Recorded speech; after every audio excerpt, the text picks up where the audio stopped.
Hi.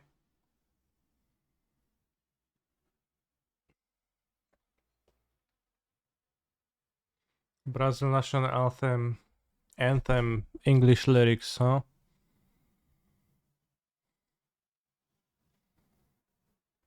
How are you? I am fine. I was in Krakow for the weekend. I played in a Paprika's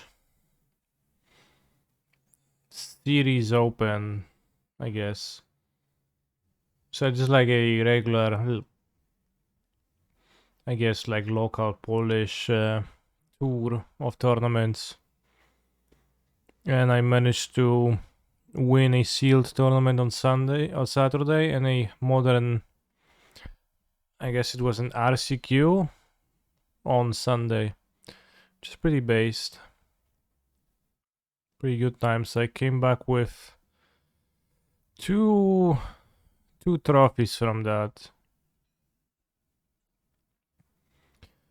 Which means I don't really know what to do with them now, but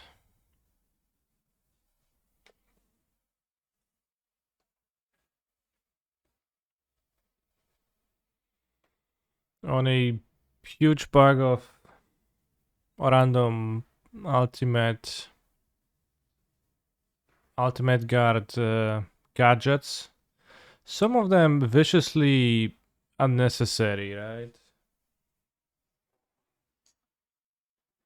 I have the bag here. But like they make stuff like this, and this is a mat pod. We go full screen. This is a mat pod, and this seems to me like a product that was not designed as a way to meet a need that someone might have, but rather, o, dziękuję ci bardzo, in the opposite way, as a, zamknij proszę, as a product first, and then you like sell the need for people for a product. It is carabiner ready, or carabiner, how do you say that? And it's water resistant, so I guess it should be also, it shouldn't leak if you fill it with water.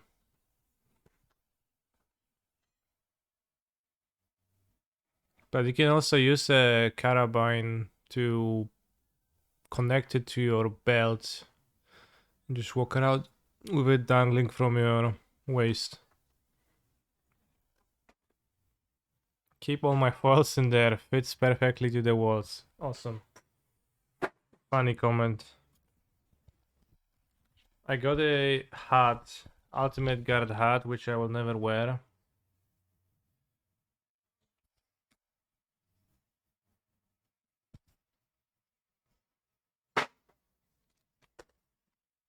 I got an Ultimate Guard playmat with nothing on it, just blue, which I will probably not unpack.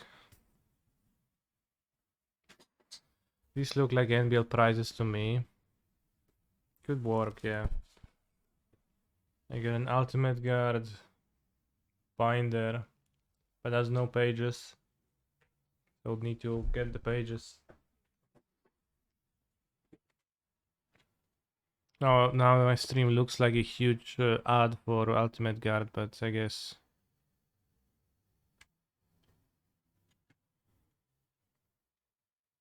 60 double sleeved cards or 80 single sleeved cards in Ultimate Guard sleeves. Boulder box. I don't like them. Pretty inconvenient. I think pretty small. I kind of don't like that how they open.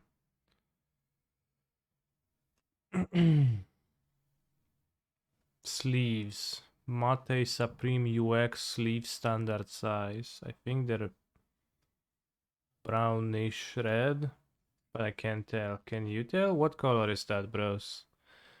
Tell me. Is it just black or is it like a little bit red?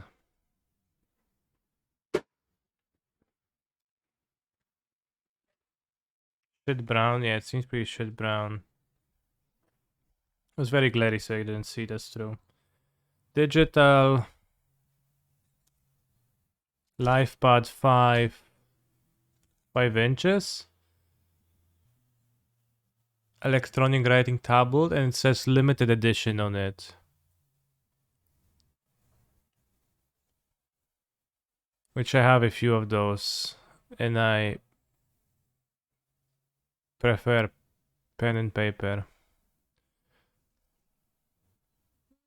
Because you keep just more space. It's kind of inconvenient to write with the style on the...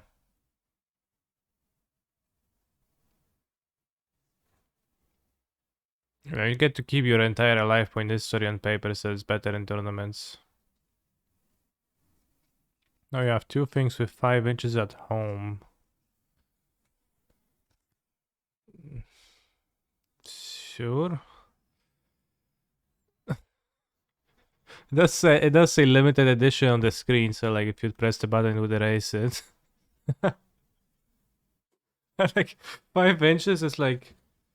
It's like very interesting because it's absolutely unclear if it's supposed to be a compliment or a roast or just a comment. 100 yellow katana sleeves. Color yellow. Cool.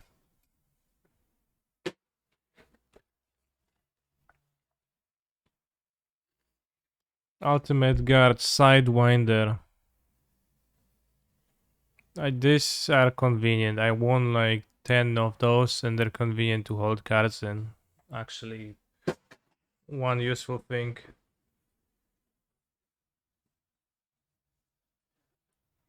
An ultimate guard. How do you call it?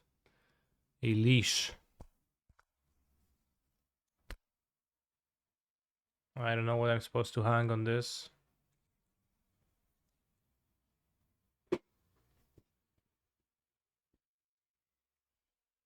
And also a can of paprikash szczeciński. I guess I'm supposed to hold the playmat thing. Not a jet, but reach out to me, Carl Fisk, in my Instagram. We should chat about what though? What's that? Tuna? Łosoś. So łosoś is... łosoś? Ja nie wiem, czy jest kurwa łosoś w środku. Some kind of a fish.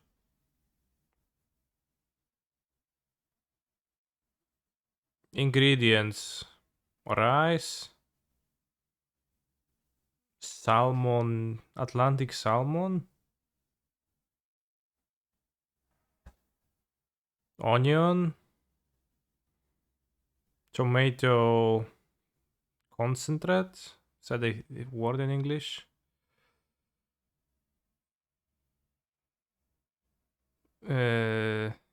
Vegetable oil.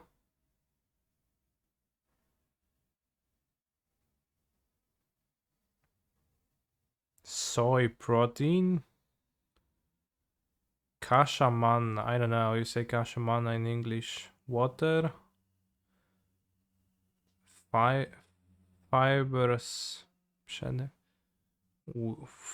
Wheat fibers. I don't know. Salt. Natural paprika aroma. Acidity regulator. Lemon acid. It's probably all this a bit different in English.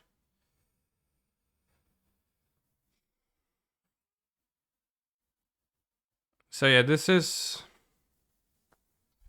It says paprika szczeciński on it. That is because it's like a. I'm not exactly sure what is the origin of this food, but it's uh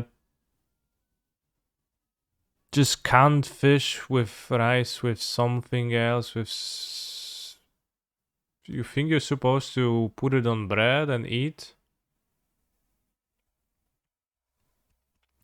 And that is because the organizers of the tournament are from the city of Szczecin, which is why it is called Szczeciński, from Szczecin, of Szczecin. So, whenever you win a tournament of those series, even though it was in Krakow, the tournament is called Paprika's Open. You know, or like the event is called Paprika's Open because of that, right? Because it's this food is something that you associate with Szczecin, and they were also from Szczecin. So just like this type of stuff. So they give out a can of this. I will never open it. I will never eat it because it seems extremely unappealing to me. But like if someone really wants to in the chat, maybe I can mail it to you. Or maybe you can make a raffle for the paprika szczeciński. I'm going to send you like the paprika as a. I'm not sure if I can like it's food. I'm not sure if I should send it in mail like internationally, but send both. No, I got two this weekend, so we have 3 cans. If you win it, you need to wet it on stream. Eat it on stream. Send it to Jendrek. I'm not sure if Jendrek would eat it. Probably not. I don't think he can. It's heavily spiced. When does it expire? I think in a few years. Expiration date. The expiration date says May of 2025, so it's good for a few years.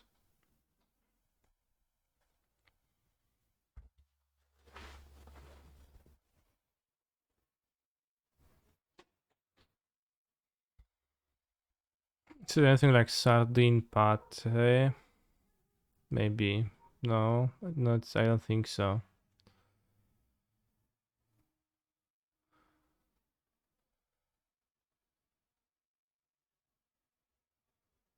Szczecin paprikasz.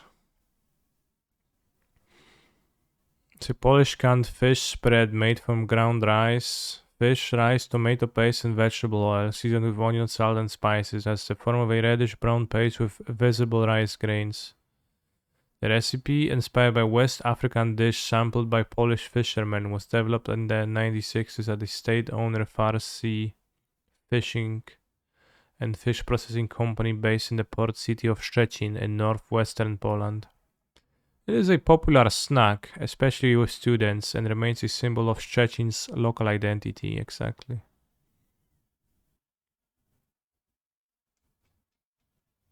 It's really not that bad.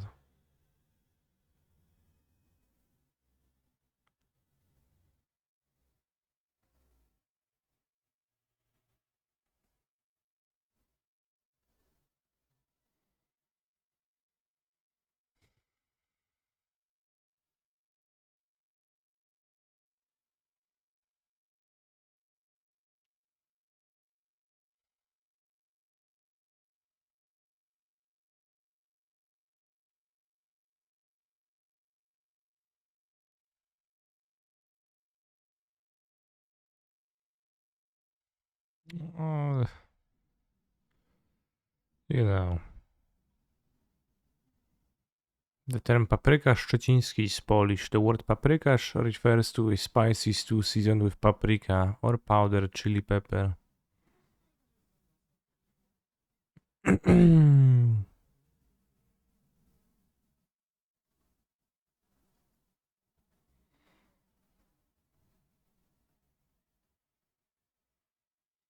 Monument to Paprika Szczeciński in the form of an oversized can which stood in Szczecin for about 3 months in 2020.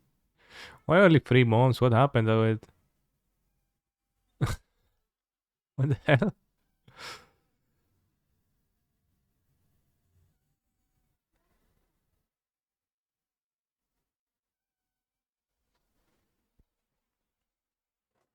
Interesting.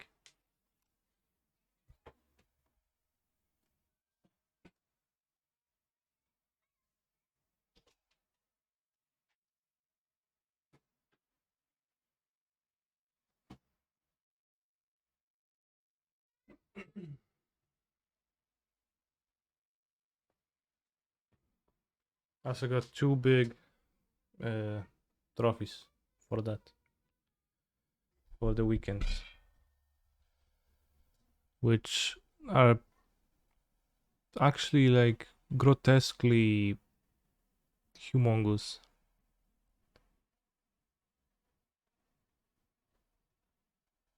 It's the Polish word just a portmanteau of paprika and fish.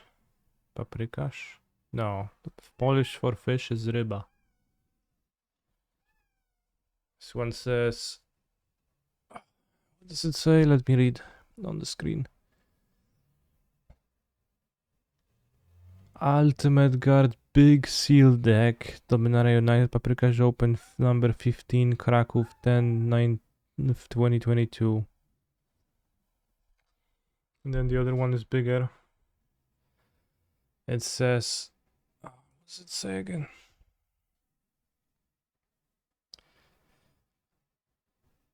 LET Store Qualifier Big Modern Paprikash Open number 15. Same thing. I'm not sure what's so big about those because the sealed event was, I think, like between 40 and 50 people. And the RCQ was 60 people. So...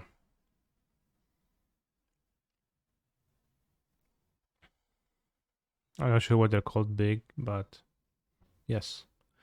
Did anyone at the sealed event try to argue that Sarah Paragon did not work in the sealed event?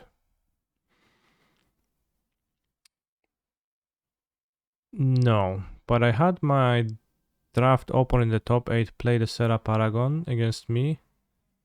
And we just exiled the creature because I didn't know at the time that the card actually doesn't do what it says.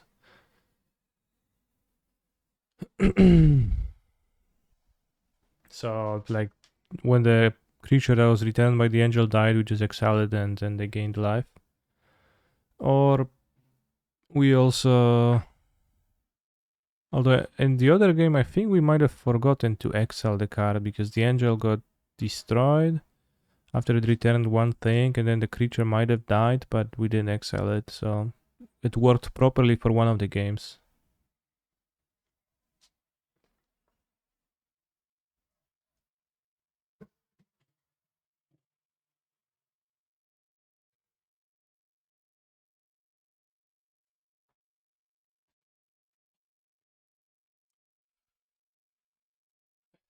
So yeah, I won a modern event on Sunday and a sealed event on Saturday, so it's pretty good weekend, I guess, but also... yeah, it was pretty fun. But yeah, Sarah Paragon doesn't actually do what the card says, which is interesting. Let's take a look at Sarah Paragon. Take a look at this deck. Well, now I did. Funny meme.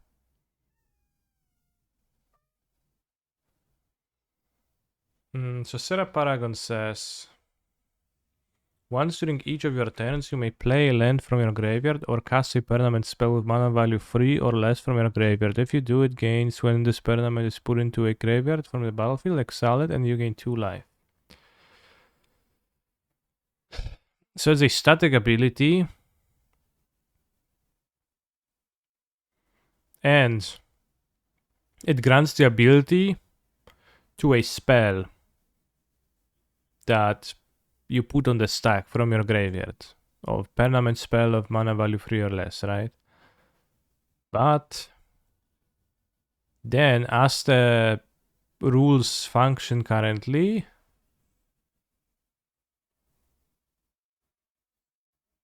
the creature will just not have this ability once it's in play. Or at least it should not.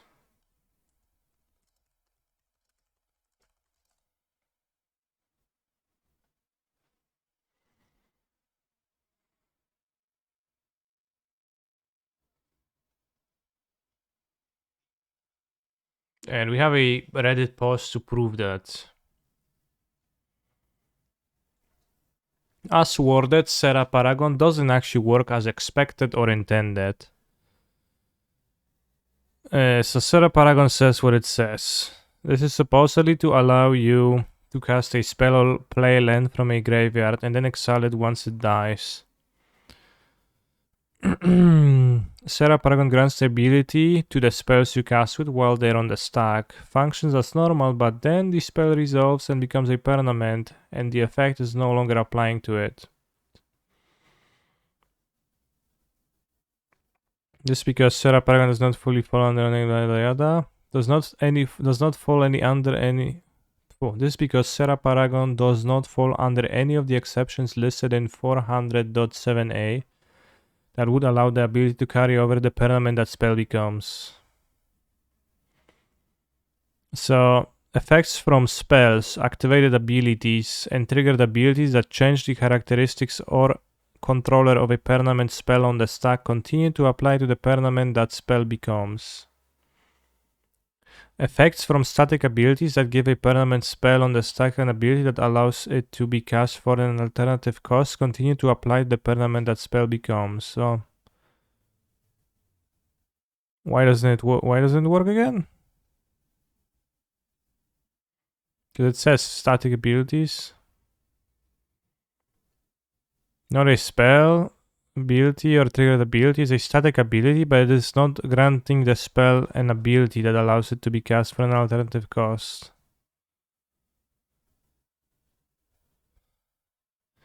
It is a static ability that changes the rules of the game to allow a spell to be cast for its normal cost from a specific zone. Then the same static ability grants the extra ability to that spell if you cast it that way. So I don't truly understand why it's not supposed to work, but like I guess because it's a static ability and effects from spells, abilities, and triggered abilities.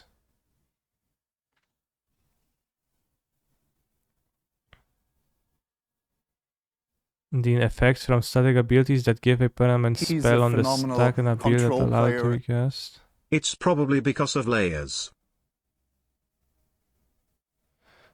How do you know it grants the ability to the spell, not the permanent?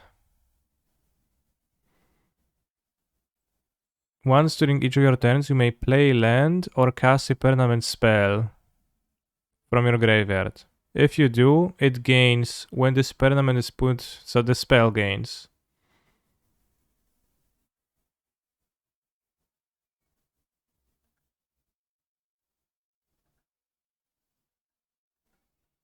Okay, I got a 14-minute video of a judge explaining it, so that's gonna be a good watch.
Hmm.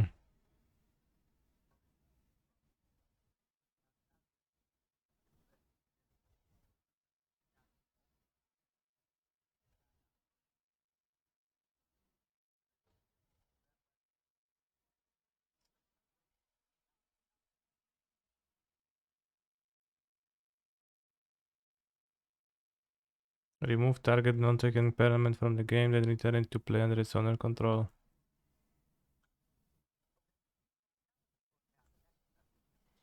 So just flicker.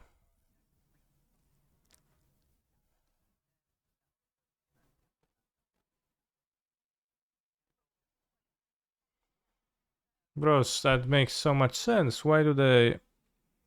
That explains why the flicker effects are called flicker effects. It's because there was a card flicker. My favorite judge call of all time is Deflecting Palm. And what? Tron? Goblin Guide?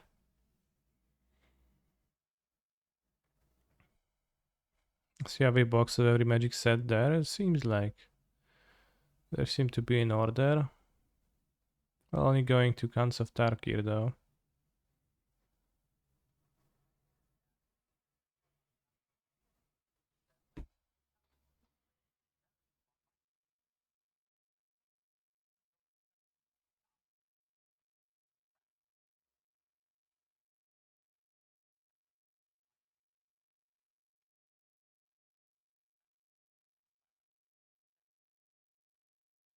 Mm-hmm.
Let's make a quick pause and I'm going to join a modern prelim with a hammer deck. But first I will prepare it. I won with hammer yesterday, so I am on hammer high. But there are a few changes that I want to make. I would want to add a Seacrum cost. I would like to cut a plains. I would like to 1, 2, 3, 4, 5, 6, 7. I would like to cut a fetch land.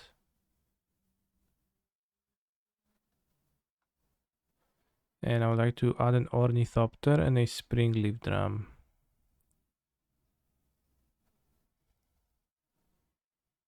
And cut the Steel Shaper's Gift. Play 4 Blacksmith Skills. Cut a Mana Leak. And we can cut the Fairy maybe. We can have an extra Sanctifier if the red black is popular deck.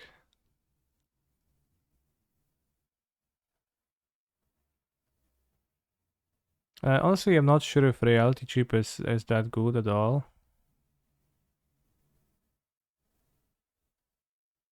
Or I guess we want a land in the sideboard maybe.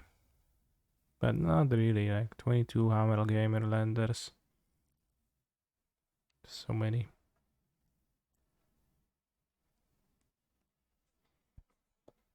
Like I'm thinking if I'm not sure if Reality Chip is going to be really better than Net Elves. I think it could not be the case, but it probably is.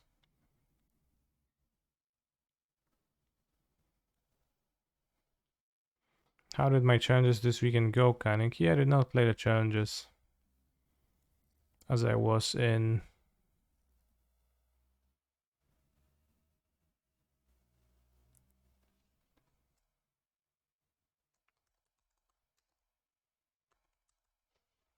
Krakow, and I won a tournament, a seal tournament on Saturday and a modern tournament on Sunday.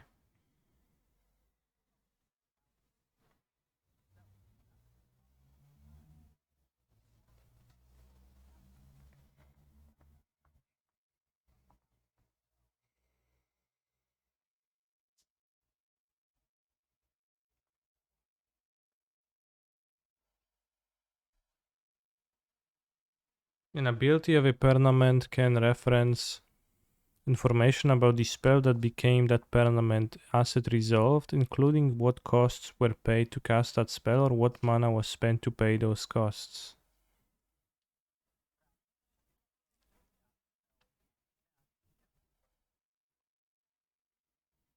So this is why Godwig also works as a creature with an X in its cost.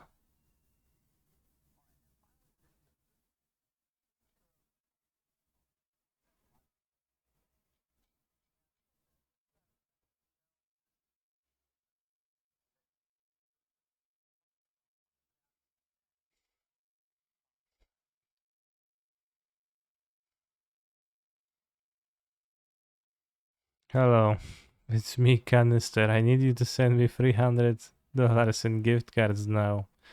Otherwise, I won't be able to feed my slaves tonight. I'm a great control player. Yeah, he did get that message for sure. Like, he has a screenshot to prove it, so.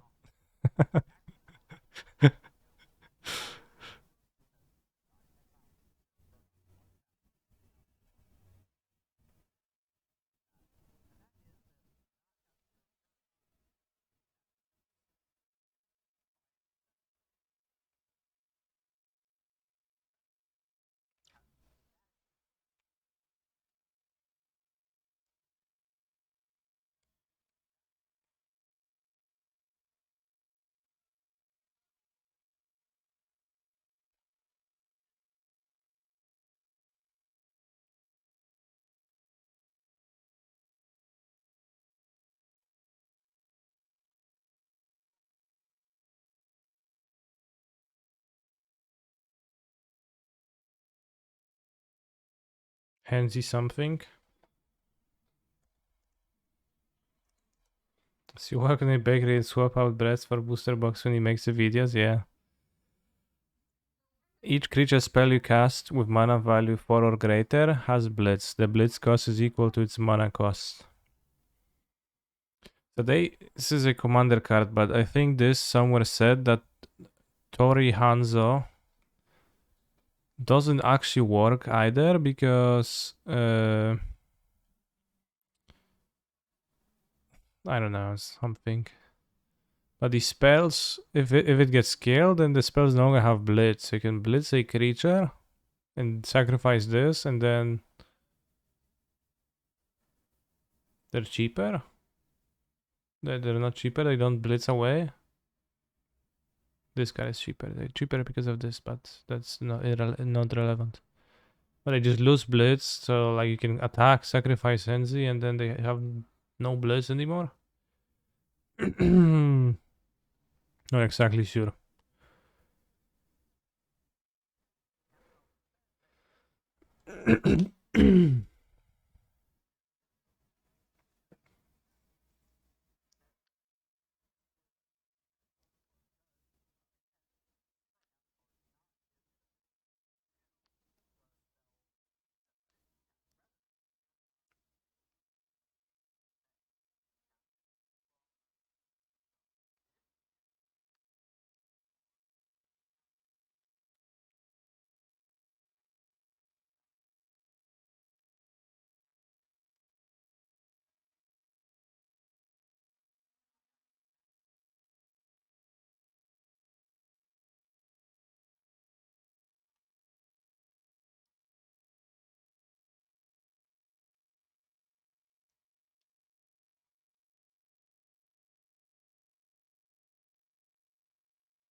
Prevention effects that apply to damage from a permanent spell on the stack continue to apply to damage from the permanent that spell becomes. Sure.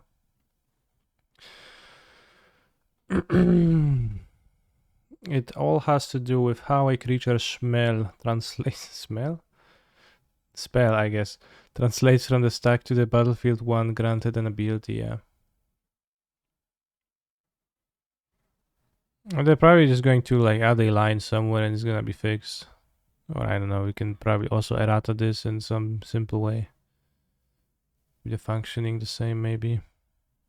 Probably better to change the rules than to errata the card. Although I feel like manage to do it in a way where it's identical, it's fine. Charging for the view in DDR 484. Wow, that's a lot.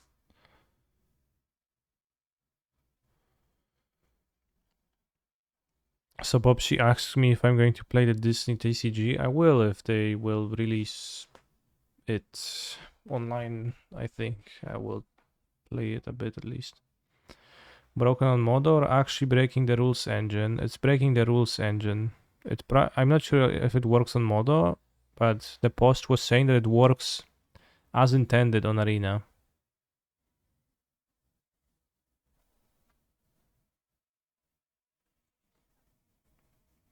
He's a phenomenal control player. We continue with another month of Kanister_MTG's stream. When will it end?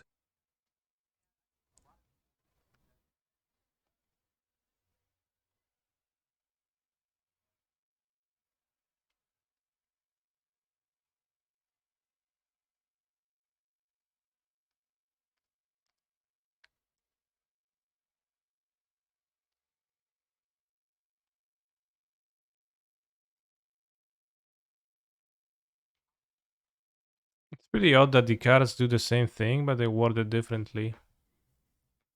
Thank you, Maximilian the Third. So like they even in the same text, I guess it's because of the lens, right?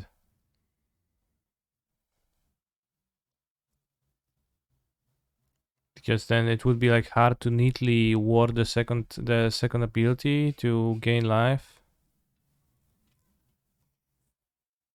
But why do the lens need to have that ability?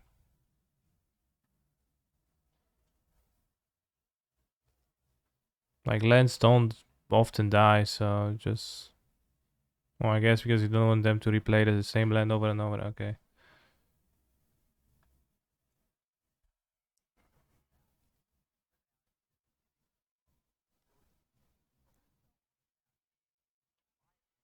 Also, I have a question. Is perpetuality covered in the rules of Magic the Gathering? Are by the official rules documents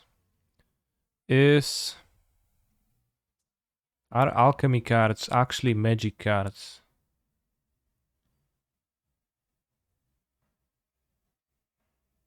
Or is it just like in Hearthstone, the cards is online, just does what it does, that's it.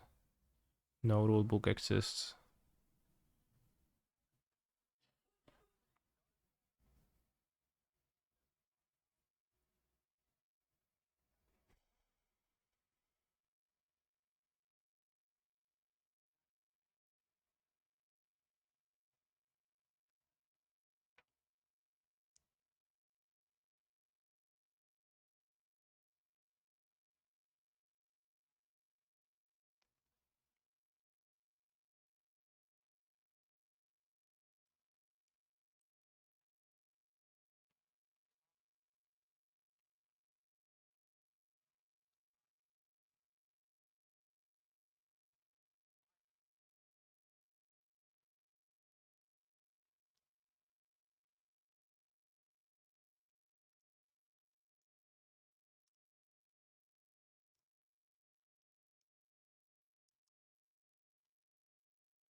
The rules also say most Magic games use only traditional Magic cards, which measure approximately 2.5 inches by 3.5 inches. Traditional Magic cards are included in players' decks. Certain formats also use non-traditional Magic cards. Non-traditional Magic cards are not included in players' decks, which is obviously not true for Arena. No, well, it says most, right? So they leave the... So it still remains true.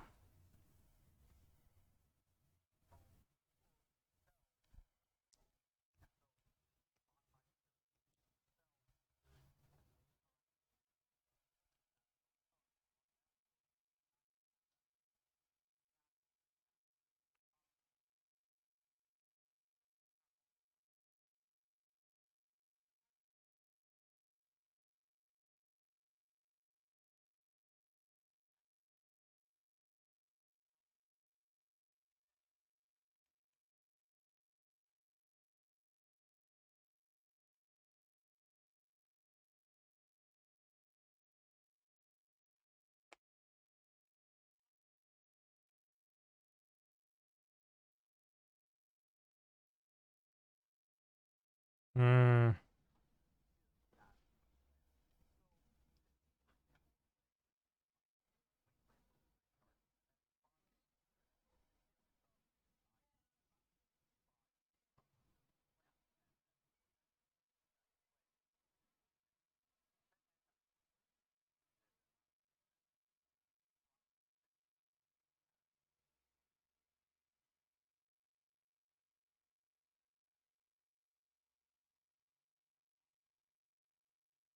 It's pretty cumbersome.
Wait, what?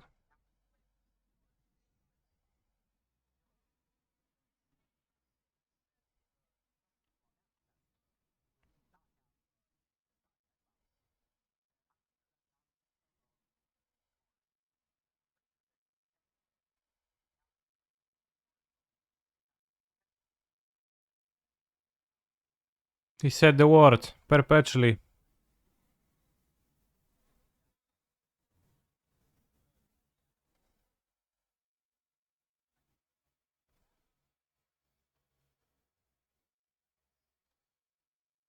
He's a phenomenal control player. Hi Video's Kaneki, what deck is title. better to start playing modern? Budget is not a problem. Thank you very much for the sub.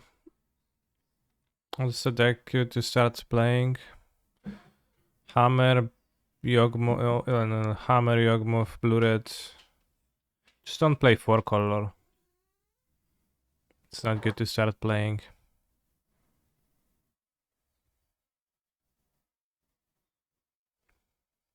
Yeah, Merktide Hammer, Cascade deck. You're gonna enjoy that.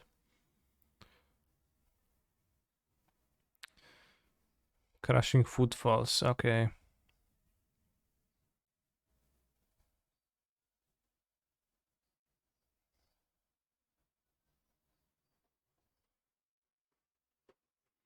Why, I said a Cascade deck too, right? As an option.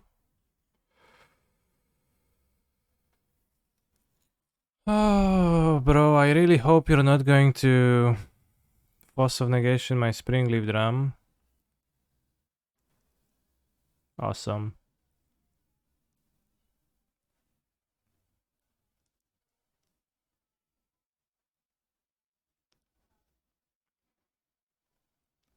I really shouldn't have played the Mem Knight at all this turn. What do I think of Scam? My friend lost in the semis of a Pioneer RCQ and now needs to spike the Modern one next week. He doesn't really play Modern, so something with 3 wins would be nice.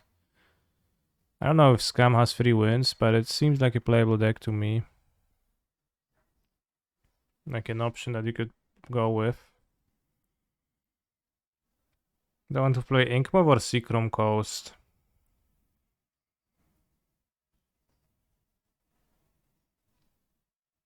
I'll be able to play both Seachrome Coasts after Inkmob. Let's play the Inkmob, seems a bit better, maybe. I think Scam is an okay deck too. I'm not sure if it has the longevity, but it's like a mid-range deck. It's not gonna be terrible. It should be remain functional.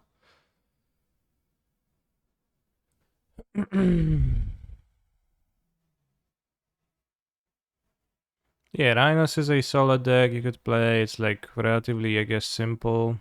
Proactive game plan.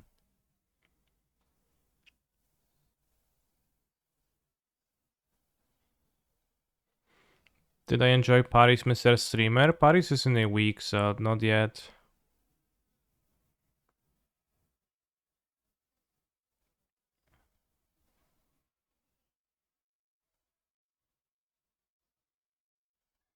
Do they care about the brevity and longevity of the comprehensive rules? They've been writing specific and odd addendum and apply a tiny subset of cards, and they're often not future-proof for a while, no?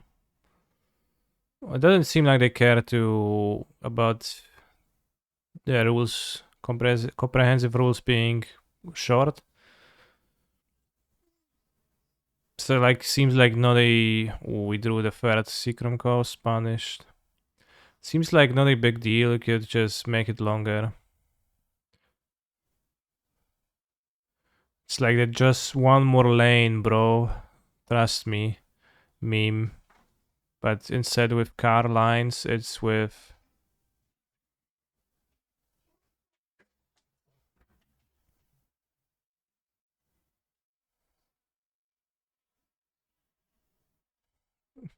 comprehensive rules addendum.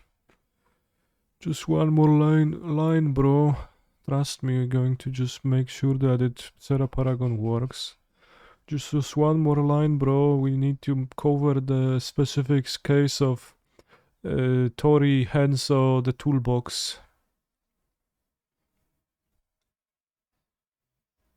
I really don't want to trade for a Rhino.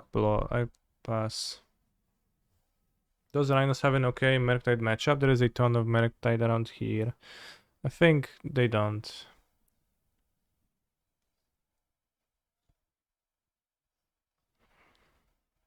I don't think they do.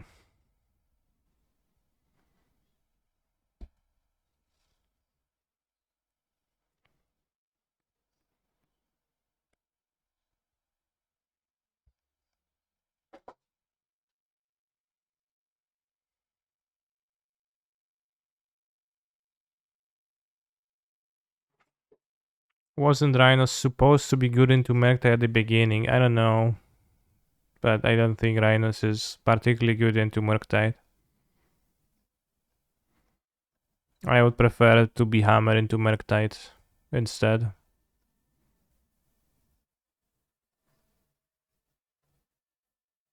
Waste an attack. Wow, Leyline Binding. My Shadow Spear. It's protected, I guess. Shadow Spear seems okay to have. And I'm not unhappy to trade the skill, free my mana to play the cheap.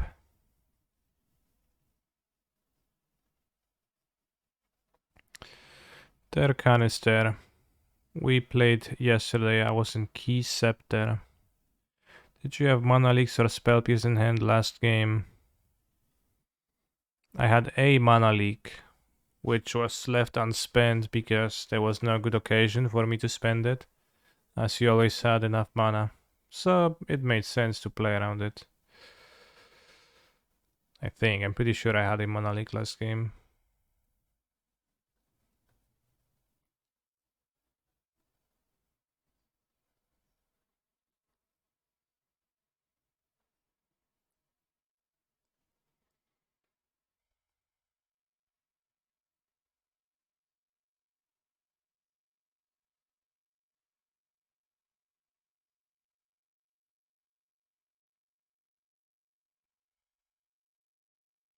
Well, Rhinos has tools to fight.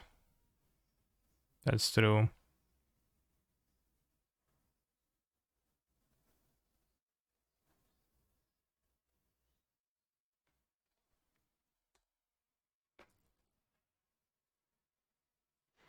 I have the chips, I have the late game covered. I'll just not attack. Don't want to trade for one Rhino.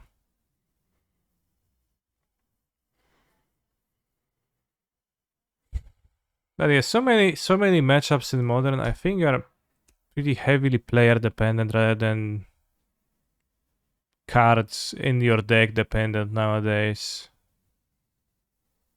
I think that's a really big thing.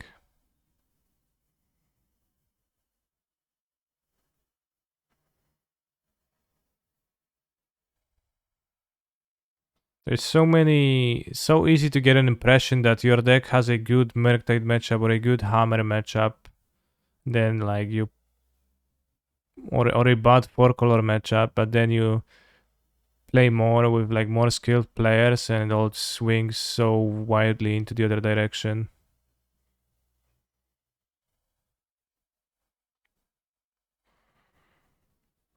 Super common.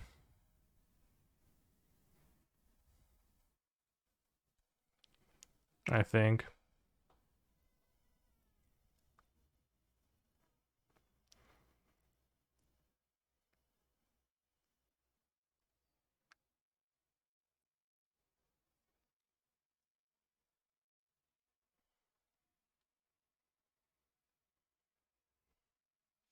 It went out after my Shadow Spear. Do I feel like I perform better in Paper Magic? I did perform better this weekend.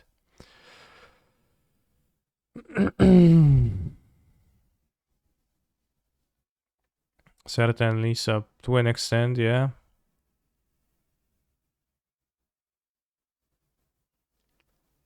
I played Hammer in Modern.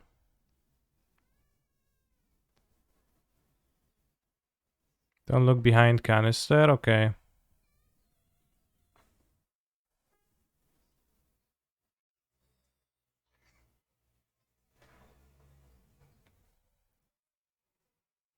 I think my sealed opponents weren't so powerful, and Hammer games were much closer.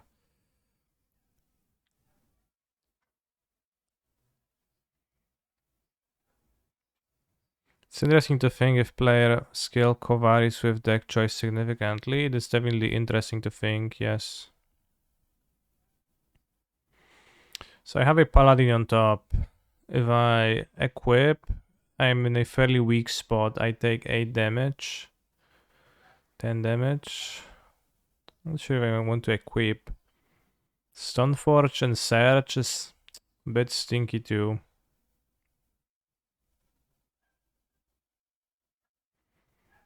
I really want to draw this. This is a tapped land, unfortunately. Punished by the Inkmoth playing earlier by drawing the exactly fair 3 Chrome Coast. What I can do is play Stoneforge, not Search. Equipping is actually kinda bad right now because I prefer to have a blocker for this.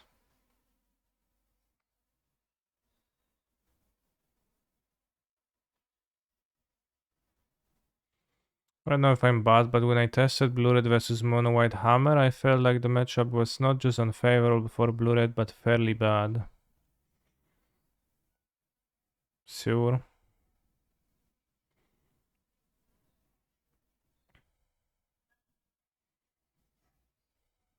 Again, like, tough to say, really. Maybe I play Stoneforge, or I don't play Stoneforge. I have a flying blocker, so going for Inkmoth is not relevant. I could just play land and pass. Next turn play the pure steel, play Stoneforge, get a hammer into play, and if I block one rhino and one 2/2, then I...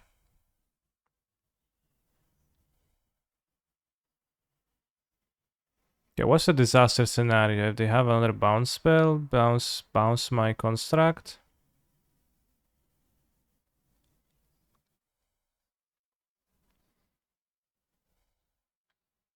I don't know what they could have. They have one card left. They could have a 5-mana incarnation.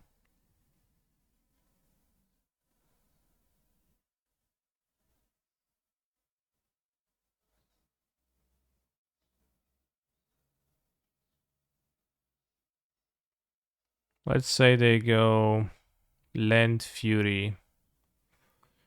Kill, damage. This becomes a 4/4 with 2 damage.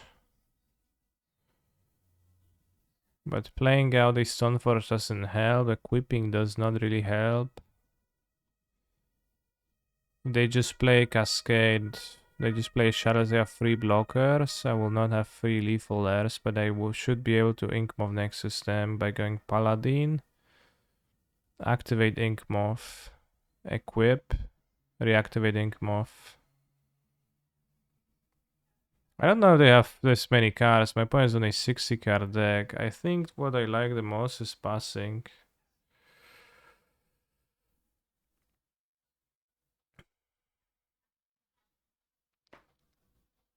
It's hard to process everything, but it's not possible for the Forte Fairy for Solitude, Free Binding, and Free Borrower. Maybe they play No Fury and they're more band colored.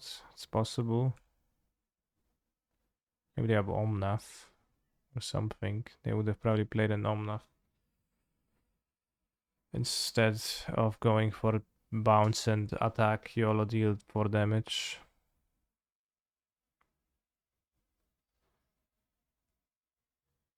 Ice. Okay. It's fine.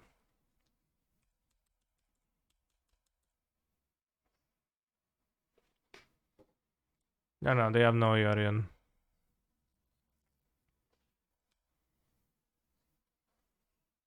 Believin'. Don't stop your yawning.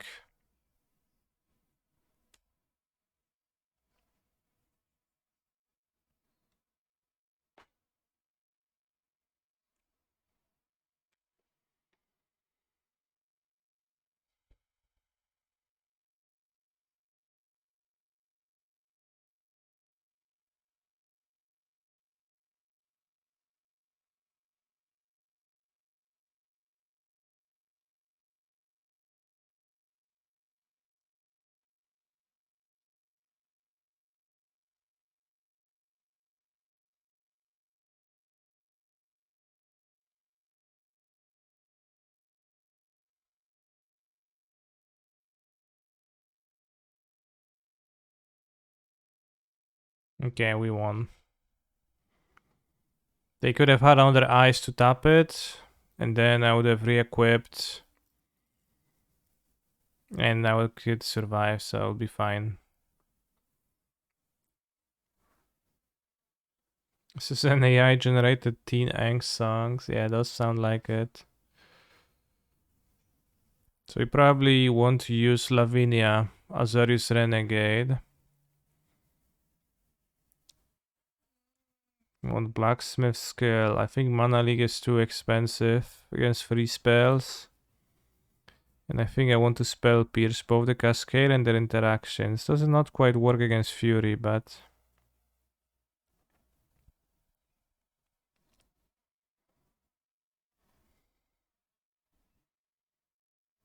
How do we cut? 4 skill, 3 spell pierce.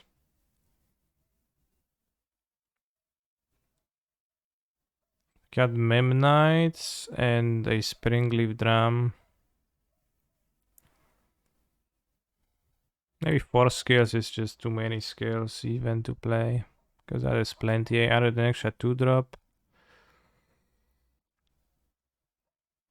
Oh, that's weaker.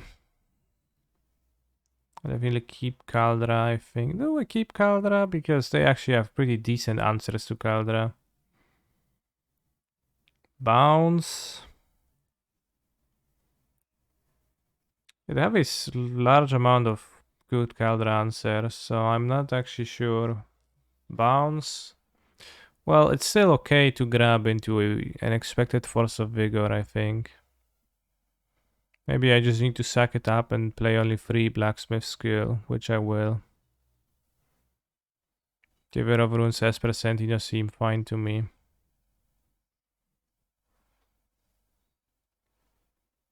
Awesome hand. Into Force of Vigor, of course, but still an awesome hand.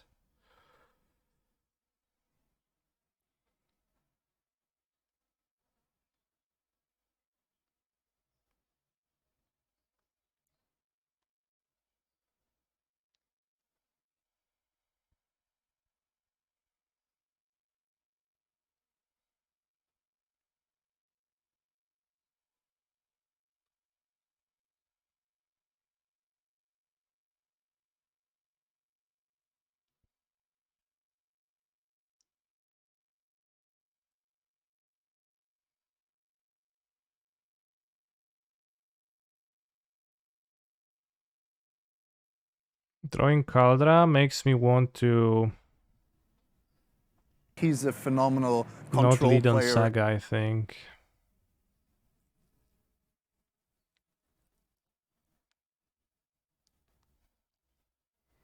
It makes you want to go Fountain Leaf, Springleaf Drum the next turn.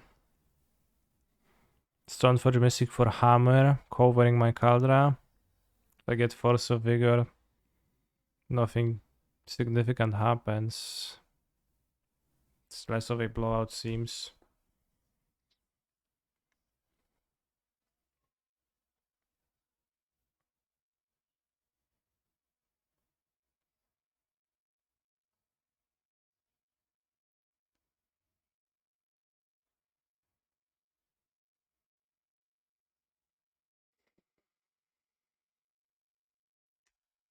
Fountain Drum, very true.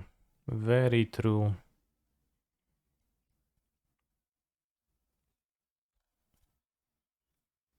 Blacksmith skill. Let's play the Ornithopter first then. Sagster, we can protect the Saga with from a removal.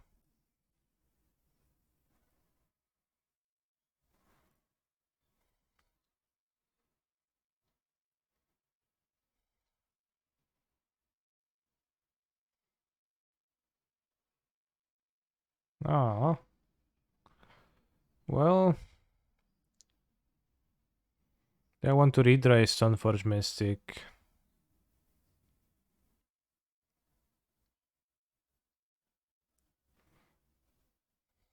Think it, I do.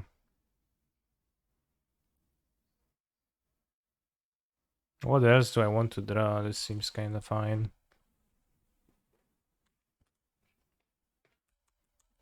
Didn't quite expect subtlety, makes sense though.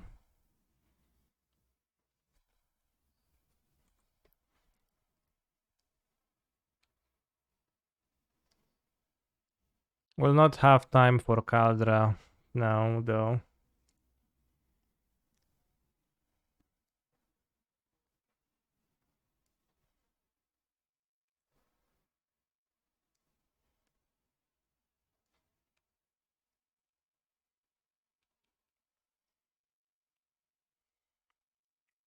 You have 2 cards, they pitched Force of Negation, yes.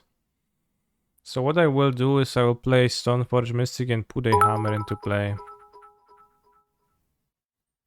React Andy to flavor text, please smile.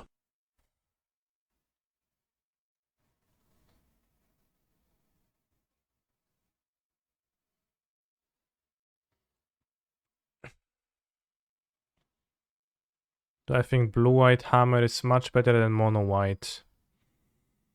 No, I don't think it's much better.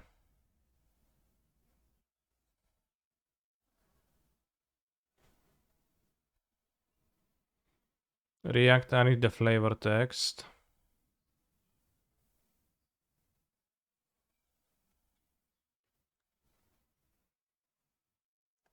Hornet Sting, green mana, deals 1 damage. It was only then, to his infinite sorrow, that Gork realized hornets don't make honey. Neither do bulls give milk. But that is pretty... Oh. It's pretty rough. Sounds like a pretty rough time getting stung by a hornet. Stinged by a hornet.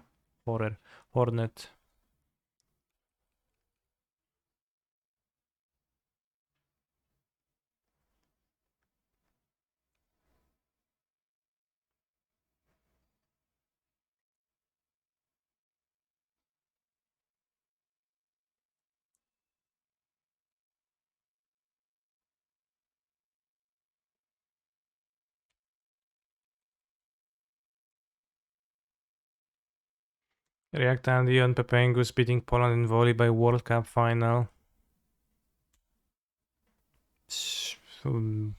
Yeah. That's my reaction.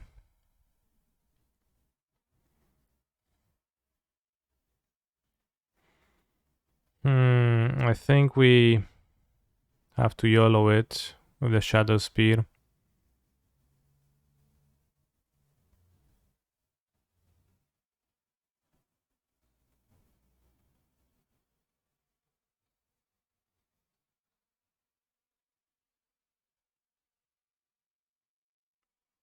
No skill. No protection. Yes, leyline binding.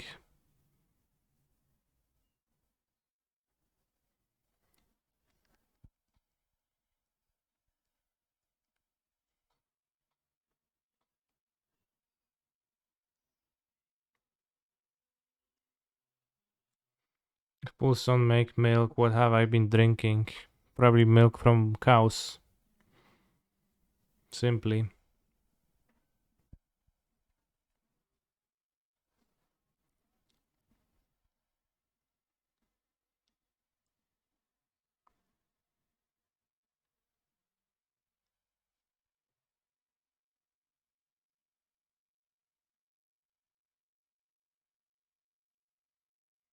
Let's do the time warp again. Let's do the time warp again.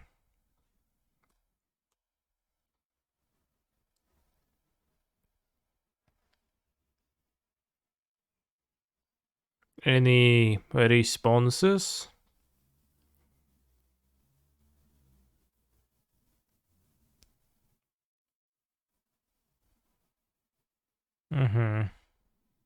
That's okay. Because we stay with an equipped big monster man.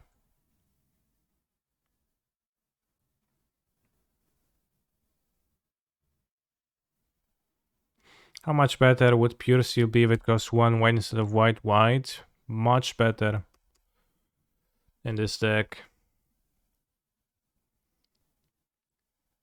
They need down the removal.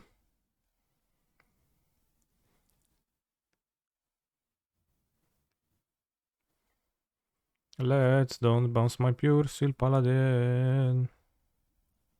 Ice. Ice. Oh yeah, ice. Do you think they ripped the ice or did they have it?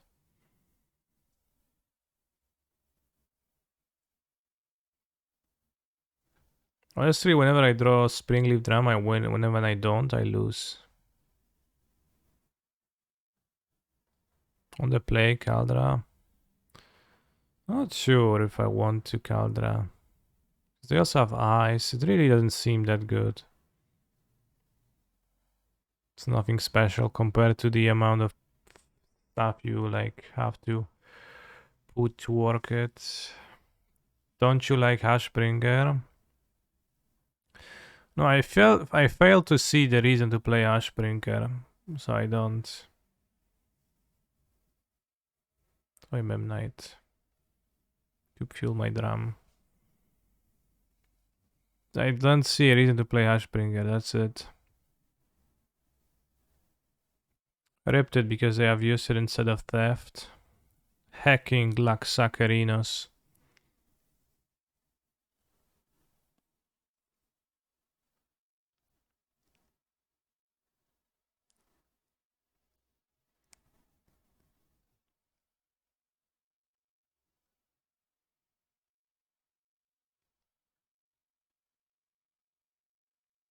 Why? What people use Hashbringer for? What do they do with it? Elementals, Yawgmoth, and Red Black Scam. Sure, it doesn't seem like win rate improving in any of those to me very much, but maybe I'm wrong. That seems like a just kind of a weak type of a card. Do I play Lavinia or do I play Stoneforge Mystic? I think I play Stoneforge Mystic. Lavinia I prefer to play with Blacksmith Skill. Although Stoneforge with Colorless means that Saga or Inkmoth would let me play creature with that. But we can also just get under Hammer and be able to win. Also good versus Primeval Titan. Well, it's kinda good against all of them, but it's not really good. Like, it's good in that it effect applies, but I think it's once again a limitation of human mind and and English language and Magic the Gathering theory is that we say that the card is good in a matchup, and by that people mean that it has applicable text in the matchup, which is not necessarily the same as a card having a positive influence on your win rate in a matchup, and I'm not sure if that it does that. Like, it does have text that is applicable against the cards typically in the Yawgmoth deck.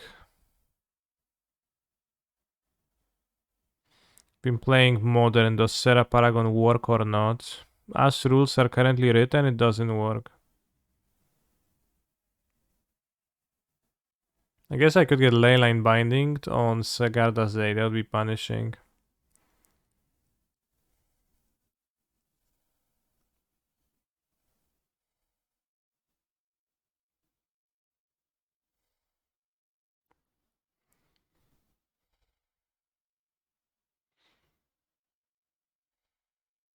I'm not sure if it originates in lower understanding of the game or like what exactly, but you know, you will get people saying think is good against Y. X is good against Y, and well, sure. Has text that applies. Yeah, I can agree about that.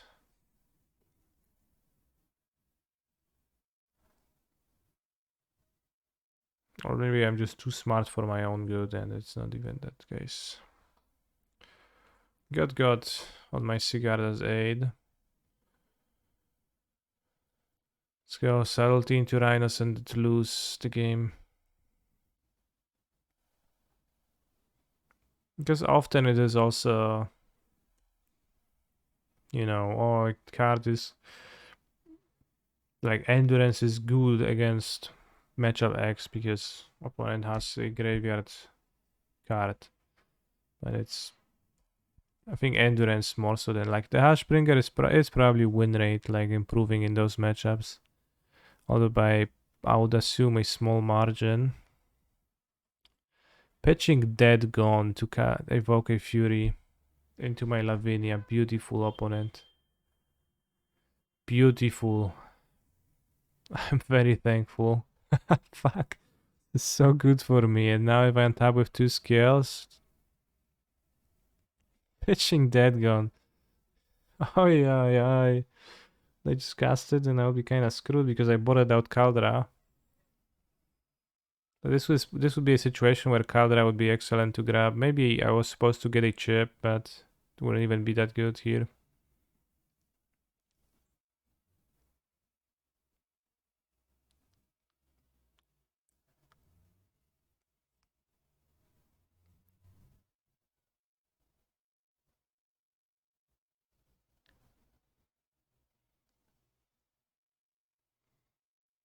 It actually makes sense. Wanted to kill both. Well, it does not make much sense because it's good countered, right?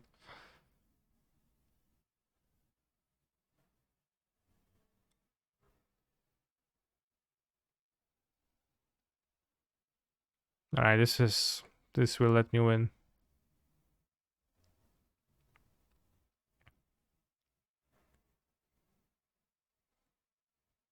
Any punishes for attacking?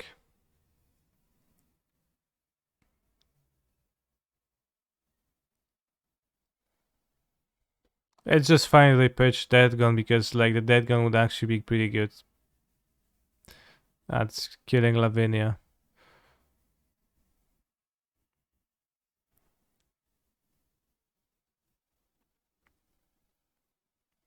Yeah, I bought it out Caldra. I would have rather had a Caldra this game than a second hammer.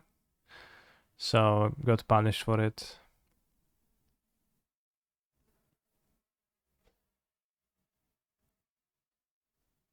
He's a phenomenal control Yeah, player. Hashbringer doesn't even work properly against Yawgmoth. It does not stop Yawgmoth too properly, and it's a creature that can have counters be put on them. I think Mana Leak is miles better than Hashbringer against Yawgmoth.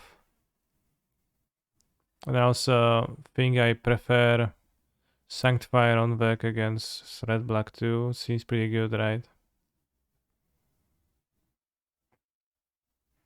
So that's just it.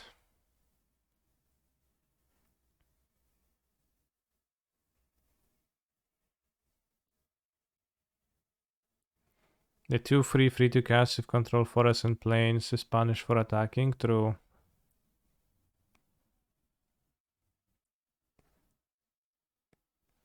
When your opponent bounces Lavinia, you can just recast it. Yeah, they would use Gone though, not Dead. To bounce it though, of course.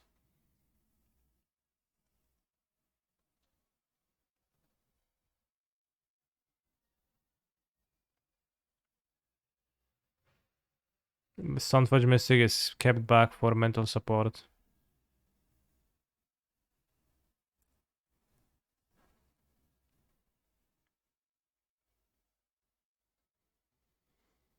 Should attack with it too.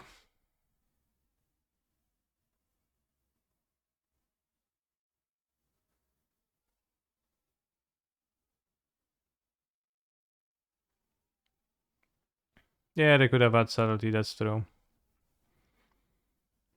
What isn't Sarah Paragon doing on MTGO? I'm not sure if it doesn't work on MTGO. It very well might. Very well could. As the rules are, it technically doesn't work. As the rules are written, but it's more of a bug within the paper rules than anything else.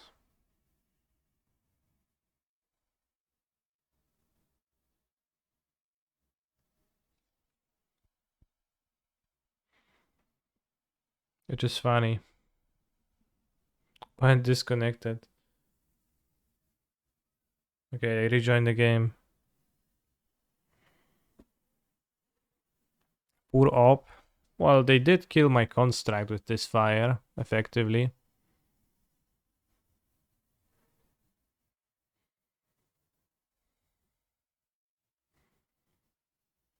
No, the card cast from the graveyard does not retain the text that it's supposed to be added to the card.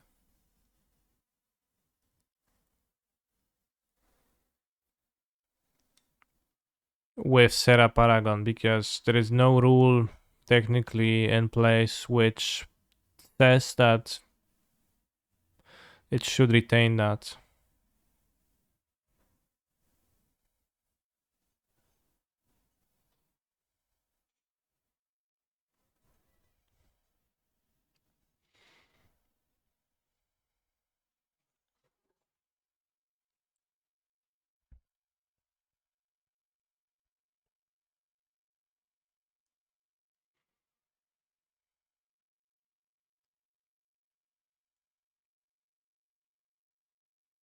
Yeah, it would it give some kind of counters, then I guess maybe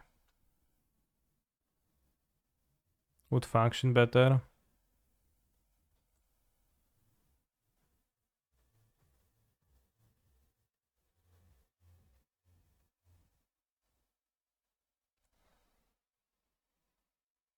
Why did they play Hatawara?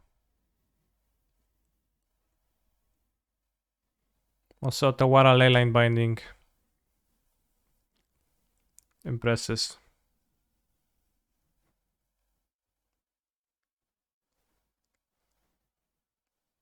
Any tips on how to approach blue-white control matchup with Hammer? I feel it's a pretty bad matchup. Probably is. But I don't know how to approach it like exactly. Just play your cards.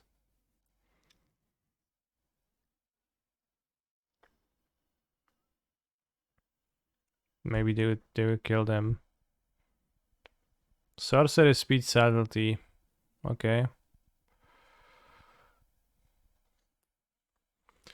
Like I got the question in the Discord if I'm playing Hammer more mid-range or more just attack people, but honestly I don't understand the question. Didn't understand the question, I guess, too much, because how do you play mid-range with Hammer? This deck has no removal in it, and it plays 0/2 creatures. Like, you can play slower around removal spells. That's probably what the question was about, but it doesn't really play mid-range, right?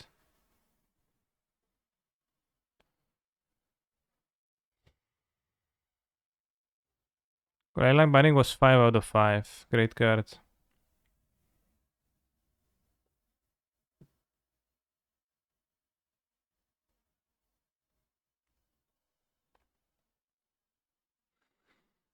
Seriously, who's Tripped Up?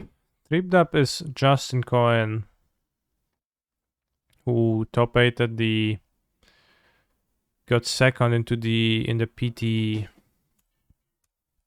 Fade Reforged with Amulet, and all around a cool guy. Was frequenting the stream a lot during its early years, but then really stopped, I guess.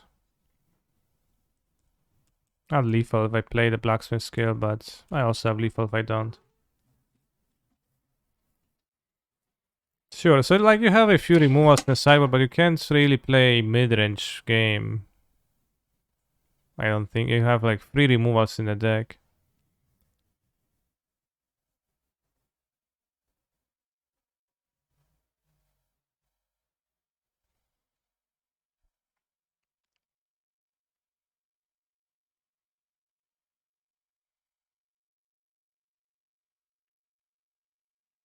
But in general, I am a big fan of the card Blacksmith Skill. There was a modern tournament in Krakow 2, which was actually also won by Hammer. It was won by the user Jung_Mode. Present in this chat currently, so I also like got the deck list from Jung_Mode. And we discussed it, and our discussion was mostly, yeah, bro, Blacksmith Skill is super base, and he was saying, bro, it's so good, and I was saying, yeah, you're right. And I only played 3 Sunday because I didn't have the 4th copy. but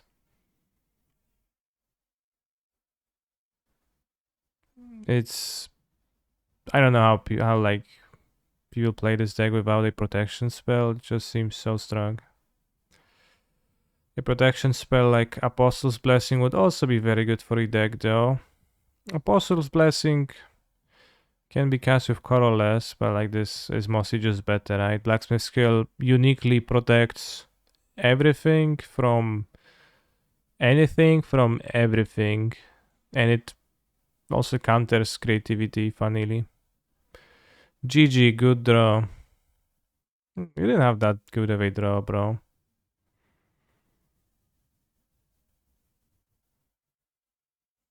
Protection lets you crash through boards, though. Sure, well, you already have that ability in Shadow Spear. That's like Shadow Spear lets you crash through blockers easily, but this is better at, you know, making removal spells not work. Yeah, also protection from white doesn't work, makes counters your aid. Spike would play Shut Up. Shut Up is okay, but just worse.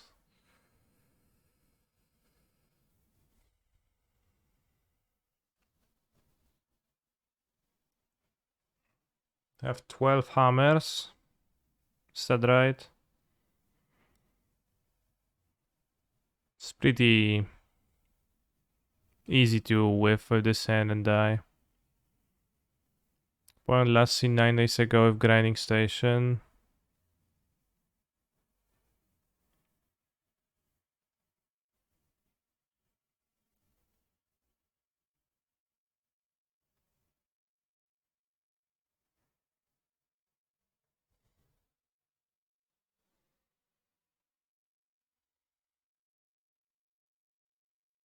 I will mulligan. I think too weak. This is better.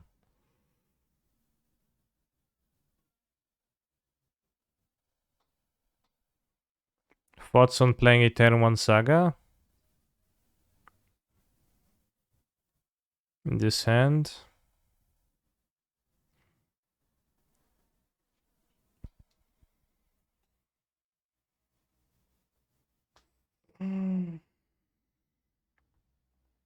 Probably.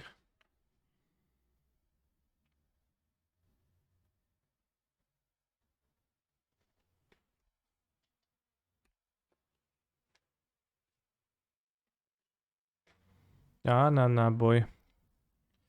Do I have a hammer sideboard guide somewhere? I don't.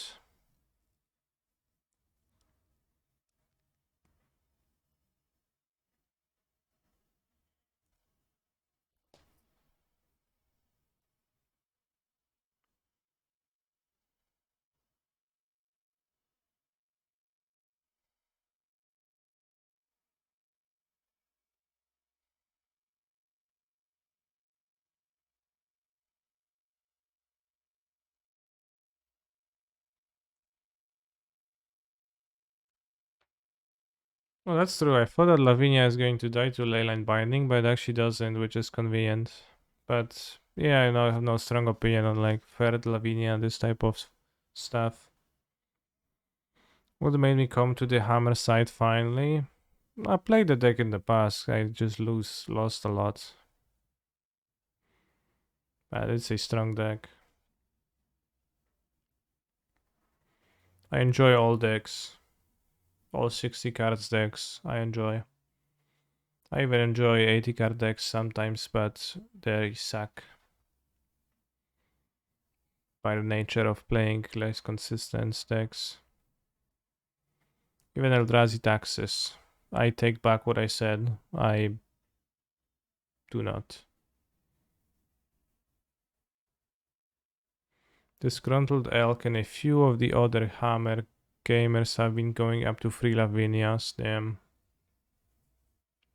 In that case, sure.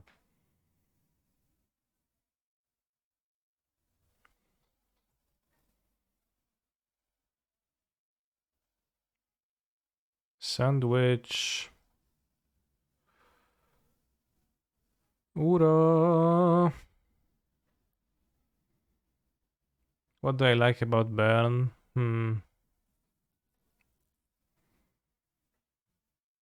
Yeah, trick question.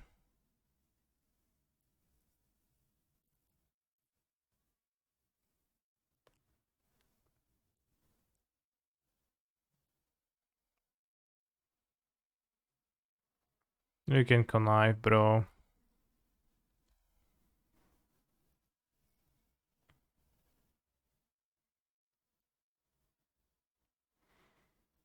What I like about Burn is its simplicity.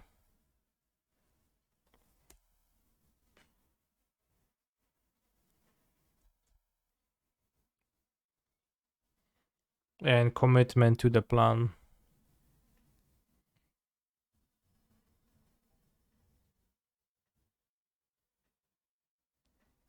Should be able to combo off.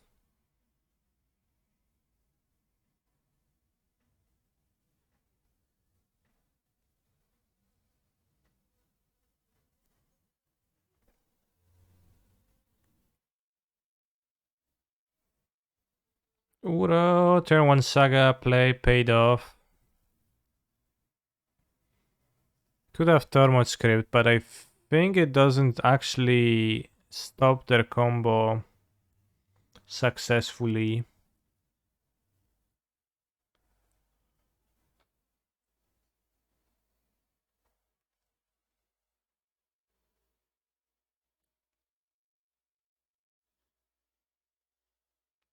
I think Thermod script doesn't stop that very successfully. Sanctifier on Vec kinda stops.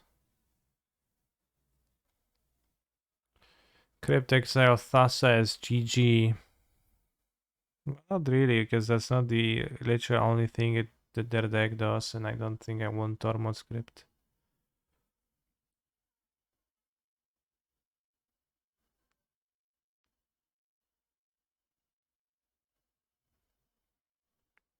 Can Piffy Needle Explosivas?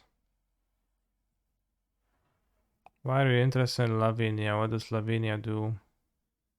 Is it counters the Mox since they can't combo?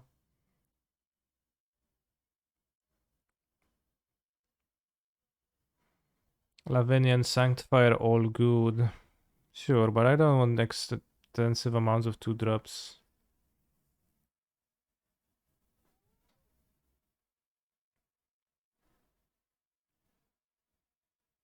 A Sanctifier like stops the combos too, partially. I think I will have Spell Pierces here. More so Spell Pierces than the skills. Because we can Spell Pierce the Breach.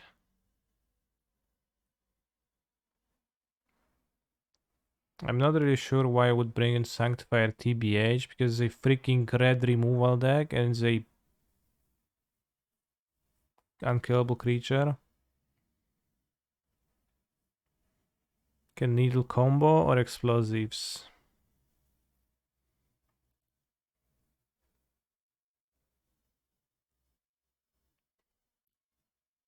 They do rely on the amount of cards that goes through their graveyard.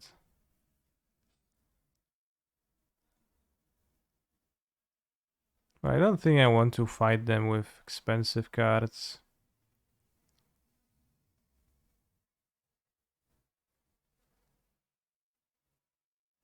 They play Ragavan? Yeah, so they probably cut it.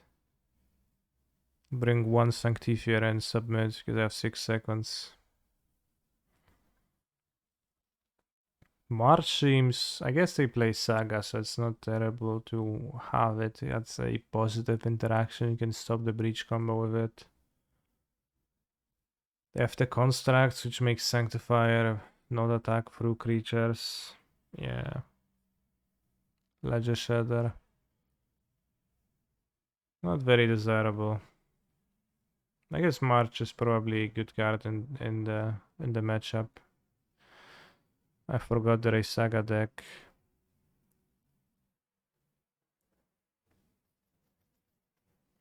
Which changes it much.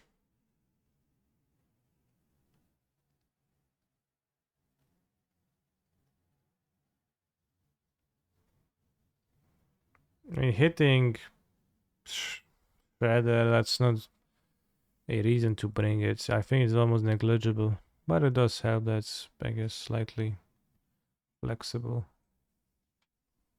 It does not have that slightly flexible.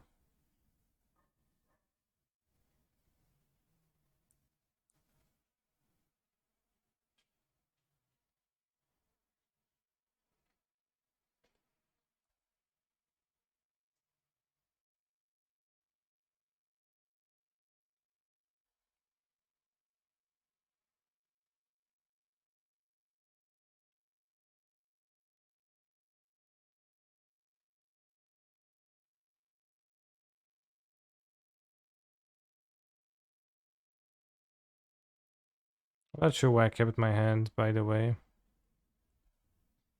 Looking at it, it's kind of like a typical bad hand. Traditional, almost bad hand.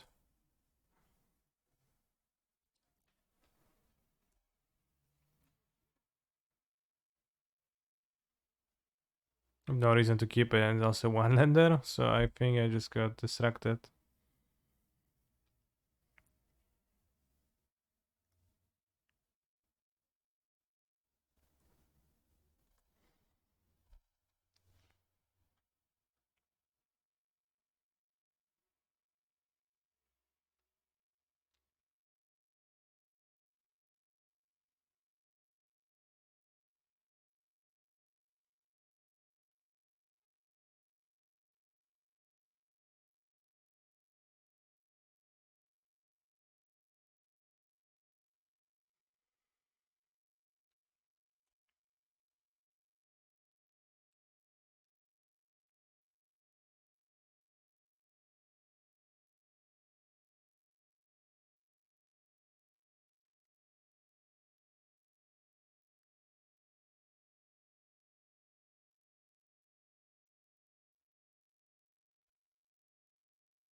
Yeah, Sanctifier looks no good.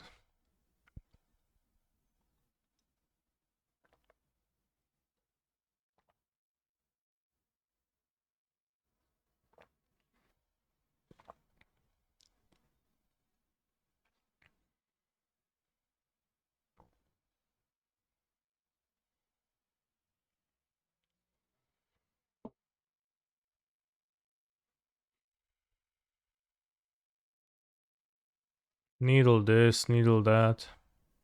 What you gonna needle even?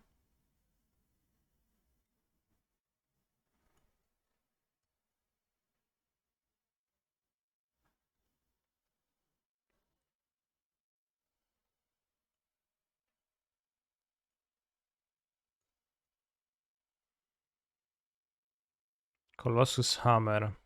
Okay. Solid.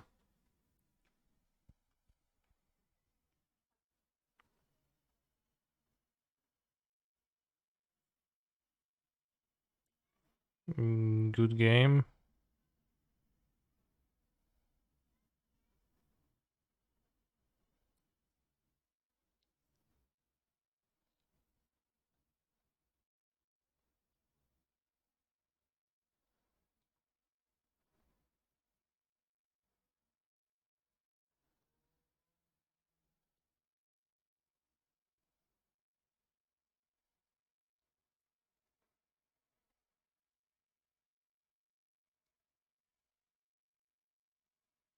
I think they could have maybe kept the spell bomb up.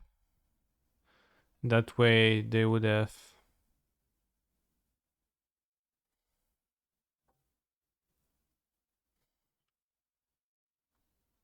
or keep a block. I don't know. They could do so many things not to die, but I think they were ahead, but I ripped this. Good for me. Even though I kept a shit hand. And I sideboarded in a way which was also not the best because I omitted the March for the Sanctifier.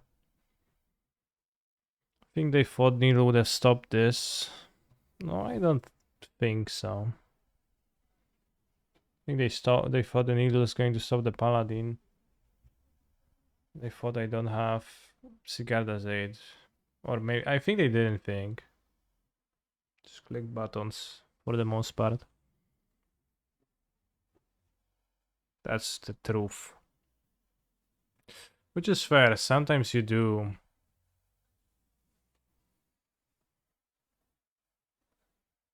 Just click buttons.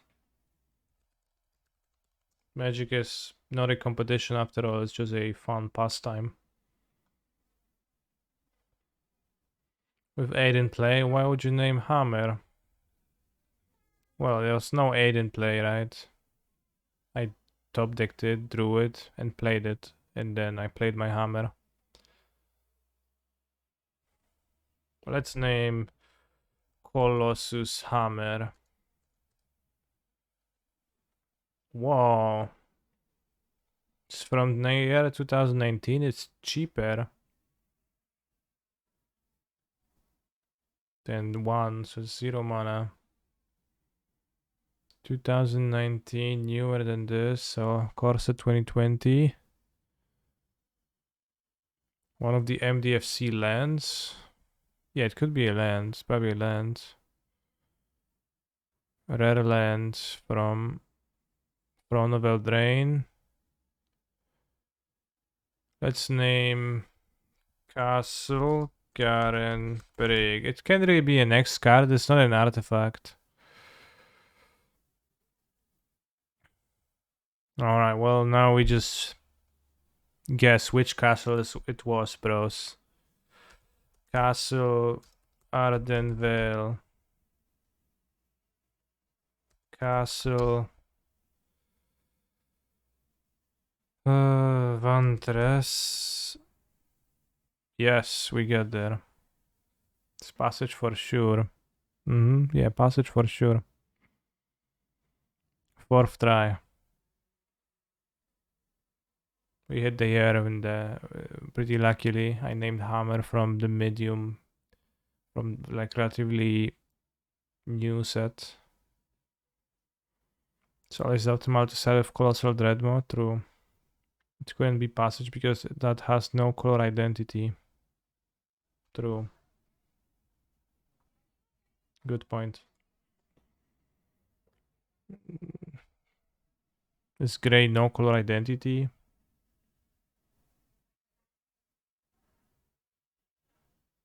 Whoa, there's dark mode. Let's keep the white one though. The fact it looks like identity and not real color bugs me a bit. I haven't had it happen yet.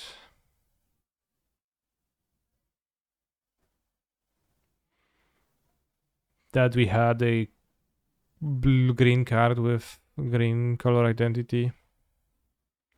Or some non-green color identity, for example.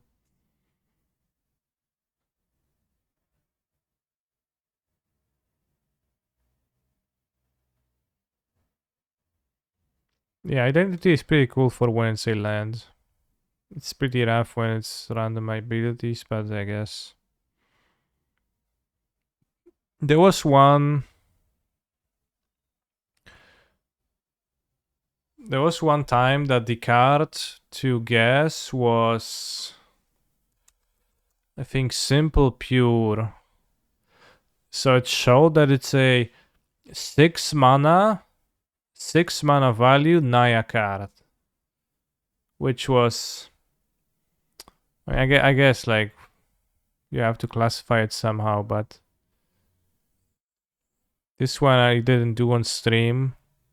It was during a car ride to Copenhagen and it was a tough one to guess, but then also it was a Naya card, but it wasn't from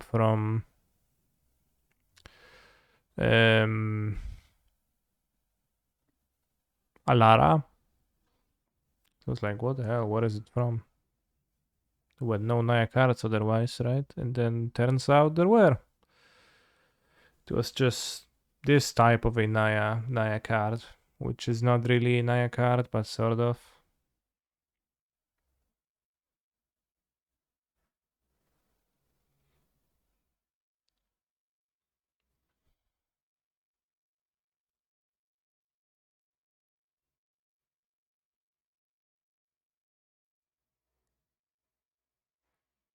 Let's check card analysis on EDH Rec. In 160 decks, pretty popular. Destroy target multicolored permanent, destroy all auras and equipment. Pure simple.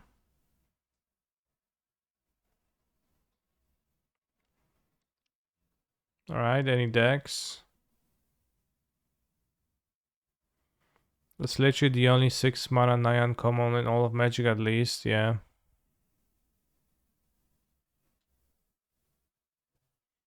Oh, 0% of this many decks. Not very popular.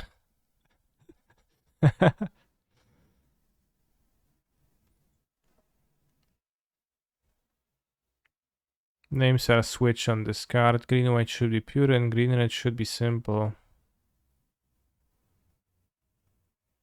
True. It is odd, yeah. Why is it? It would fit so much more.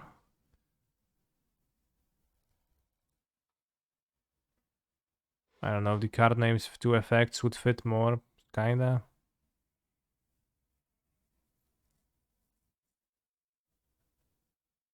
But definitely pure, like simple, sounds more gruel than Celestia, and pure the same way. For the other guild.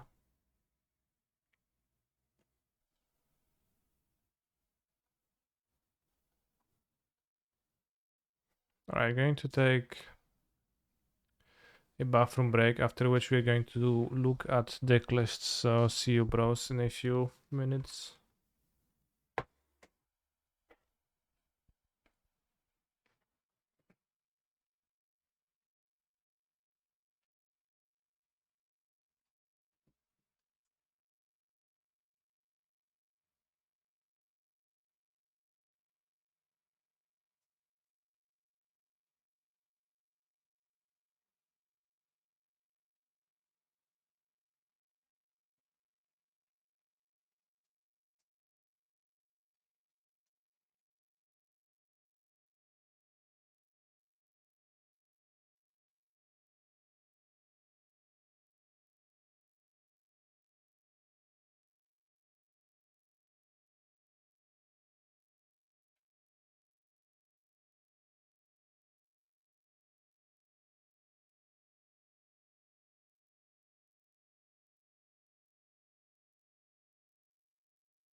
Modern challenge. There's also probably the second modern challenge to look at by now. No. Maybe on the mothership. Pioneer challenge. Pioneer challenge won by Black Red with Shouldered the Apocalypse, which allegedly is a playable card, despite not quite looking like one. Allegedly it's a playable card in Pioneer, because it's true that once you actually play against this card, your life total dwindles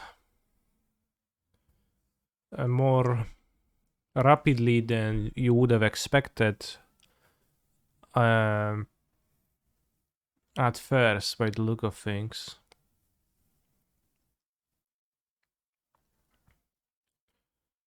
So when you just, especially when you cast draw spells, then it does add up. Somebody played Shouldered against me when I was playing Mono Green Devotion, and then I proceeded to draw 3 cards in rapid succession because of my Kiora in play. And suddenly I lost 6 life, then a Grey Merchant of Ashpodel drained me fully.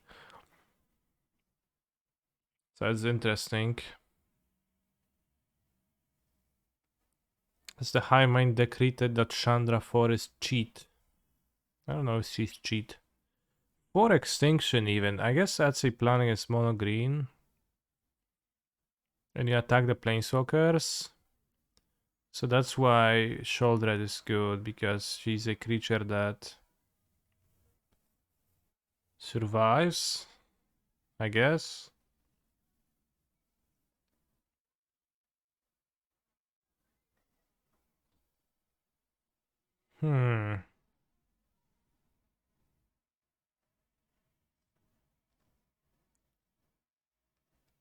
She survives a lot, yeah, for example, Fatal Push. Oh, wait.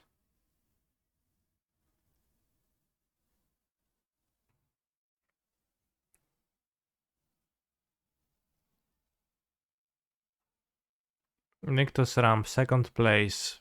Lost in the finals? Question mark. I really like this list. Except for playing 4 Kiora.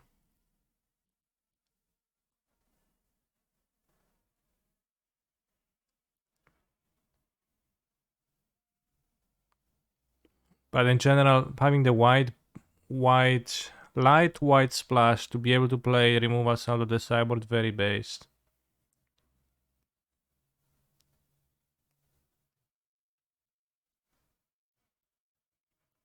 I think Phyrexian Obliterator is not legal in Pioneer. How long has Mono Green been the best deck in Pioneer now? A year? Mono Green has been discovered in Winota times, so that's like March of this year. And it's also not really the best deck, or like hasn't been for most of the time. It's just a deck in the format. So I think since never. But many will disagree and will tell you, oh, Mono Green is so strong, bro, it's unbeatable. Yeah, sure. It is strong. It is strong.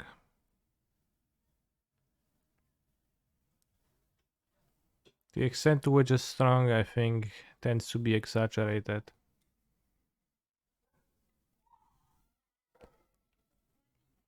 No Phoenix in this deck. Obosh over Eidolon WTF. Honestly, I don't know if Eidolon is that good.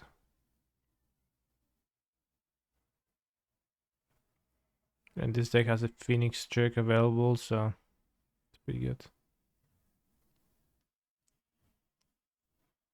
Fires of Victory, actually a nice removal spell. So for 5 mana you draw a card and kill a thing, otherwise you kill a thing. If you have a big hand, it's Sheldred very Super. nice. Tough was hunting for a fly right now. I wish you could see it.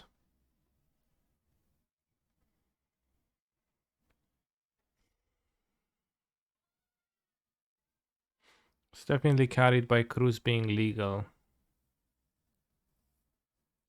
What, fire? 7th victory? Or blue-red in general? I guess it's pretty interesting how I guess shouldered, right? Because of Cruz. Cruz is surprisingly not represented too much for like how allegedly powerful it is. So maybe it's not that powerful. Maybe it's just semi-powerful. Under Nyctos ramp band colors. Band spirits.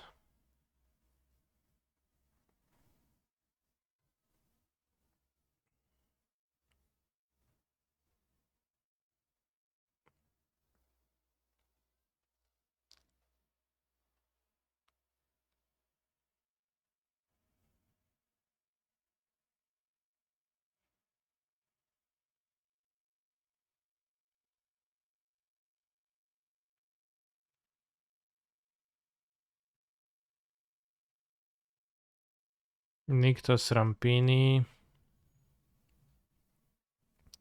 The idiot bolas.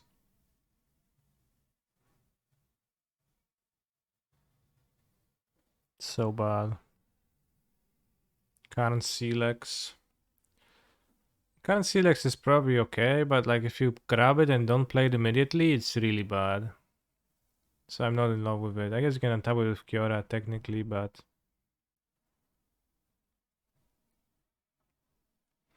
why do these decks play bolas again? Because you can make the combo easier by untapping with Kiora and also for the memes. That's just not very good. It's being played because it's like seems cool, right? But and who doesn't want to play a little bit with Nicol Bolas Dragon God? Not many opportunities to do so, seriously. So people latch onto that, but it is just obviously actively poor.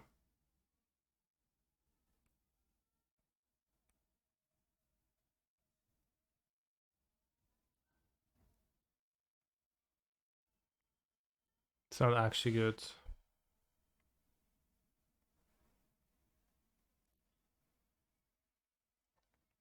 This is playable in vintage. Gerard's hourglass pendant.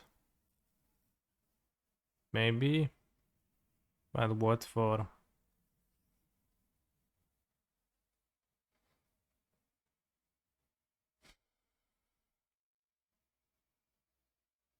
I mean, it's a second sunrise.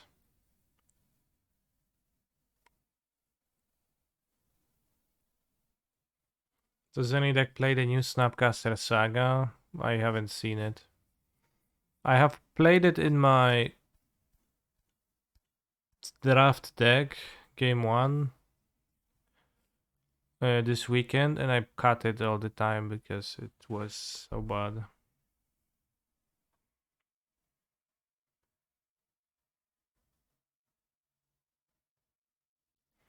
Sahaba versus key combo. Sure. I mean, it's like Piffing Needle, but I guess has upside. It also has many downsides. For example, doesn't do anything else.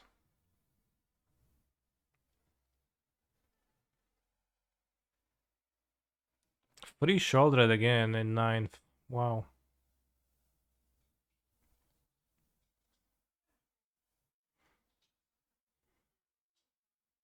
It only Piffing Needles your opponent, right? True.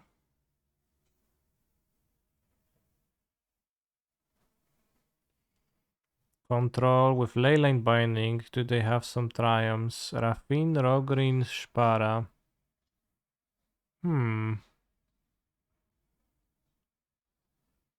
Interesting.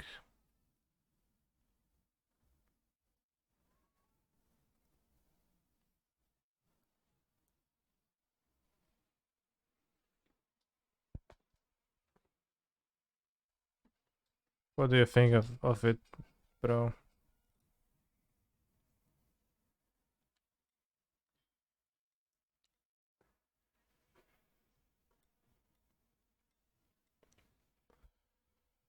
Seems interesting.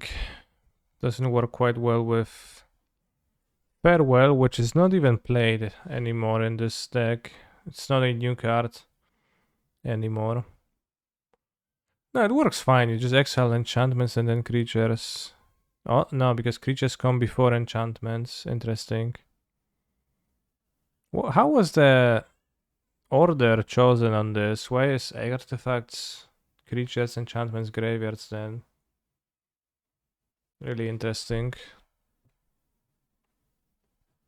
Alphabetical, A, C, E, G. Makes sense. It's funny. If you use a different alphabet, this card.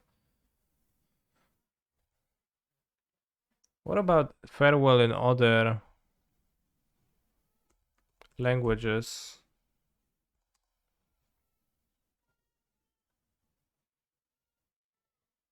Because that does change the utility of the cards. Kinda.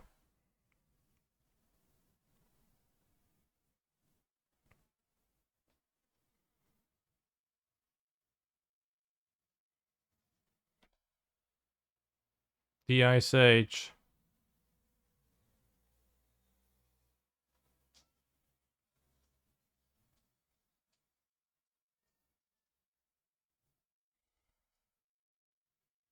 Artefactu.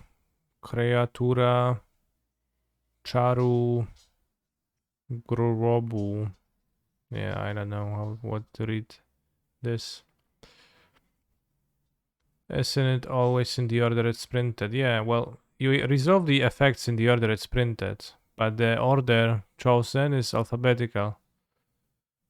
And that does change how the card actually works, because if you were to exile enchantments and then creatures, then, for example, if you had Farewell, right? If you had a Leyline Binding with a creature, it would first exile the Leyline Binding and then it would exile the freed creature. And of course, it has to keep the order and other printings too, because it does change the utility of the card. Do I know Russian? I know no Russian really. I'm kinda down to the idea of Leyline Binding and the random triumphs. Although 6 tap lands is all a bit scary.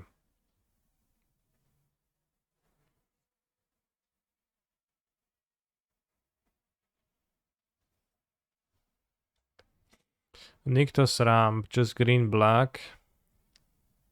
Fatal Push. Free Ritual of Suit. What the fucking hell, bro? You have 11 sources. How are you casting that? Explain. How do you cast Ritual of Suit?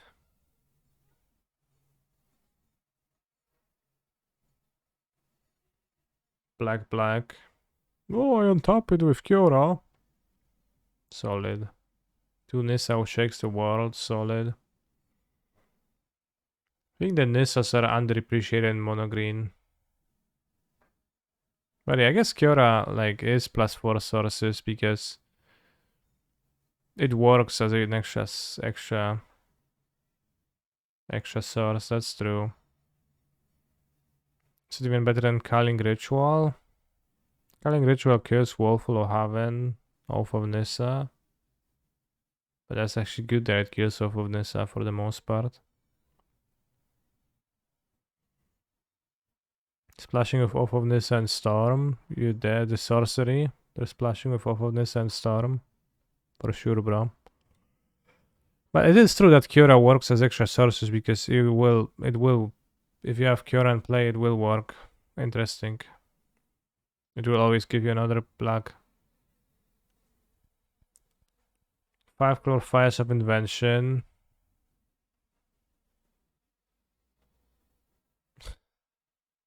This is so funny. The 1-offs. The 4-offs. Is it a better version of what I played? Maybe. Hard to really know. Maybe it has a better mana base. There's more pathways, so it's more untapped. It doesn't have Zur, which is better for the mana because you don't need black. No, you do play black.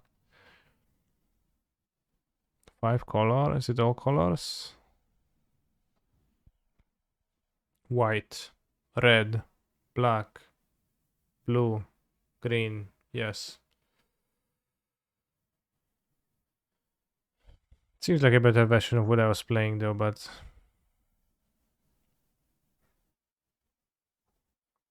other version. Serra Paragon? That card doesn't function. Why would you play it? Spirit Companion looks pretty good to have.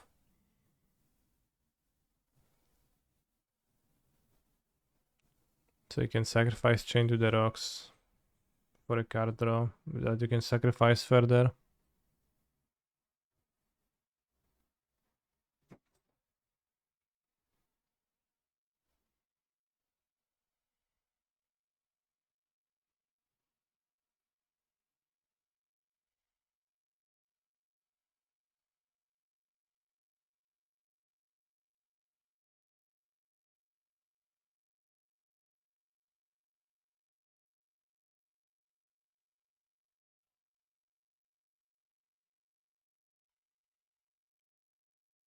Boros aggro by Juju Bean, not afraid of Liliana, just playing 4 haste mans.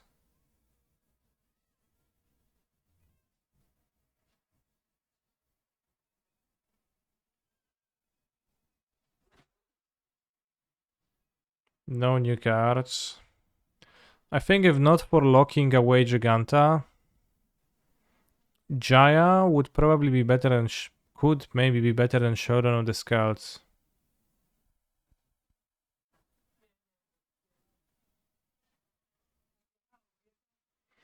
I love that this deck is significantly better when you play Fires into Enigmatic on turn 4, but play Aeorian 80 cards to reduce that probability. True. It's pretty funny anyway.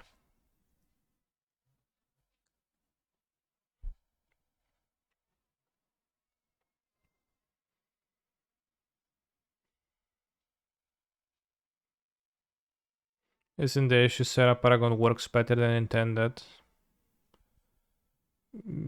Yes. Although on Modo it works as intended, not as as it should per rules now.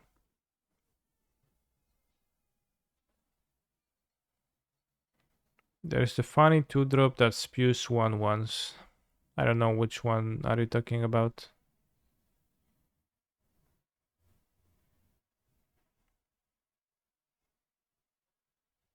Not even the fairies, but then 2 Tolsimirs. Wow.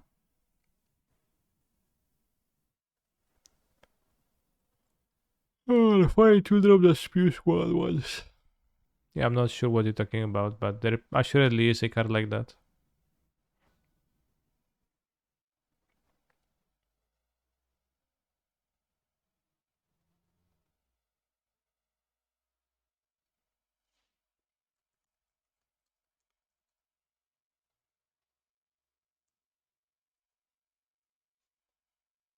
As a 2-drop.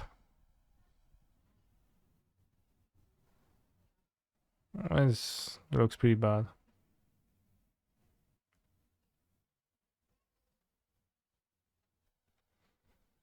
Mono Black aggro, long time no see. I would have expected this deck to play Liliana.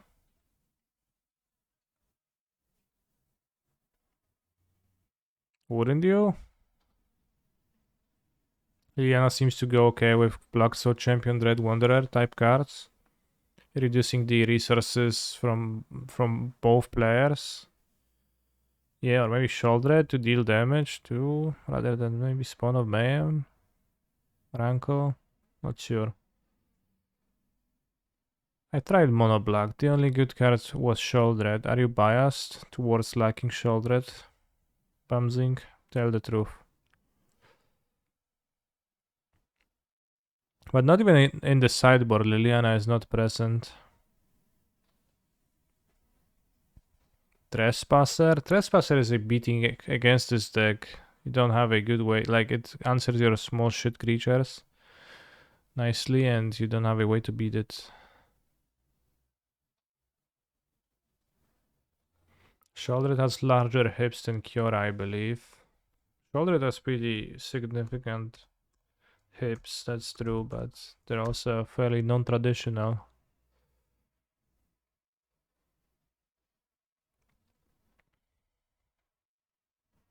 Mono red aggro, creatures, Storbrand. No Embercleave though. Nyctos Ram by Sombolas Mimer. Red black by Ginger. Sheoldred where?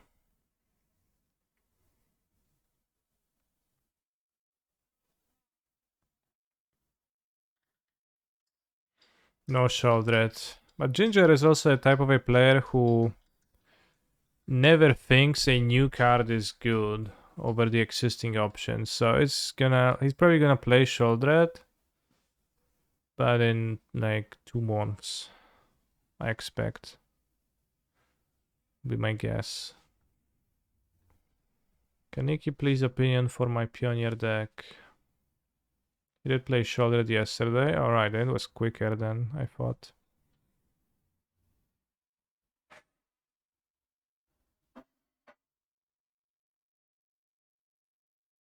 It's a deck.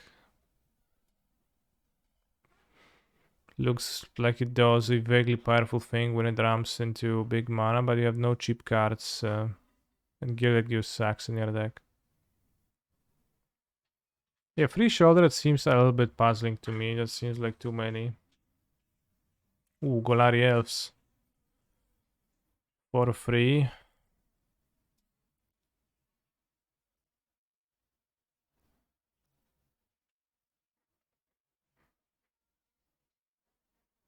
It might be that Harald is not that great, actually.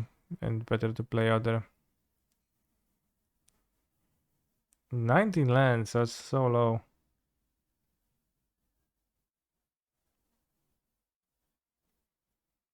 I'm curious about the card that makes other green permanents have Phyrexian costs in general or in Elves. Grisfang with 2 Liliana of the Well. 2 Elder Gargaroth. Interesting. I think that card is interesting, the mono green guy. It would be powerful in a Stompy type deck, I think, but also I'm not sure if a Stompy type deck is a relevant deck anymore and I'm not sure if it has meaningful advantages over a Planeswalker mono green Nyctos deck. Another Ritual of Suit gamer? Wow.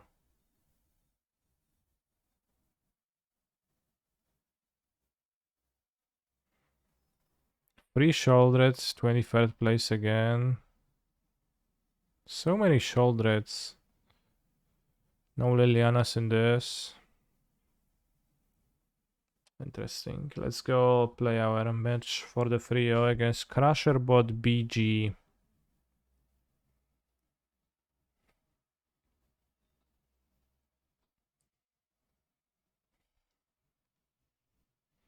We must examine the hips.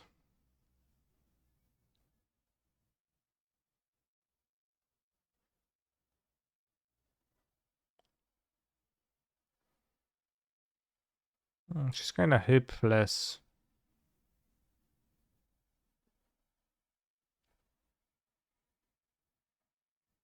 Story Spotlight. Are the creators originally humans, bros? Where did they come from?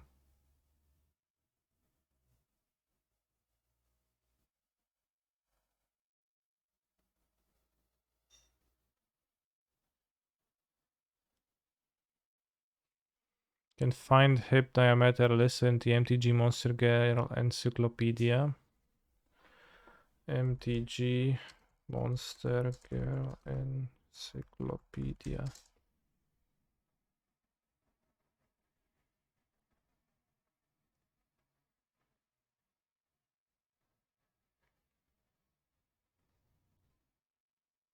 No, I can't.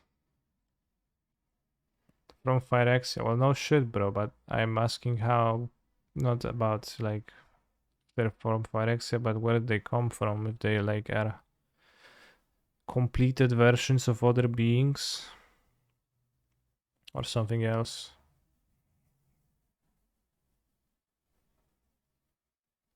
Yeah. If they are former people or not.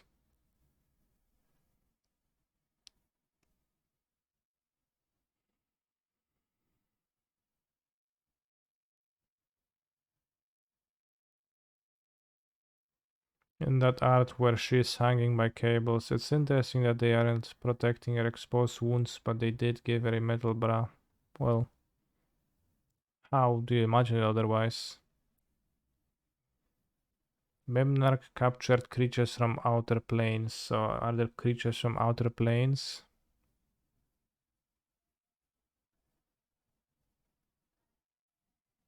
Might also be just her chest.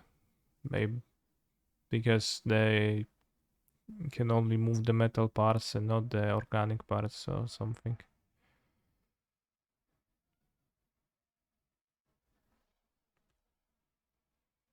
Through the planes.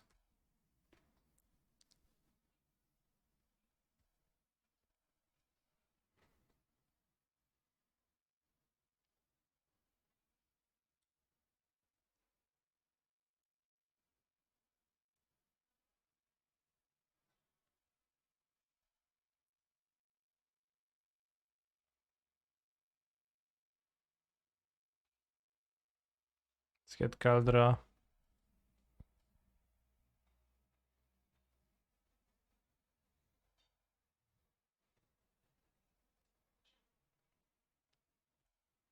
All the creatures in Mirrodin are not from there originally, okay. But like where the Praetors, I don't know, they come from somewhere or not? Were they originally the citizens of Mirrodin that got turned into that?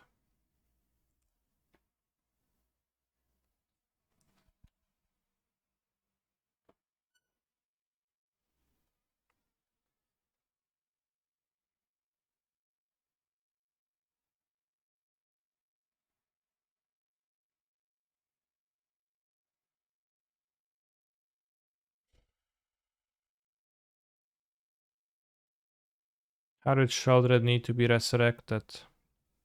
She needed to be restored because they use the planar bridge to travel between planes, but only metal parts of the Phyrexian body can travel, but not the organic fleshly parts, so since she has no legs or something, she just traveled like this and then needed to be put in a wheelchair juggernaut.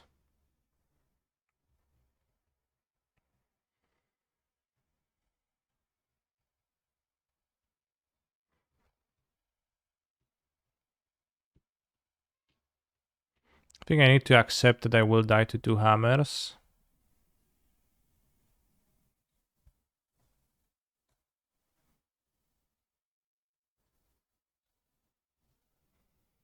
Or I can block with Wingmom Nexus on the Ornithopter, but he always attacks with the Ornithopter.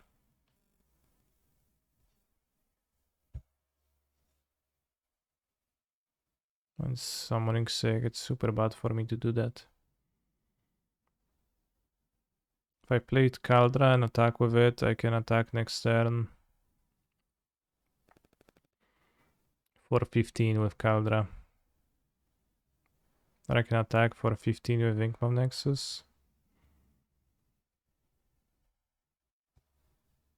For 15 with Wingmom Nexus, yeah.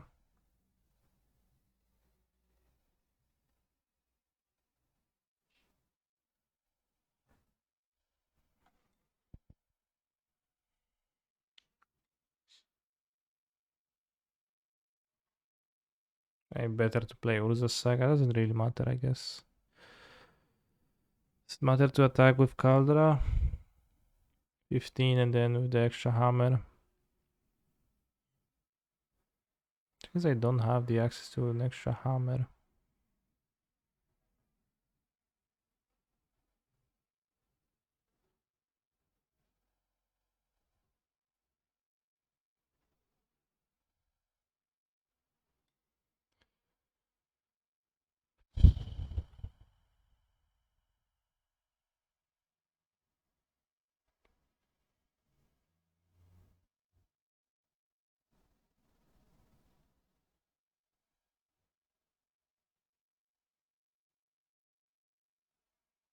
Any reason not to attack?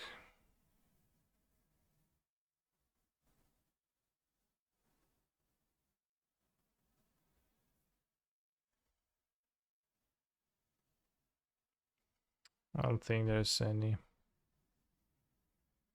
No, there is. No, there isn't. Because it's not sorcery speed.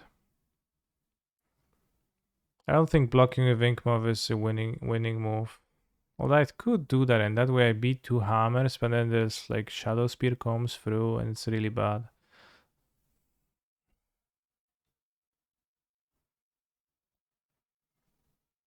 I guess my opponent plays a Stoneforge. No, it doesn't change anything.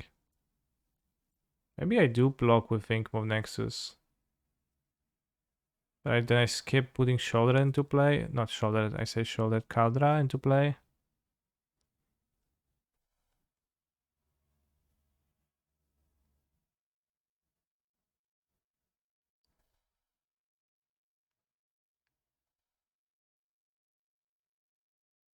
It's so bad if I block with Ink Mob.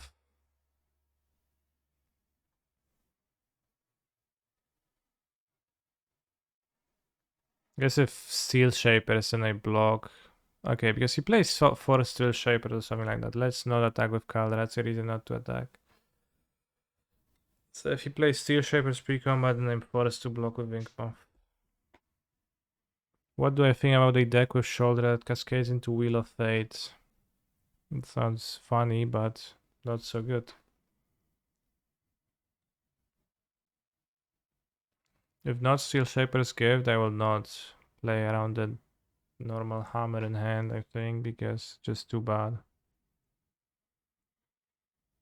Or one die. I guess I'm fine.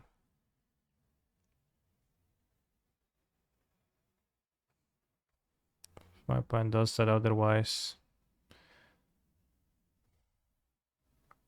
Okay, let's do this. Let's do the coward movement. I think we can win a game with thanks to Caldra otherwise. He's playing no Caldra. Magic players had chosen for Merlin to win instead of Phyrex doing Scars. What would they do for current story? Follow Jason Vacation? No, Phyrex re-emerge and the Mirrodin.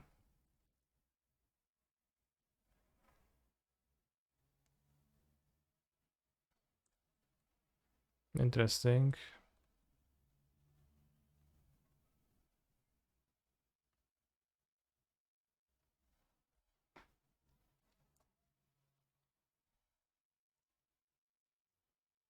I didn't play around that quite, but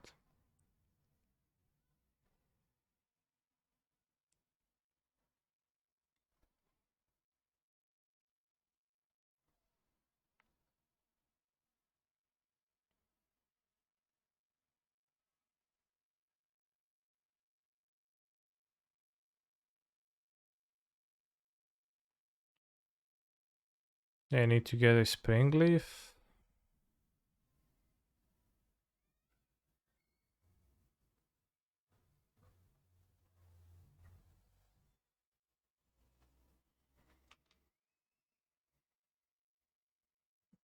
Maybe I get Ornithopter. That's so weak. So I don't want to block now that they have this. No, we don't want to do that. My opponent's gonna have like 2 hammers still in hand, and we just gonna accept it at this point, I think. How do I spring leaf when I have another Inkmoth to block with? I need to.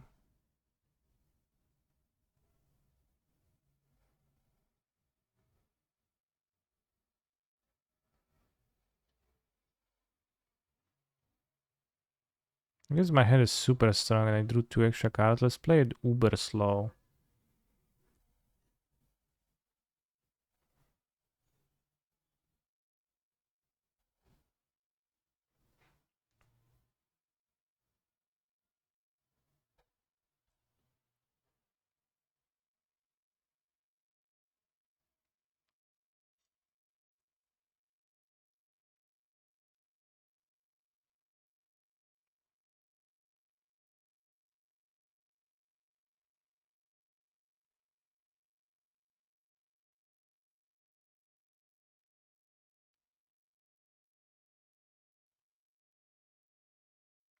Firex and Eldrazi's damn solid.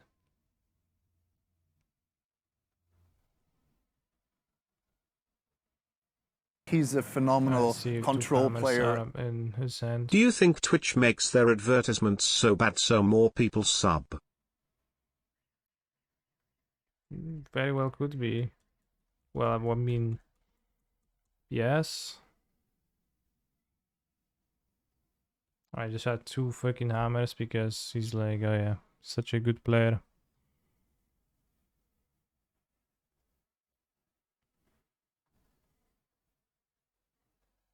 Very skillful Mr. Crusher bot.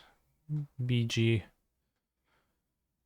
How much removal is in a Crusher bot BG deck list?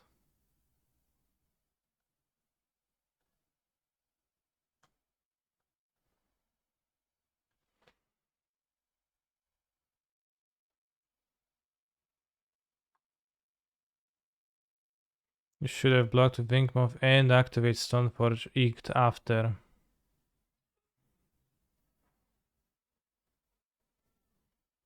Why?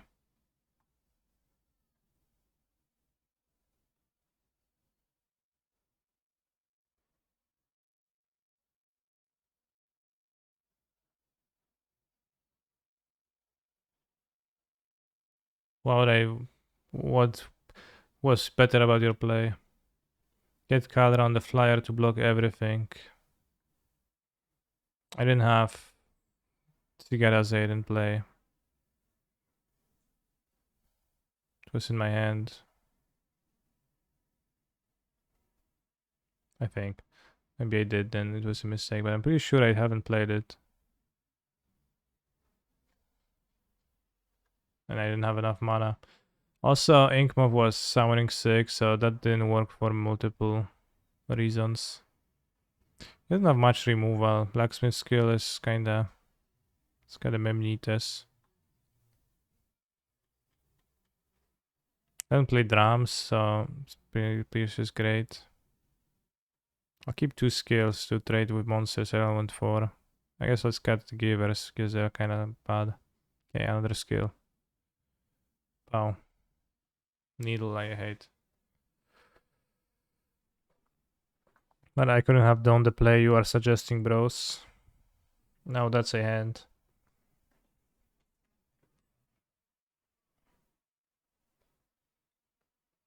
Four more minutes before another Eternal format gets warped by some non-MTG product. Explain your comment.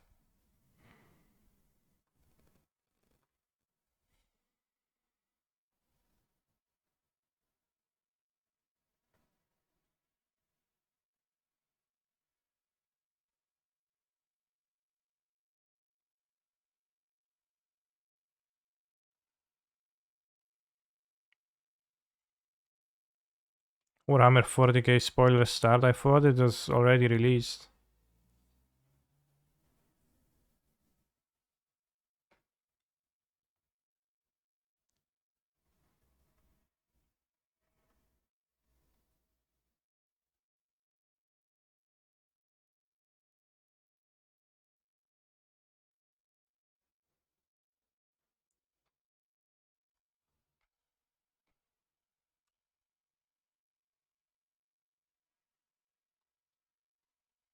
It is a commander set, yes, which means it's physical vintage and legacy.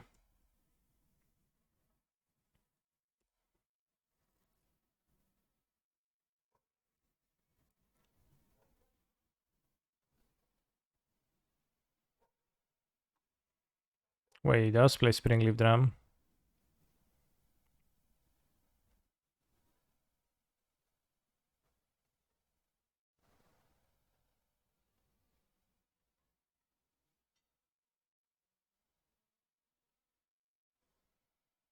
We lost how?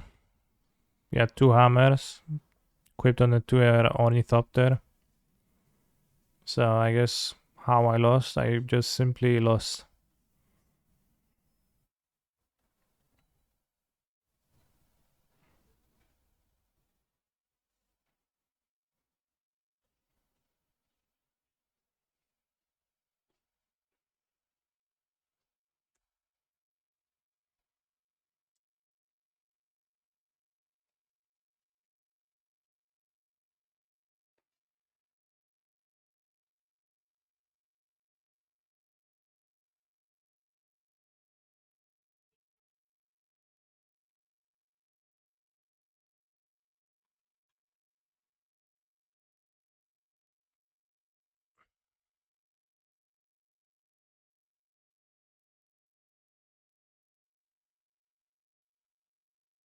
So Shoulder's Restoration was just attaching her to the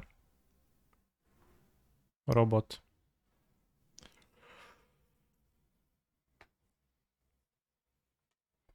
Turn 1 Esper Sentinel, turn 2 Esper Sentinel, turn 3 Gandalf. Sure.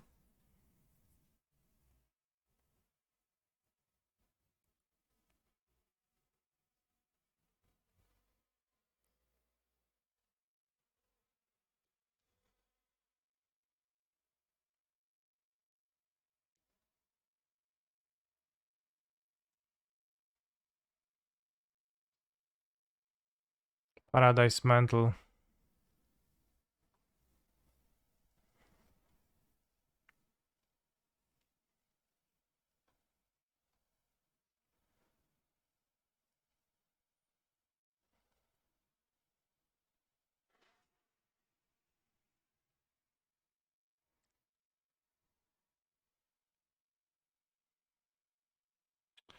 Hello, Will Hall XP. What do we do here? Can march the ornithopter.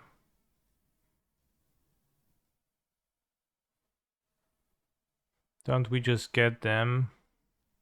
Well, Pen has 1 mana available, so you know they could have so-called removal spells. Although once again, let's check the Crusherbot BG deck list for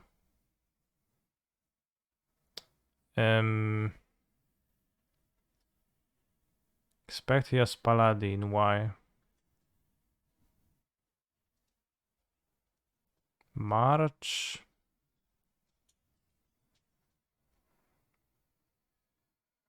We do draw a lot of cards, but it doesn't really matter unless we draw an ornithopter. But it didn't have path last time, so I guess since no path, I'll just do it. Mental fetch without paladin seems suspect. Yeah, maybe. It is a bit weird. Why would you fetch the mantle? Could have tithe. That's okay.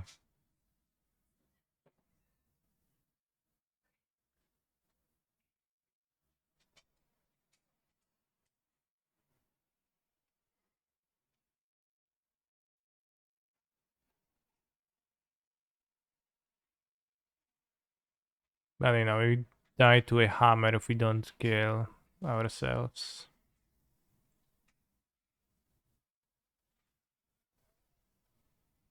On the ink moth, which is fine.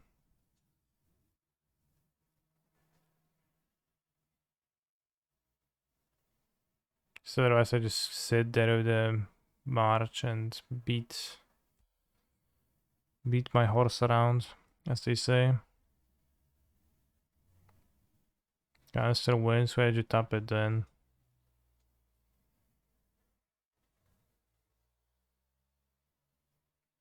Notably, he can cast one thin ice with flash. That's actually true, I forgot that's the case. I forgot it gets flash from Cigarda's Day. That card is pretty good then.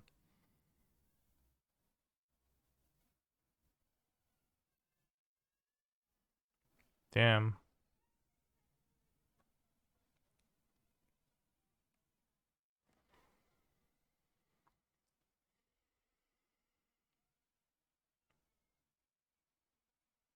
It's playing for 8 zeros.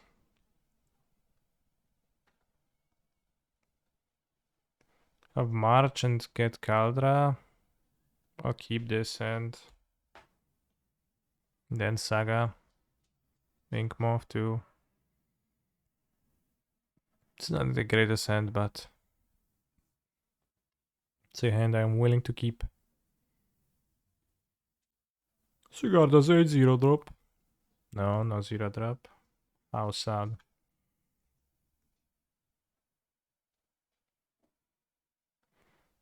Let's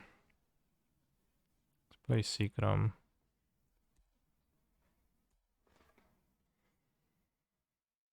Pika Pikaboo. Stoneforge. Fetch. Colossus Hammer. Watson killing Cigarda's 8 given my hand.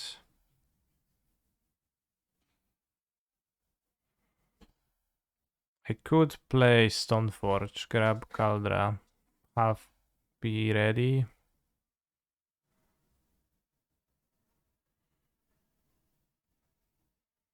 Don't like that.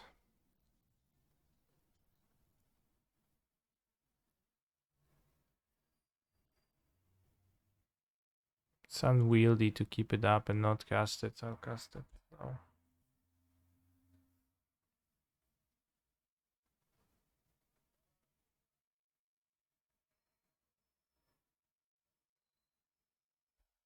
Yes, of course, my opponent will go second 8 and double hammer, but that's fine.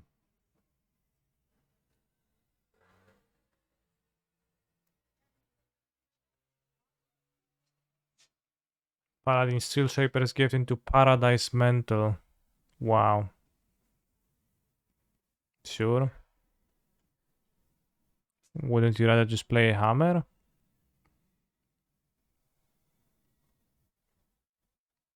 Rather than do this. Kurwa, no lądy same dobieram. Przejebane.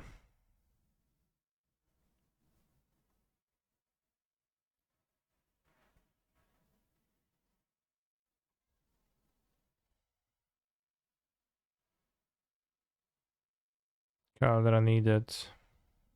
And now we play land drop. But which one?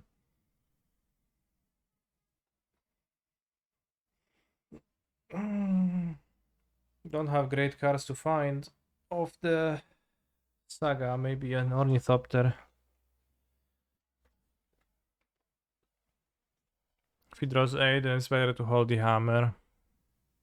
Sure, but you can get a hammer with Steel Shaper's Gift afterwards.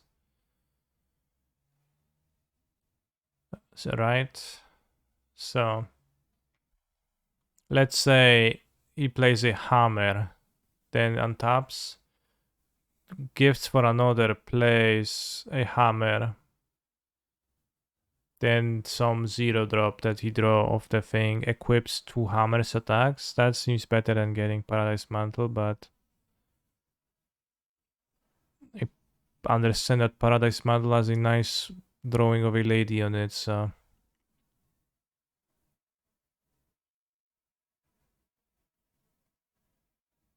maybe he already has 4 hammers, then nothing matters. But even then, you would rather just play at one of them. But in general, the Mirrodin artworks were full of those ladies, bros. Never again. Never later in Magic the Gathering.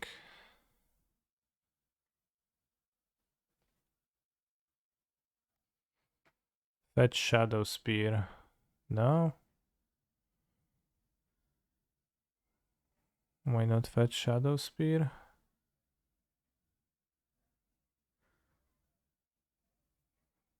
Since one hammer, one Shadow Spear makes sense.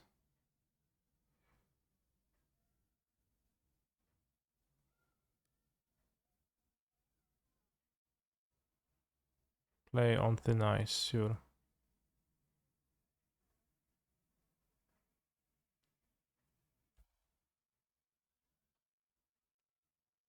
Nice deck, bro.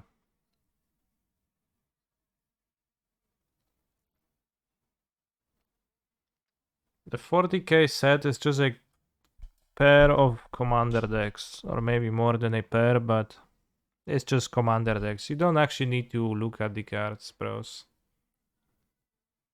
It's fine if you just ignore it and focus on Sheoldred. It's restoration.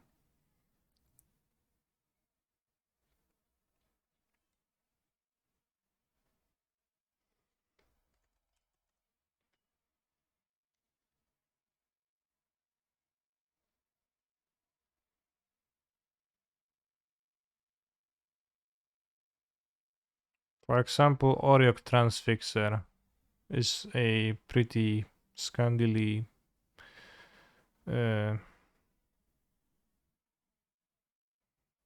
what's the word for that?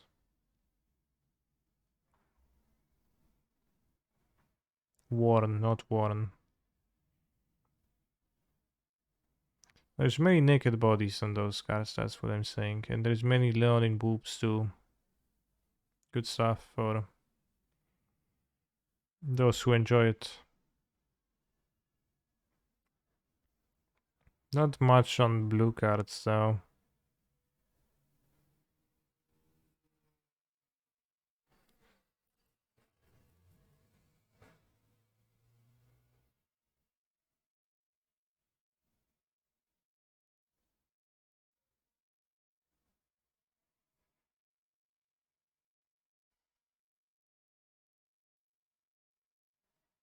Yeah, seems mainly like a white thing.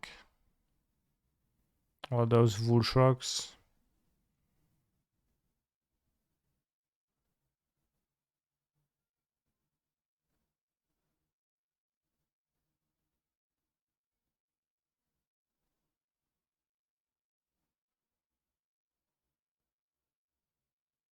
Those ogres have beautiful art style.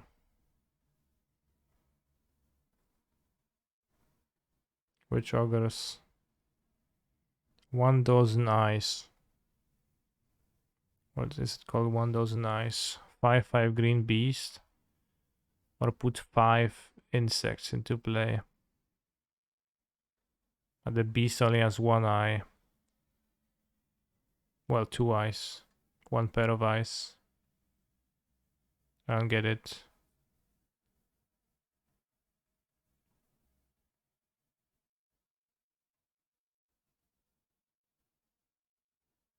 Ten eyes on the little one says only 1,000 eyes if you kick it and twine it.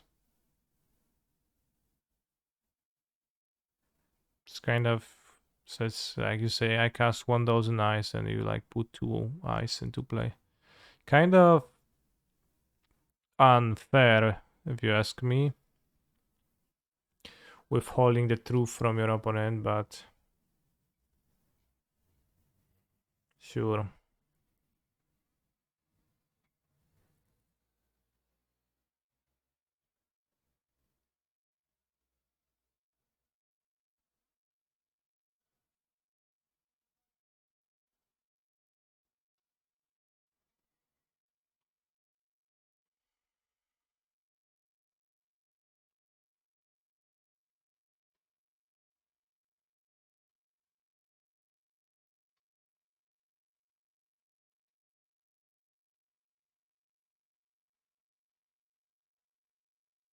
Yotian Soldier? But Yotia declares war as a card on Dominaria. How did those two travel? into each other's planes. Or rather, I guess one of the planes is a thing, and then Chad also said that it was Memnarch who was putting the creatures from other places on Mirrodin. As Mirrodin was an artificial plane.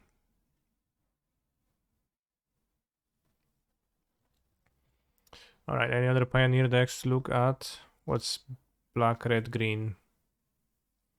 Bolas Citadel Company combo with Liliana Heretical Healer. Interesting.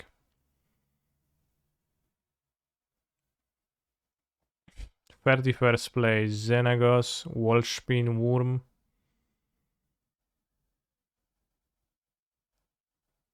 It is, you know, a bit rough that if you happen to draw your Xenagos or Wolfspine Worm,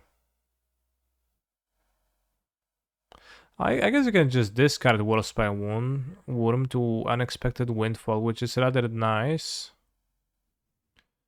But you have to exactly draw your Fire Prophecy and put back the Xenagos. Which is just not so nice. And then the sideboard has 1 Niv-Mizzet Parun and 2 Hullbreaker Horror just to switch to cards that are castable. Or Valakut Awakening, that's true. So I guess you have 5 of those effects. Xenagos isn't always necessary though, so just putting the worm into play wins.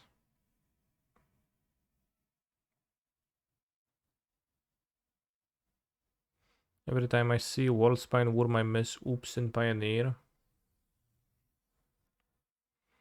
Sure.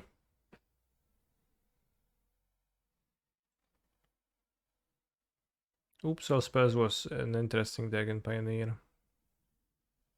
Although I haven't played Pioneer at all when it was a thing, so maybe it was interesting from the observer's perspective more so than really by itself. Yeah, but more than 60 card decks, that was good. That was good times. And like 68 cards, 66 cards, 77 Yorion decks.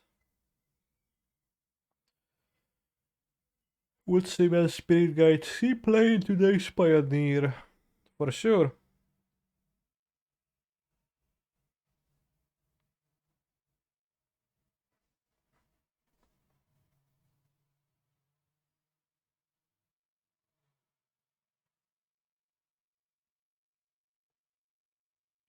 So the challenge was won by Real Ed playing the Scam Rakdos deck. And second place was Rakdos 2. Seems like a very similar list. Not identical.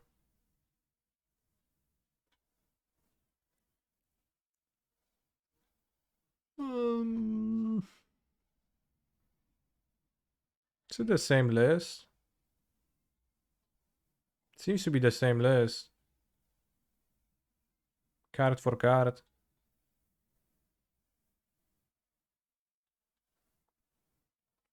Seems like Rakdos is a powerful deck.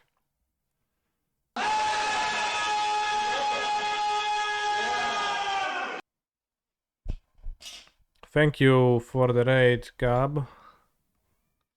Went 5-3 at the weekend with GB, Elves, and Modern. Still got slapped by Fury.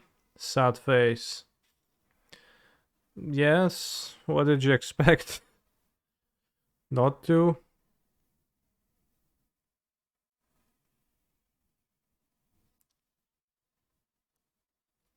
Third place, Glimpse. Fourth place, Timur Control. This is maybe He's a worth phenomenal visiting. control player. 4 Scape Shift, 4 Fire Eyes, 4 Dryad of the Lycian Grove, 4 Ren, Bolt, Explore, Iteration, Remand. It's 26 lands plus 4 Ren. So 30 of them. Thank you very much for the sub. Make the RAM. Very based. You only have 4 lightning bolts to answer monkey on the draw. You have 6 top lands in the deck. So that kind of sucks, but besides that, it's also 4 Veil of Summer to protect the escape shift. It's just pretty based.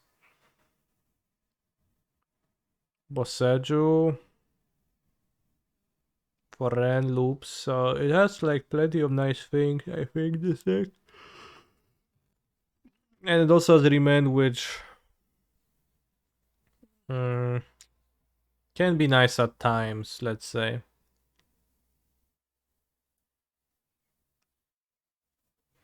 Only 4 bolts. Yeah, I usually try to cram in at least 6. All different art sets. Difficult for opponents to spot me cheating. Of course, what I mean is that, you know, some decks, like even the Rakdos deck, right? How many answers to a turn 1 Ragavan does it have? It has 2 lightning bolts. And I guess it has the Furies too, which you're fine going Fury and reanimation spell on Fury on turn 1. So not too many, but most blue-red decks play like 6, 7, 8 removals.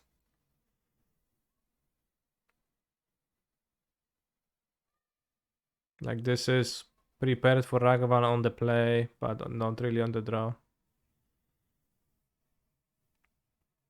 I'm gonna download this. Not playing for Pyro in these lists seems like sus. Why exactly though? After all, Seasoned Pyromancer could be viewed as a card with diminishing returns. Drawing multiples will mean that you just end up discarding one to the other and not really gaining much value, while your hand is a bit rigid throughout the turns where you have 2 Pyromancers in your hand.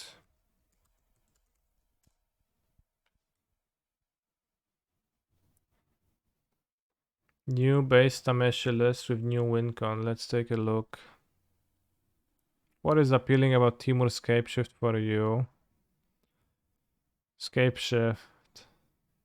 I don't know, just like WinCon. Then Veil of Summers to protect it. Like the card Scapeshift seems maybe okay. 1 card win. And then there is card advantage in Ren and iteration in that deck.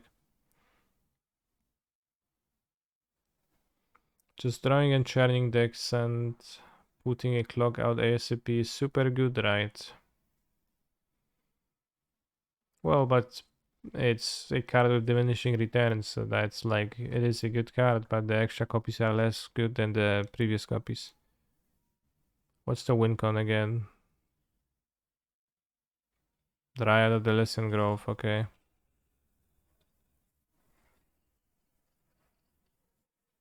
Do I think Blue-White has a chance with Binding? I think Binding is not that hard to defeat as Blue-White, so yeah, it has a chance. So Dryad is the Valakut win con, but it doesn't seem like a good card to draw in general, so... There's only one Valakut, so it won't draw it, so why is that win con really good? Seems like 3 dead cards in your deck. Rather 2 dead cards and 1 bad land. 1 off-color tap land in your deck.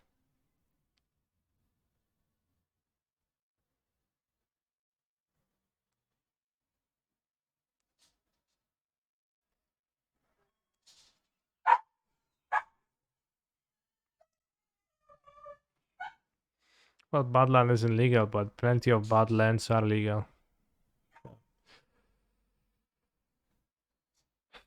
How?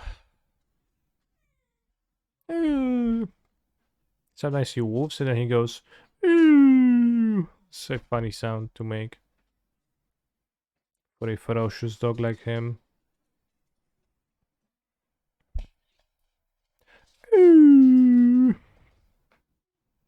As if he was holding back another wolf. Because he knows that we say, hey, don't wolf pro. There's no need. This is a 4-color deck. I'm inspecting it for any irregularities, but it's just like no leyline binding even. 6th place, Hammer Time by Happy Sandwich.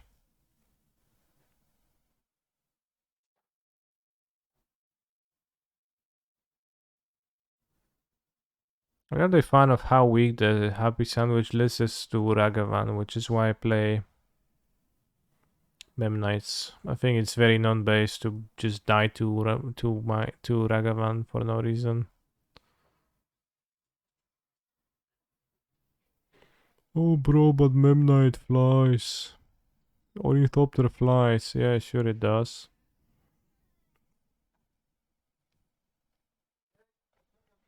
Ooh, another red, black, and... Is it literally the same list? The list still seems kinda random, has plenty of cards that could imagine some people would disagree on, and they would be like, oh yeah, like one of Night's Whisper, not playing that, right? Or like one of Liliana of the Veil, not playing that. But at the same time, all of them have one Liliana of the Veil and one Night's Whisper. Just copying the exact same deck list. Funny. 8th place, Affinity. Blood Moon plus Leah and Doffy. Blood Moon plus Doffy Voidwalker. That's truly something indeed. This is 1000th version of Affinity. This time it's 1 color, but it actually doesn't matter. The mana is still quite bad in a 1 color version, so you're not gaining much by restricting yourself to 1 color, and you're still playing tap lands in your deck, so cool. It's a fine deck though, but just a bit of a weaker hammer, I guess, for the most part.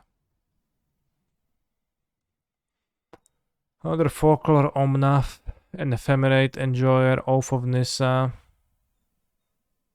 Risen Reef, Collapse. As I'm collapsing from cringe. 10th place, is that Signet is the best? This is not untrue, I guess. If we had to rank the Signets, it would be likely that I would put the Izzet one on top, alongside the other blue ones. Not sure exactly. Asmo, Cauldron Familiar, Gilded Goose, Feasting Troll King, Fetal Push. We've seen those builds at the beginning.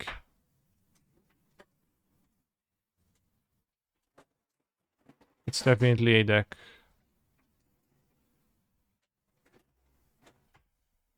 Last time we discussed Pioneer, someone in the chat said that the red-black sacrifice decks are built on the false premise of Cauldron Familiar / Witch's Oven being a strong combination.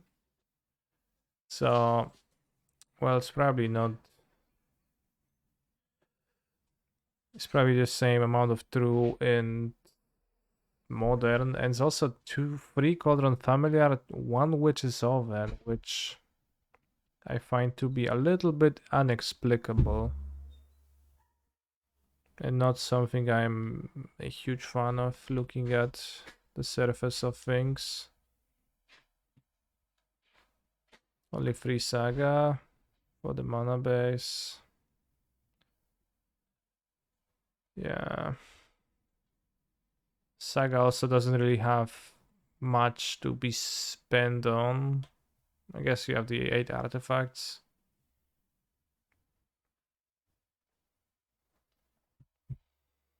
I guess Cat is mainly sack outlet for Trellerino. Yeah. It is odd that there is 3 cats in this deck because they just don't do much, right? Guess you discard and return with Trell? I don't know. So odd. Lillian of the West. Hi.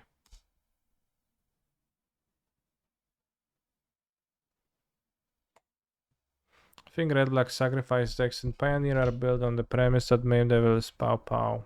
True, that's fair. It's kinda unrelated, I guess. To the deeper question of whether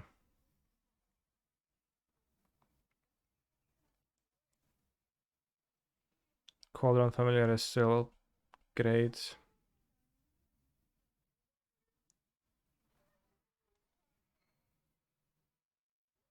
Bułka, nie widzę nic. Dziękuję.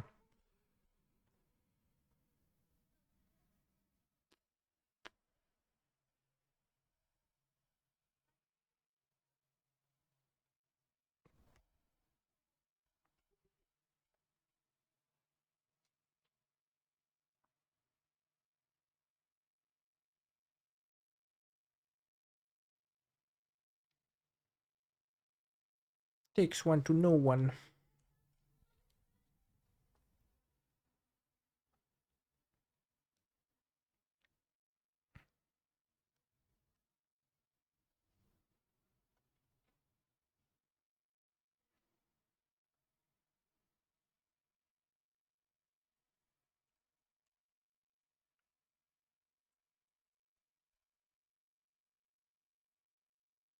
I play Stoneforge and grab a hammer.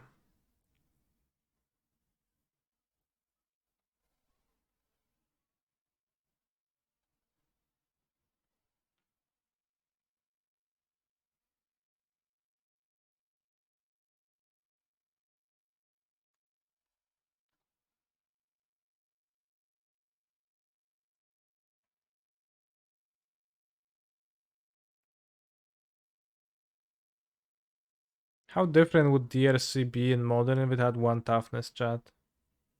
I guess Ren and 6 would punish it. Most importantly, maybe Lava Dart would actually be a powerful card against Blue Red.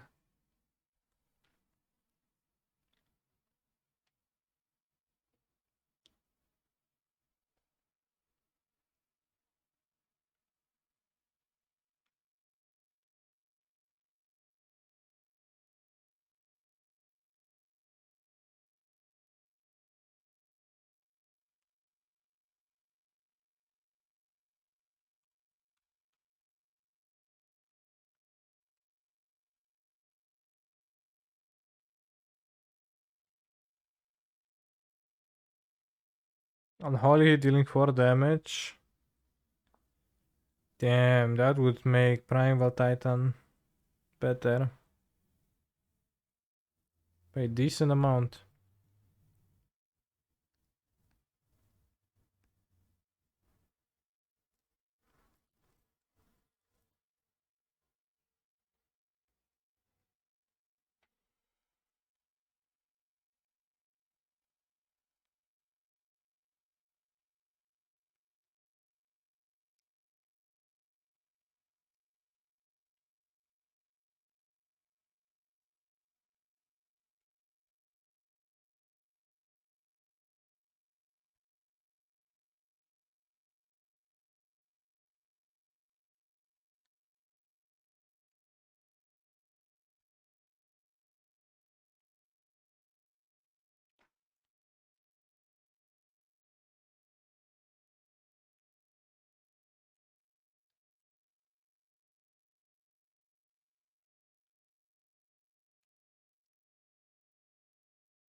That card should fit in an envelope, no much problem. Maybe, I guess it might not fit. I just send them in a box, yeah. I'll play Stoneforge Mystique here, get a Caldrona, I think.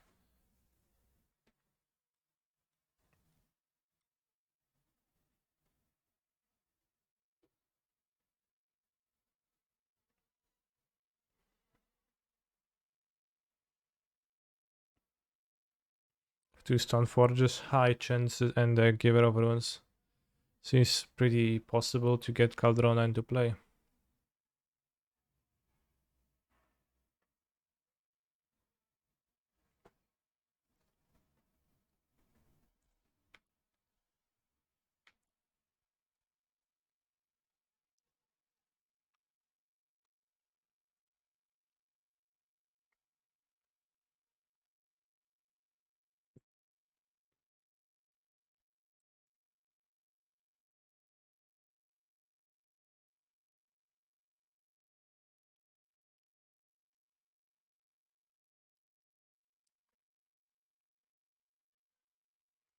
Chcą się pościgać, to się ścigamy.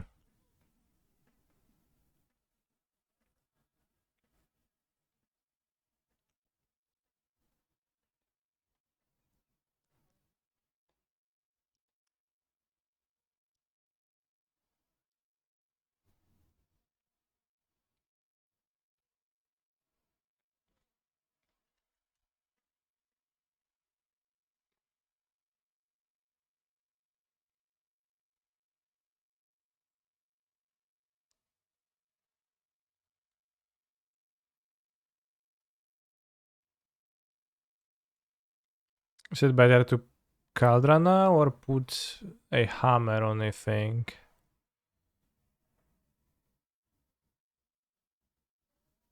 On the Memnite.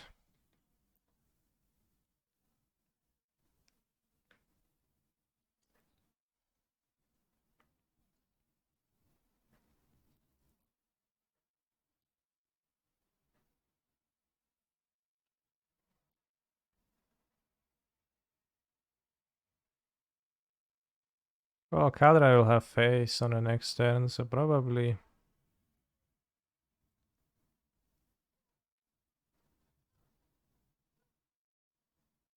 I'll make a super Memnite. Two connives for my opponent, but it's fine. When it goes to 1, they can't use Fiery Islet for mana either.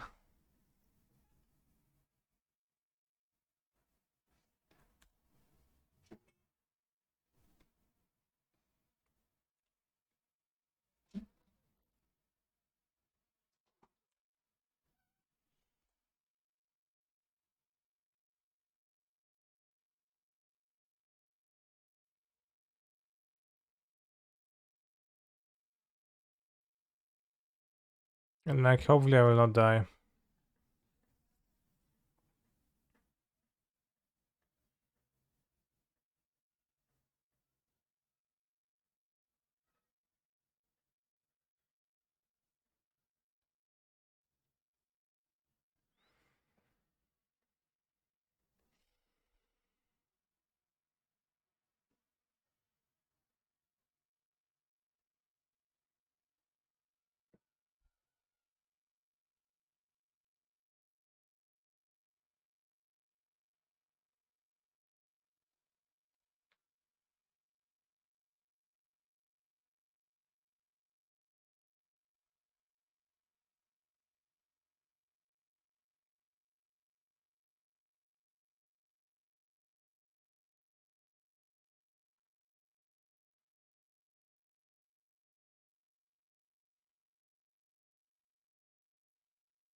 Yes, I would like to draw. I will equip it to Memnite.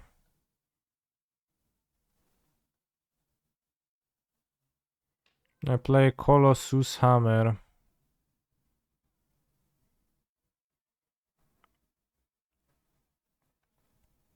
And that is enough. Enough is enough.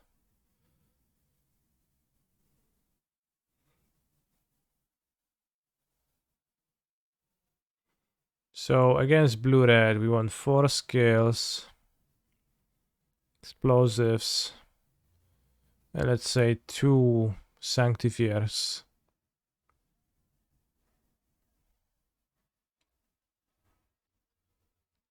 While I'll be thrashing away the spell pierces, the ornithopters, and a springleaf drum.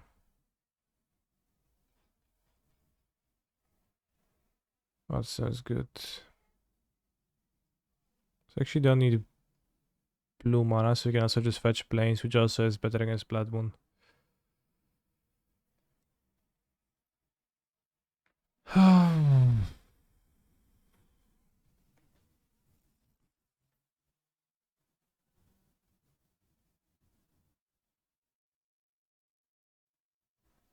The sand is not good. The sand is not good. The sand is not good. The sand is not good. I keep. Put back. What? Ink Moth? It's a 4-card hand, ja pierdolę. Stoneforge. Ash Flats. You have a plan. Just drum and saga.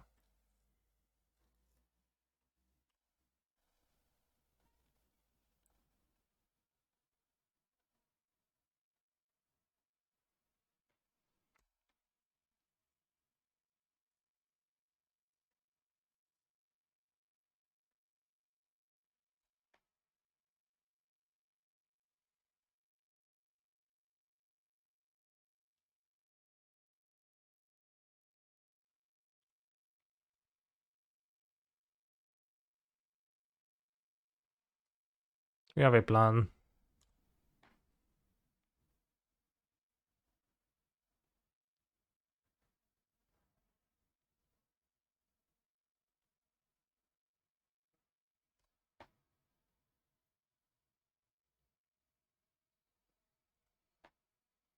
We have less of a plan.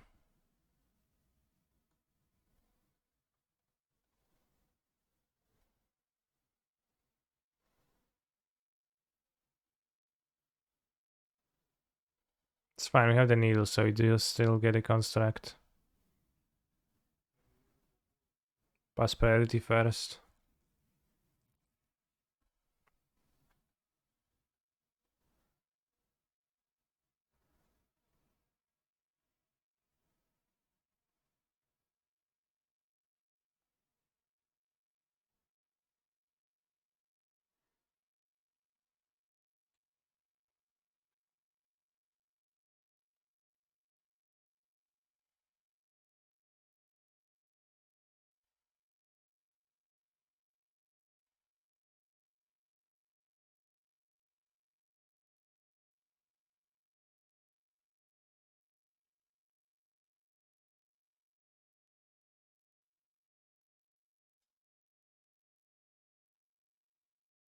So you got a Z being drawn. Not too bad.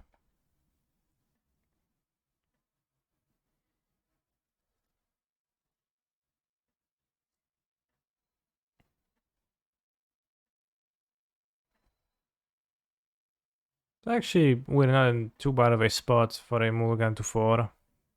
Imagine that I would have 4 cards in my hand right now instead of 1.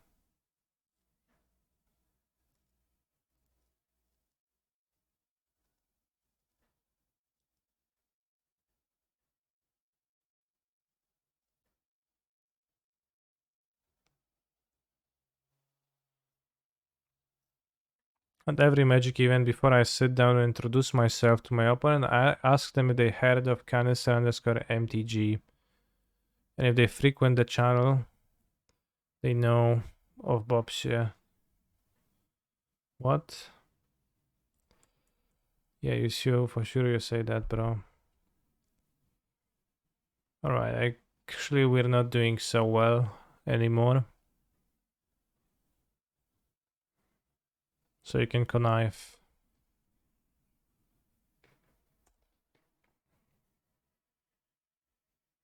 I once bought some cards from some... I once bought 2 Force of Negations from some country.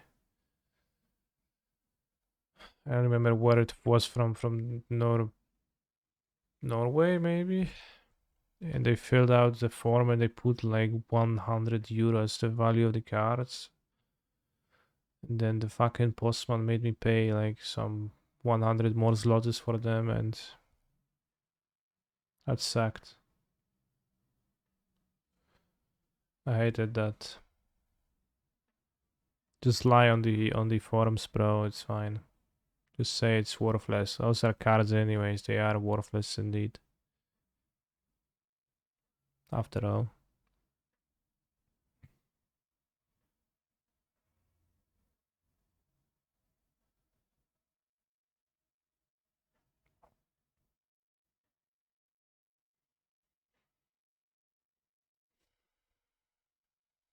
Am I illegally purchasing cards? No, I did that so legally. Wow, Hallowed Fountain.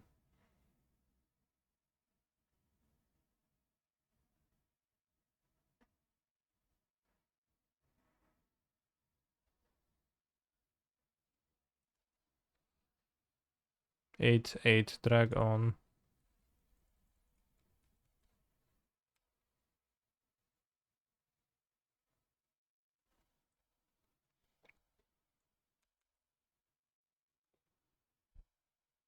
Wow, bro, so good. Barely won against Imogan 4. Huh?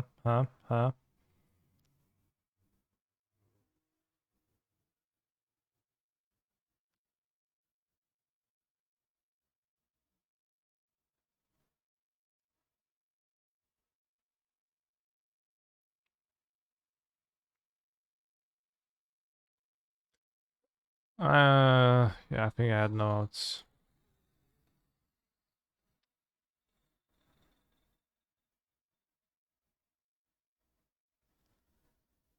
Imagine losing so badly your opponent discards a dress down. Couldn't be me. Actually, no, it was me. Kick weight.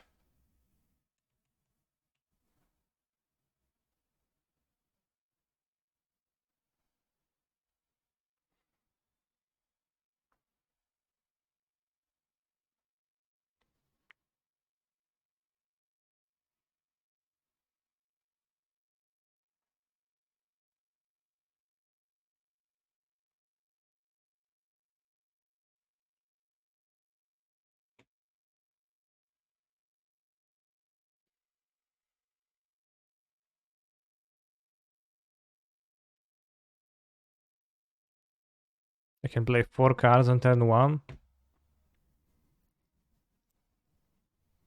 Actually, I'll mulligan. Keep this. I think I'll put back either Ginger Brood or Inkmoth Nexus. Put back the stinky Inkmoth Nexus.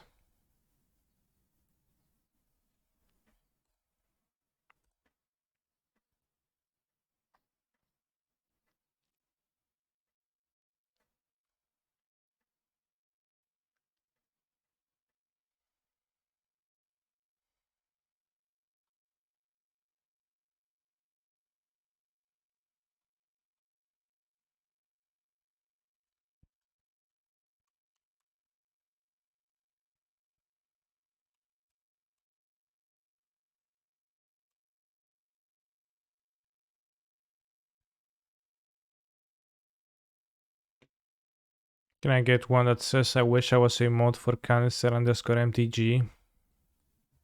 That would be based shirt. I could be a mod so that I would just sit in the chat and not do much else than a non-mod would be doing. Which is also fair, because why would you be expected to? Hey Canister, what would you advise to play in Modern right now? I think it is more important than what to play, it is how you play. So I would advise you to play well. I know it's a, rather vague. What was this? Shock, nothing. Suggestion, but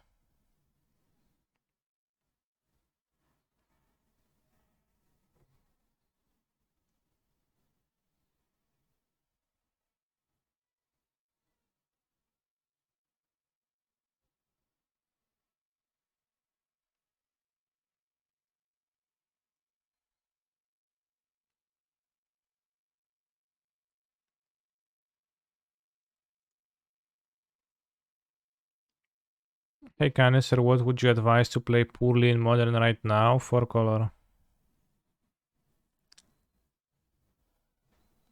Could just let go of the saga, or I could not and keep it. Spend my mana well. Play construct next turn. Spend my mana.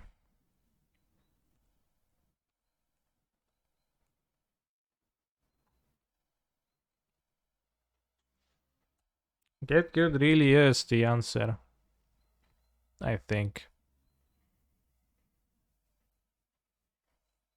Well, but Song of Creation is also... Well, I think Song of Creation need to play it well, not poorly.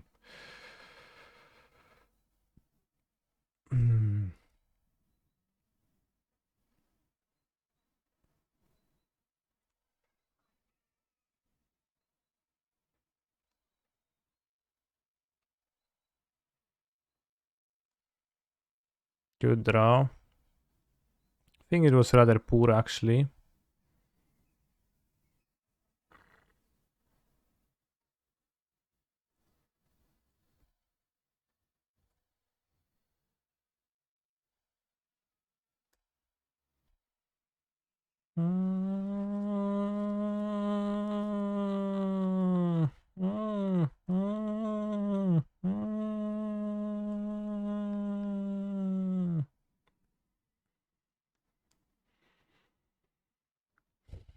What the hell is this?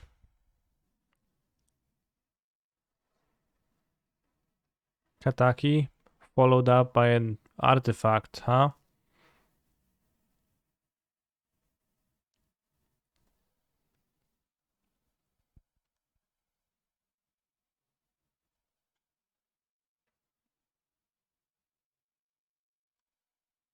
But as a hammer player, I feel personally targeted.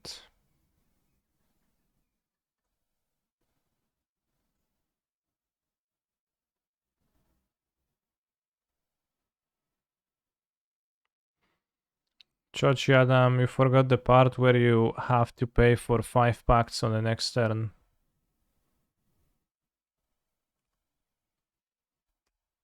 Which is inevitably what happens to.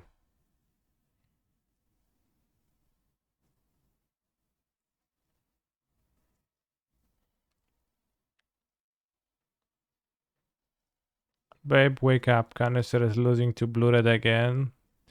To be frank, it is Blue Red splash white. And the white splash grants my opponent some rather powerful cards.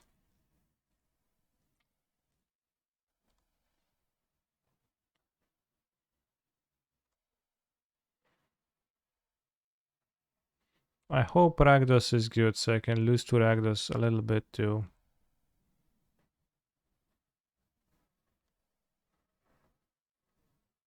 Instead of it just being you are and you are over and over.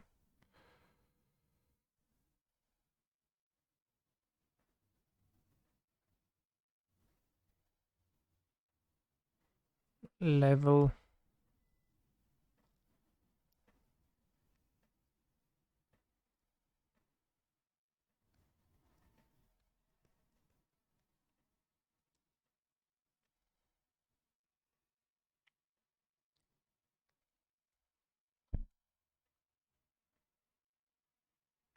Alright, we need just a few more attacks with the Ginger Brute.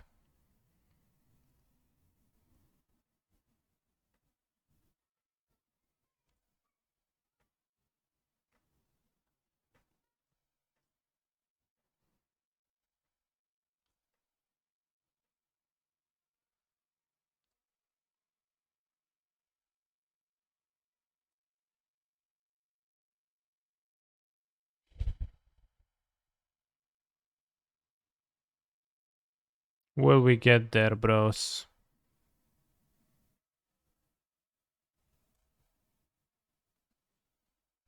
Free life. Unholy heat. We will not get there, bros.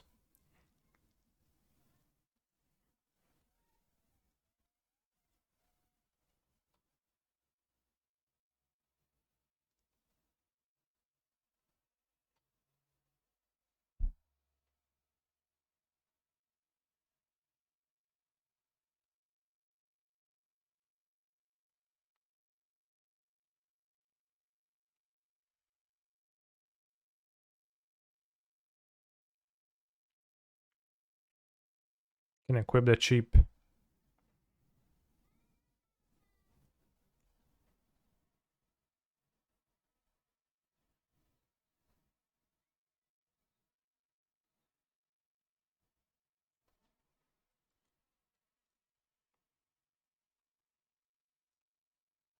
Next time we're gonna get them.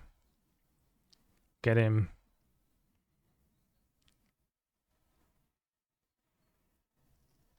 Maybe. If my Mem Knight doesn't die. And even then I won't get him, but... Puts a card on top. Well...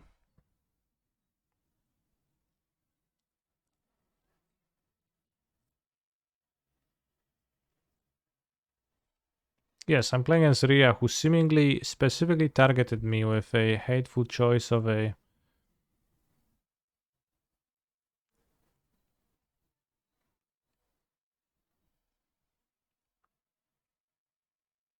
A hateful choice. Let's leave it at that.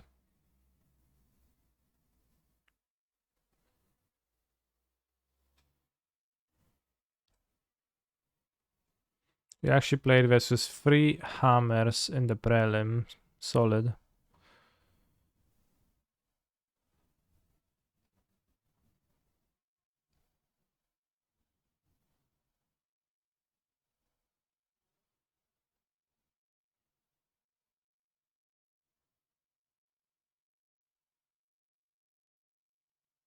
They kept a card on top, so I don't know what it is, but...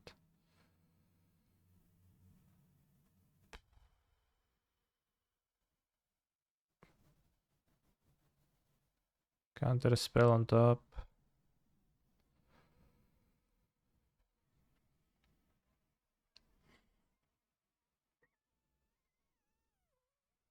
Put Smashes Book on the graveyard, connives. Discard subtlety, huh? Probably attack. Into the Kutaki.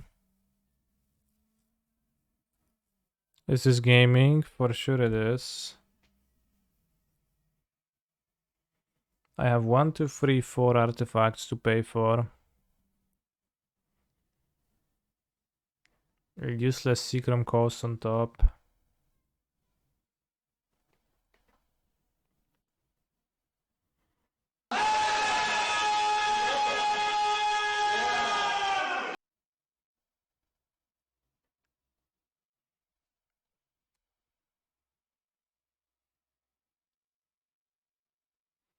What determines the size of the ability on the stack on MTGO? Well, if you highlight the... If you hover over the card that is like the source of the ability, it shows you that.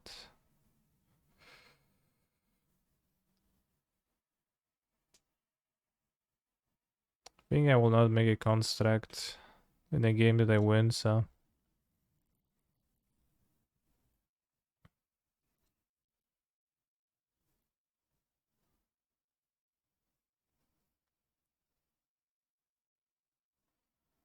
Duro. Monstacado.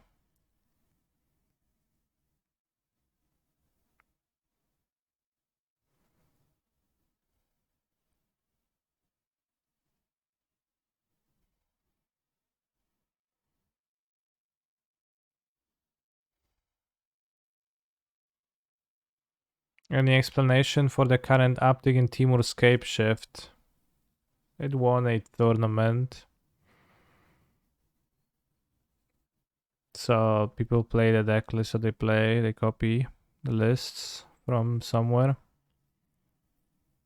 So it got copied, and I think it also might be somewhat solid. Somewhat of a solid deck.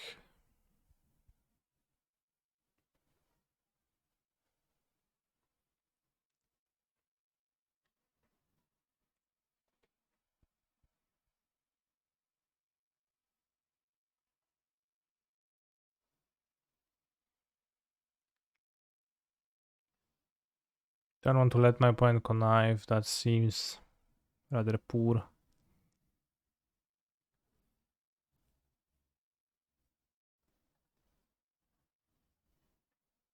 Liquid deck as opposed to a solid deck, good one.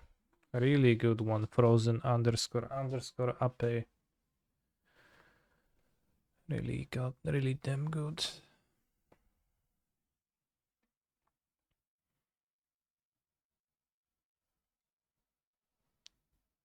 This game is weirdly close though.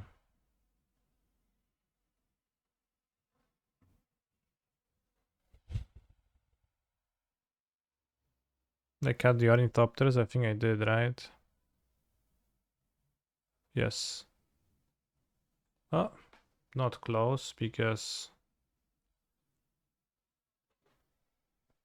Well, maybe still close.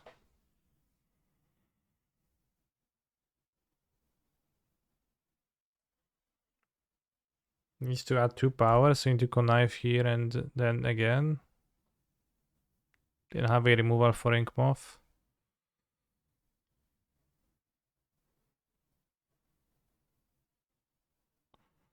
Or not.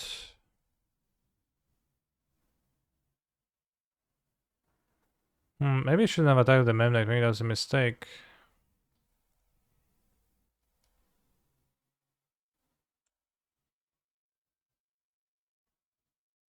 Discards consider. Well.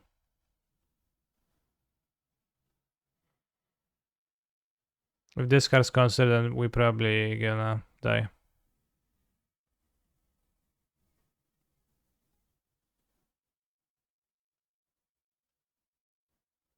Dominator.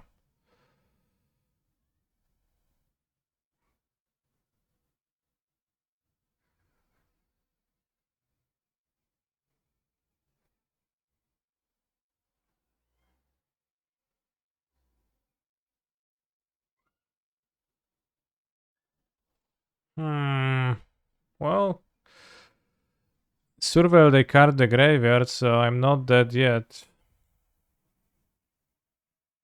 And I'm ready to jump block with my Inkmoth Nexus. Raise to Rainforest, okay. Yet another iteration. So maybe it would be Rainforest, Fetch Island iteration.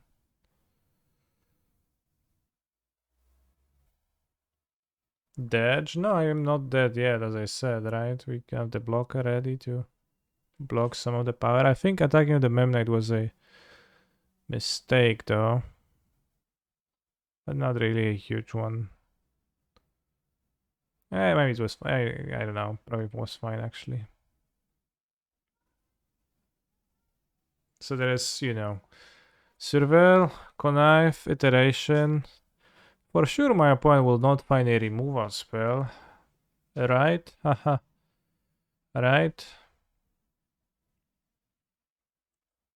After all, they have already used 1, 2, 3, 4, so there's a limited amount of removal spells left in the deck. Haha. Right? Haha.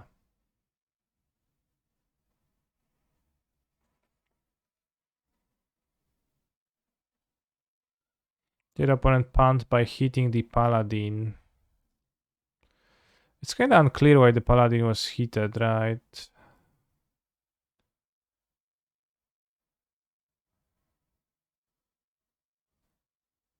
Well, no, because if he can't connive a damage with the Ledger Shredder, then it's not really a punt.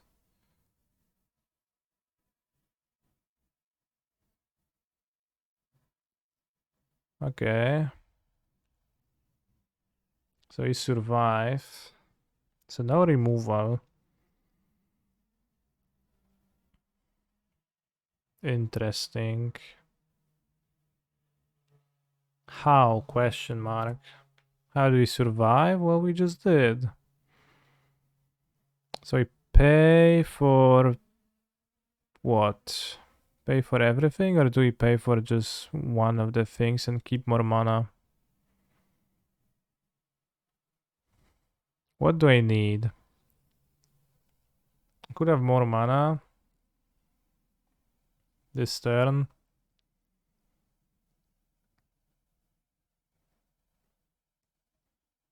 What do you want to play? Not Kaldra because counter magic. I want to find probably Shadow Spear.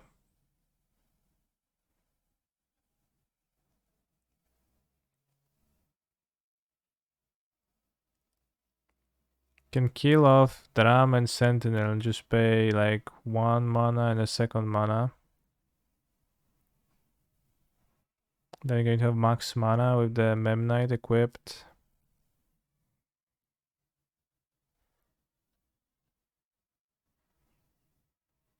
If I have 2 hammers, that makes 2 champ blockers, so it's a difference. Or a hammer and a shadow spear. But that doesn't make a difference. Hammer and a shadow spear still kills.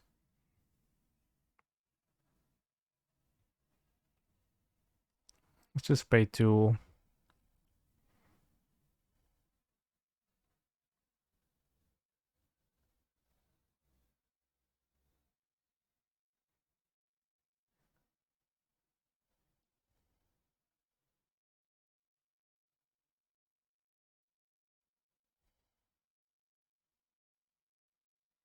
So give my opponent a knife.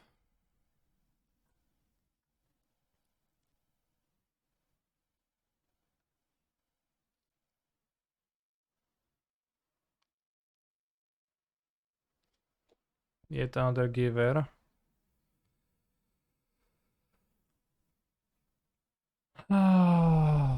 Giver. Fetch.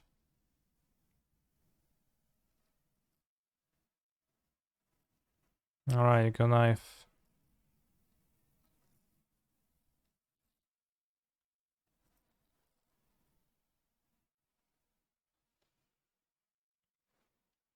Enjoy the lash of the Katakis.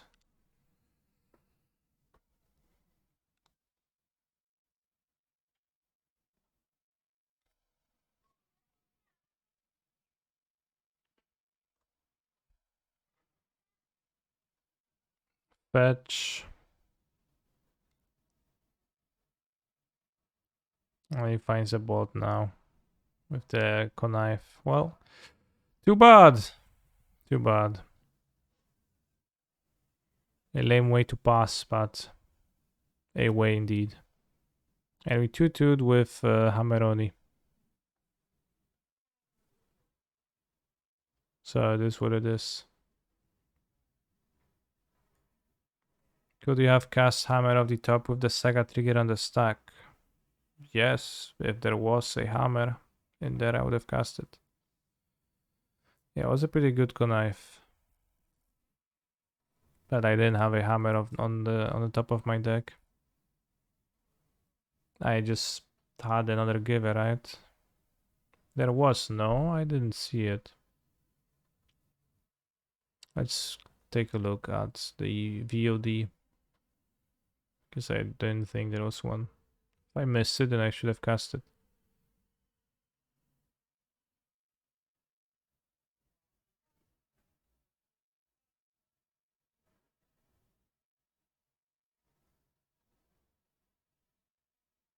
The fetched in response to connive to play around 4th heat of the top. True. Yeah, I had another giver on top, that's what I thought. Alright, not gonna be checking then, because I believe you. I had a dress song, but I don't actually know if it removes the trample and lifelink. Neither do I. I think it does. I think it does, but if you re-equip the Shadow Spirit, it wouldn't. No, I'm not sure.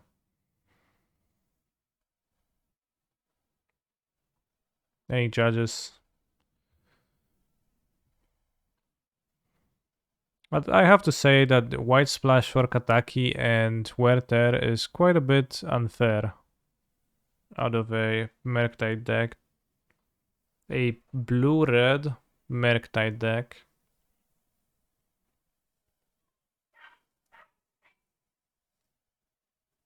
You would need to re-equip the Shadow Spirit due to time stamping. Rough.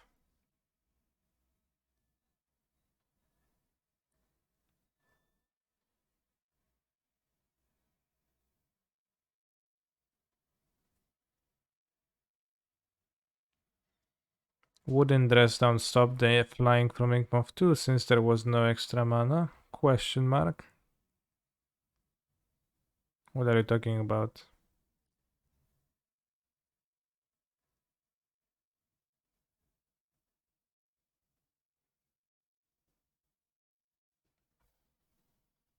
It would, but then you can activate it.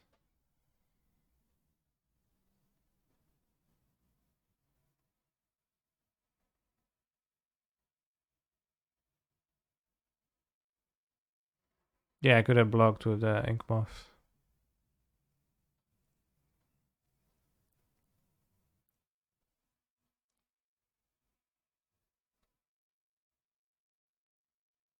Because dress don't make Ledger Shadow and non-fly.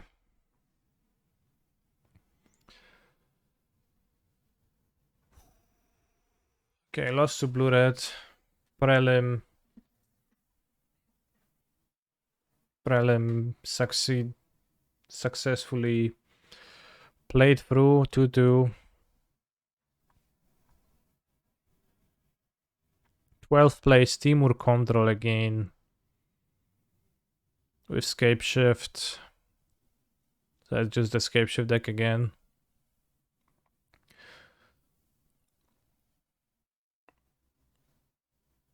One Fury, huh? Interesting.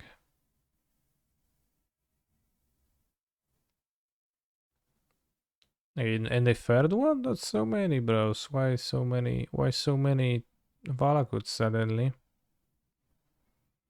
Which rental service do I use? I do own all of my cars. I use no rental service. Also, you asked if I will be available in Paris, and I will, yes. You could come to me in Paris and say, "Hi, Canister. I am a fan of your stream."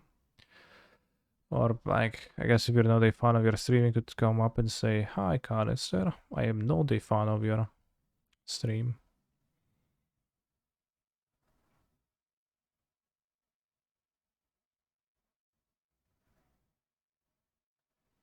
Arabskia noč.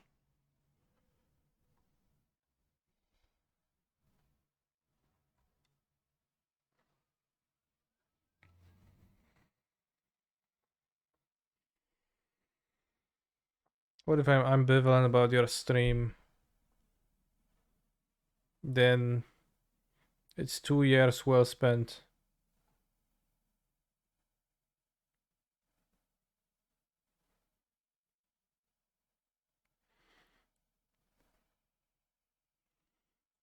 All I have to say.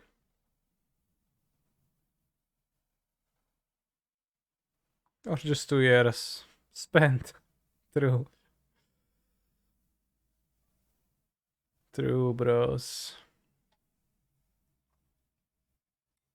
I don't know if I could meet Canister in real life now. Well, I mean, by being in the same location as me, you could, right? Pretty easily. He is taller than you think. I guess that depends. I think the natural tendency is to assume that a streamer is of your roughly of your height to or average height, I'm not sure. But like you project either one of those because you just see me from waist up for the most part. And like you have no comparison. But then the reality can be quite different. And I'm personally 179 centimeters, so I'm average height. I'm not too tall. It's almost 190, yeah.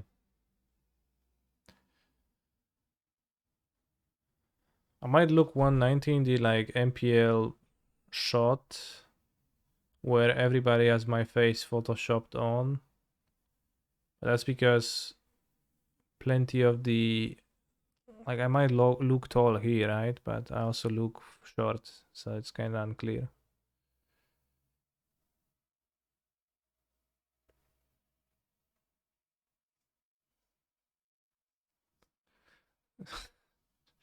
Which one is you? Well, it's for you to find.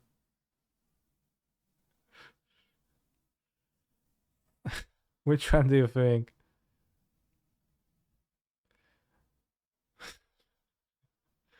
Where'd I bet?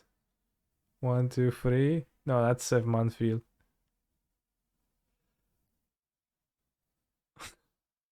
One with the scarf, that's Pepengu. Right from the end. Yeah, that is me. My pose is a bit weird. I just kind of just standing here like the arms hanging around.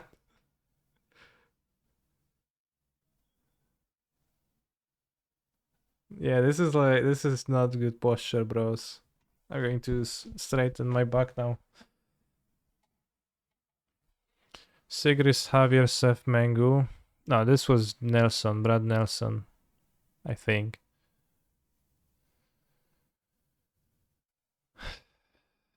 Javier Sef Mengucci, Polo Vitor, Canister, Chris Kvartek, and I don't remember the name of this player, but he was not like super well known. It was not Marcia, it was like I don't remember the name, but I think Portuguese or Spanish too.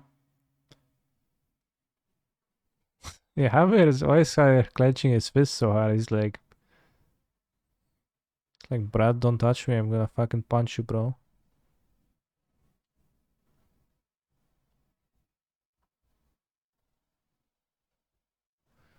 Maquin says send a link to this. They look like this. Maybe.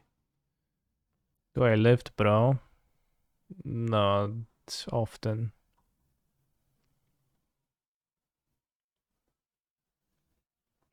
Out of the top 8, who do you think you could beat in a real fight? I don't think I could.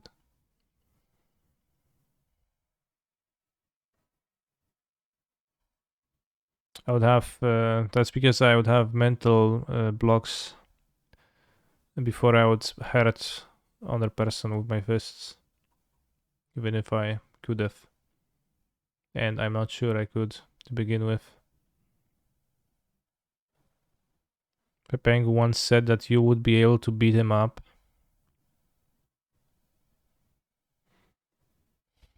Well, he was probably being safe, right? If he would say on the internet he would beat me up, then I think it puts you in a better light if you say it the other way around. So that's probably why.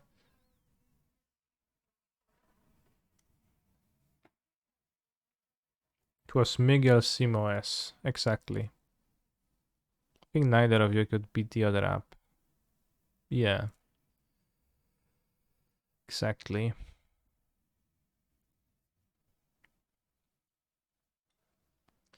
Exactly.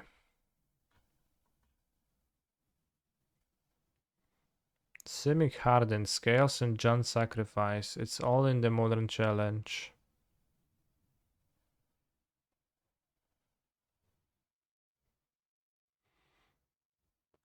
Brandon White was saying that this deck is super great, but honestly, it looks kind of like a Pioneer deck.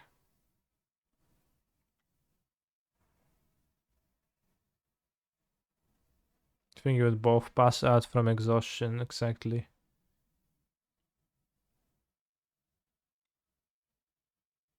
I met Pant and Wine later Wine.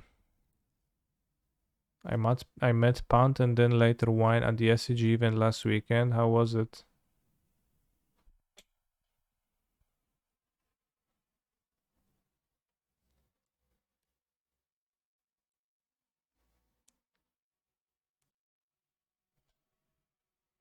Simic Hardened Scales playing podcast. Interesting.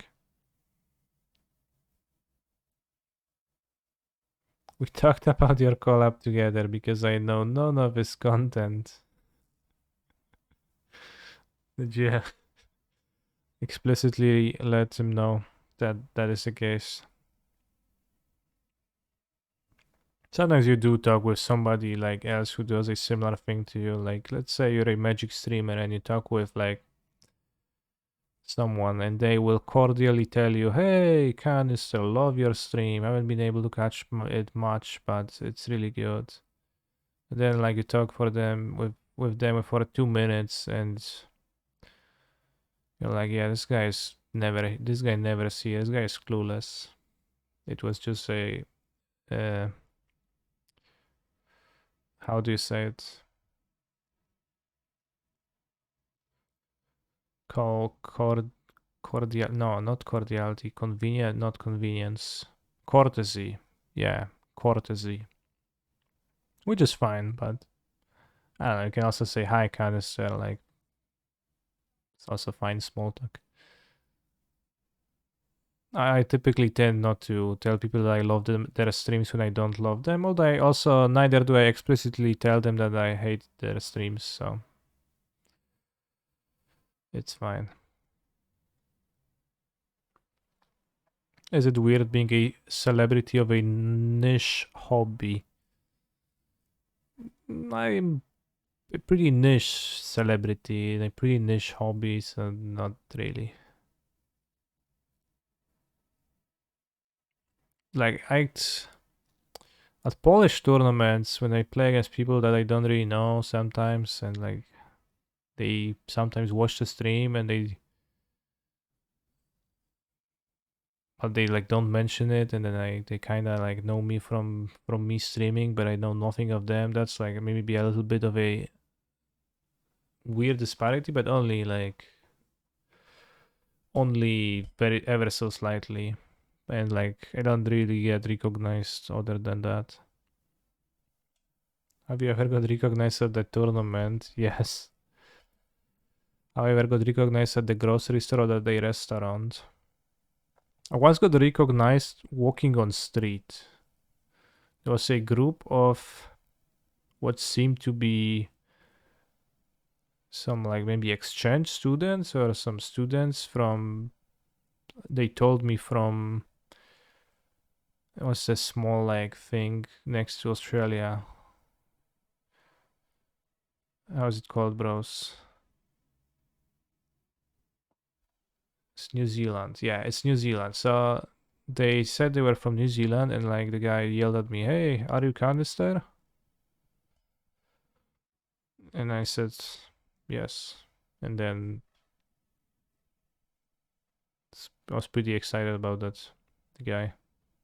So we exchanged a few words, and then we parted ways. So it was like the one time I got recognized on the street.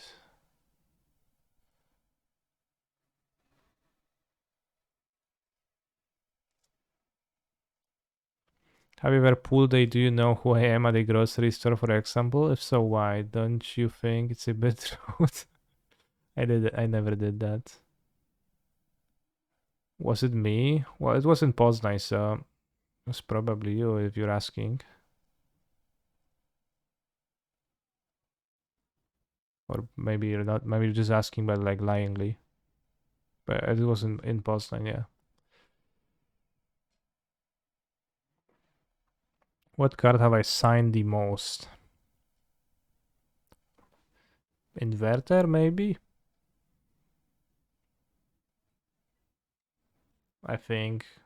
Not too many, though.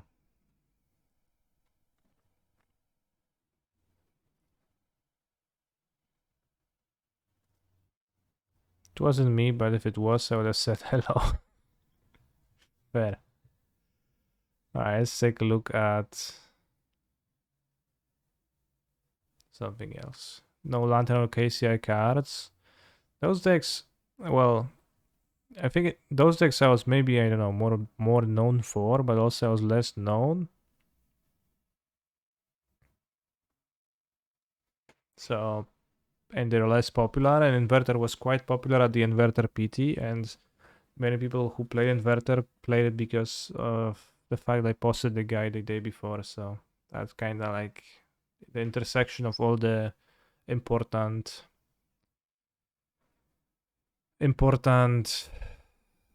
factors happened to converge. The Sunday Modern Challenge has been won by Murktide Regent with no special cards. And Scapeshift in the finals again, lost to Blue Red, or I guess split.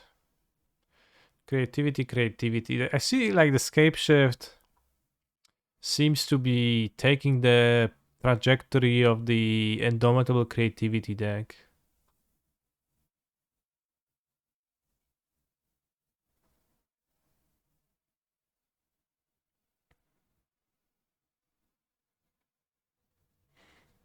It's super popular now because it's a new thing and it's pretty cool and it's probably pretty powerful.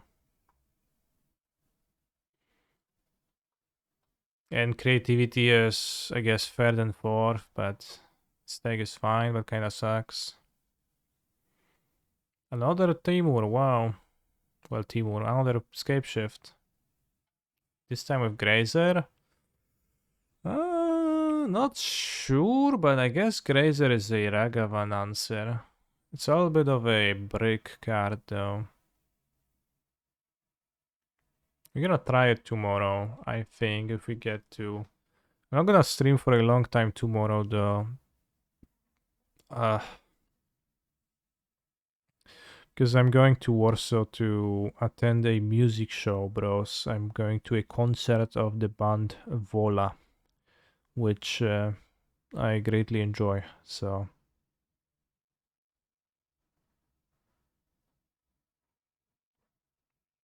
that's gonna be nice, but I'm not gonna be streaming much tomorrow because of that, because I need to get to Warsaw. Do I play in Paris? No, but I will go to Paris and I will be doing commentary for the tournament on coverage, so you can meet me there. When is my Dropkick Murphys concert? That's next year, I'm not sure exactly. Try Lotus Field, I posted in sub mode, and you can take a look at the deck list. I solved it. The Epic Storm, 1 hour. Hope it's gameplay, not deck tech. That lasts 1 hour. It says Canister who releases 1 hour deck techs.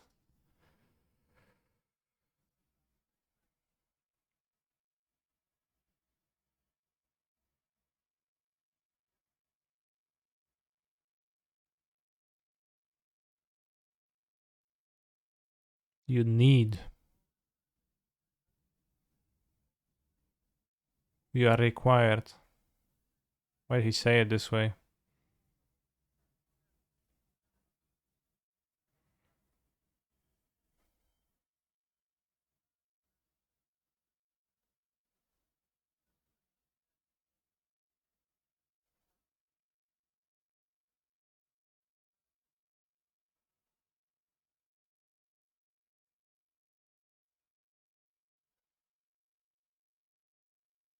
Abundant Harvest, that's so funny.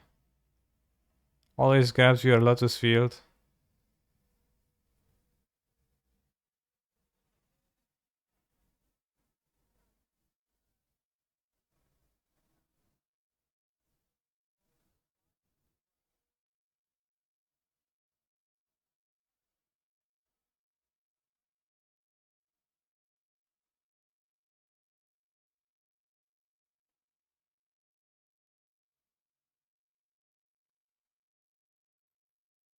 It's so nice.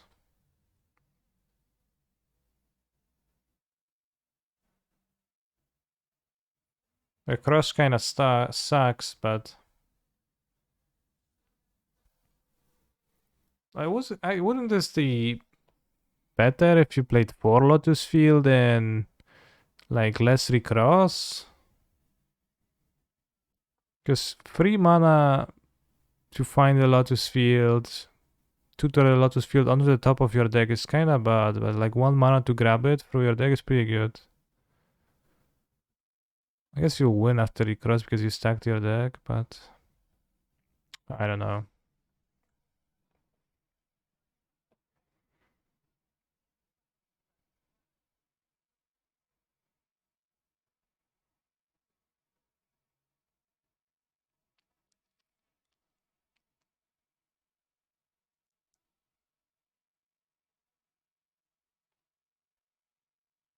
Well, you don't quite need to stack the deck. Like, the plan is to get Lotus Field onto the battlefield and start comboing off.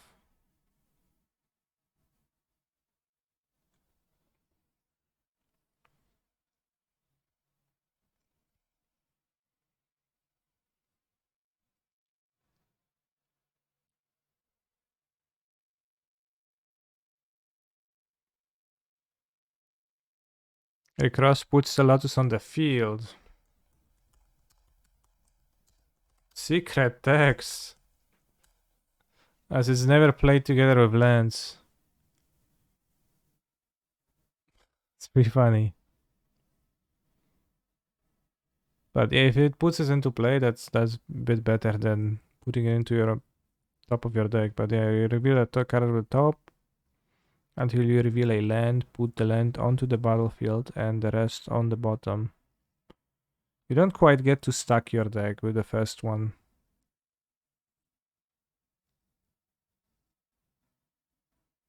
That's a pretty big difference.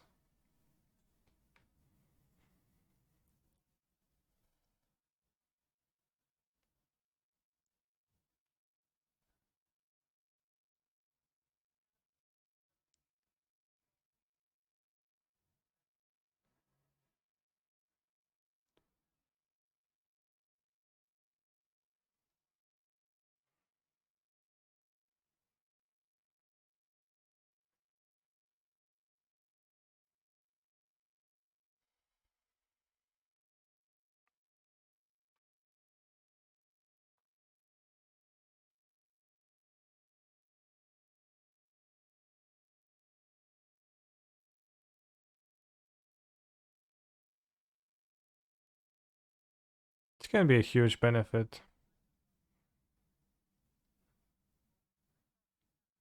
A small one, maybe.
Mm.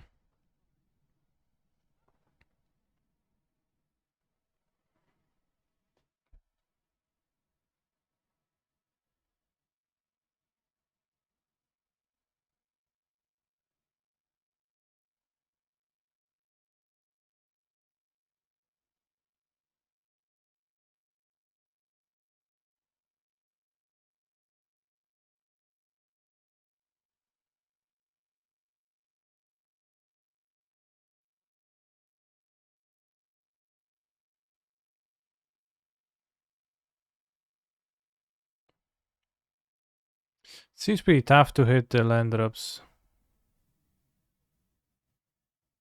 Indeed.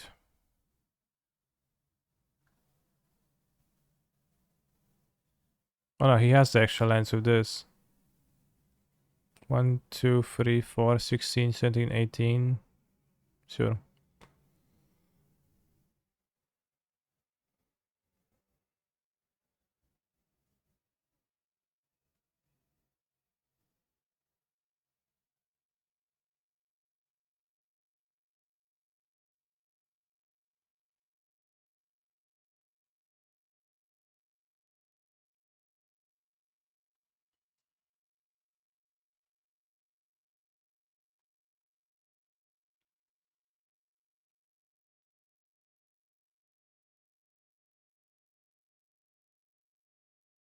Lucky.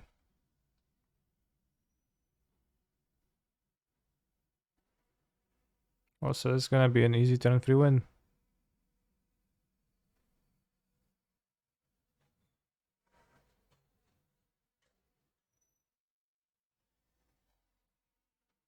I don't know how he could play such a deck at big events where Burn is rampant. I don't know if Burn is rampant. Wait, isn't it like easy to go?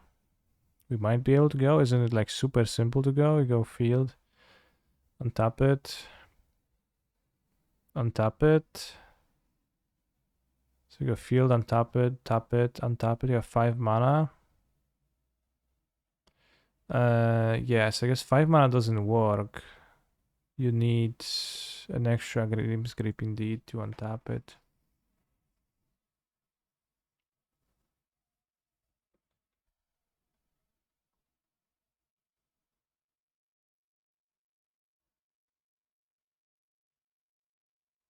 Five mana is good because of the Vizier. No, I'm counting the Vizier, right? So he shouldn't have cycled. Because with this hand, with the Reach from Mist, I think you shouldn't cycle the Reach from Mists. Wait, let me think through that. So you go Vizier, untap Lotus, Twiddle.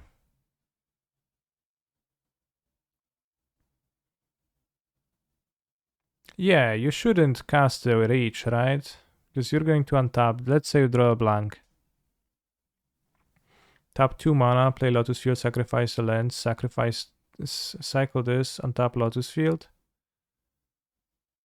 You can Vizier after recross, right? Well, how do you have the mana for Viziering after recross? You can't. It costs 2 mana to do that. So you have Lotus Field untapped, this discarded, then you twiddle your Lotus Field, you have 5 mana. Then you go recross the paths. And then you draw a card, you draw a twiddle, untap your Lotus Field, then you cast Ideas Unbounce and draw some twiddles, and then you win from there because all your top decks are perfect. So I think cycling this is a mistake here. Because it means that you have to top deck. Which Dream's Grip works as a top deck, but like let's say 2 land cards would not work.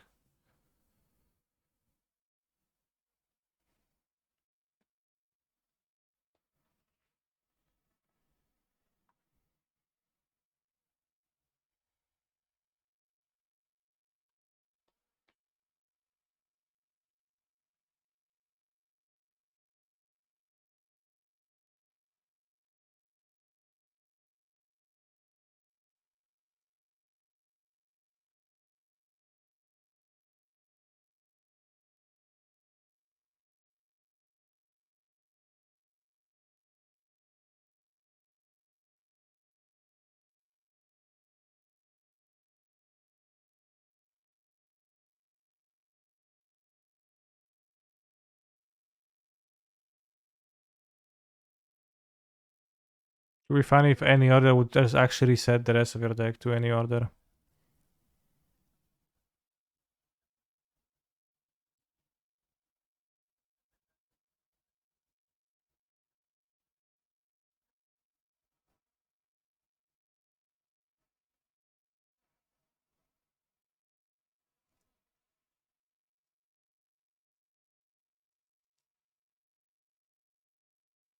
It's fine, I just draw like 3 copies of the same card.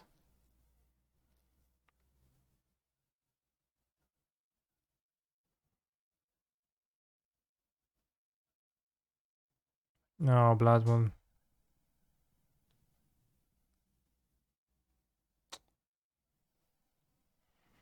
Blood Moon, Alpine Moon, that kind of sucks that you have to answer that. It's not really that hard to attack. This deck doesn't even have answers to those effects too much. Baron seems like a super nightmarish matchup. I understand that the guy wins in the video. Congrats. Yeah, can't even play Boseiju.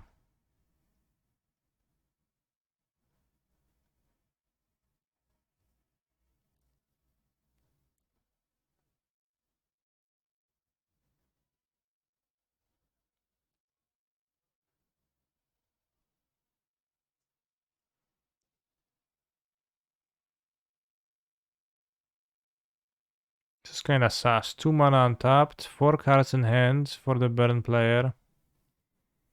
Brand Cook at 1 life. Surely prowess could have been triggered at some point.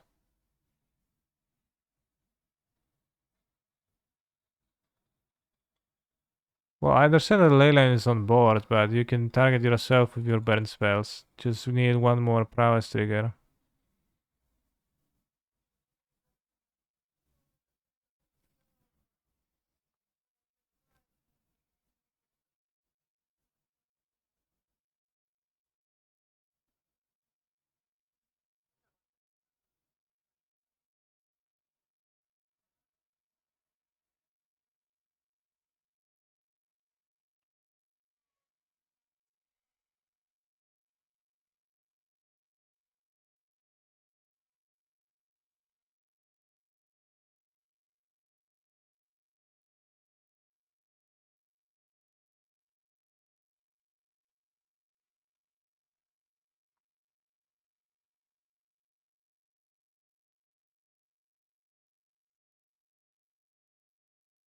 Every time he plays a Lotus Field deck, his opponent Blood Moons let him play the field without sacking and then he kills it.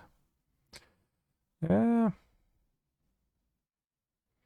TBF, if they triggered prowess under the time, he could have just bounced Eidolon. That is fair. They did not throw.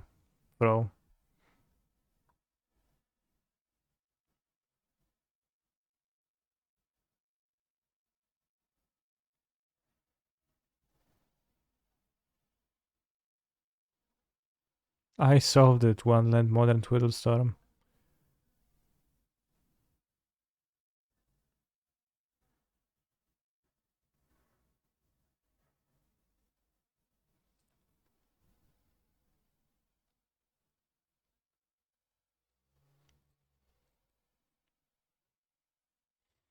I solved it 3-1. It's a pretty cool deck. I really appreciate the like abundant harvest for a single Lotus Field in your deck. It's pretty fine that like there is a land that is so good. That's worth digging for this way. It's pretty impressive. Really nice. Wait, only 1 field? Well, there was only 1 field because that deck had...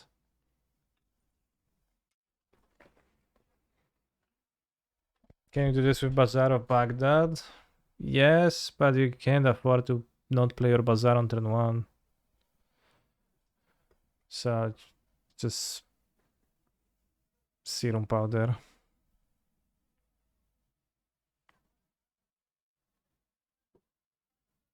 Mox Emerald. Alright, 1 Mox Emerald, 1 Black Lotus, 1 Lotus Petal, 1 Chrome Mox. Right, 4 Chrome Mox, I guess. And then the Chrome Mox. 4 Spirit Guide.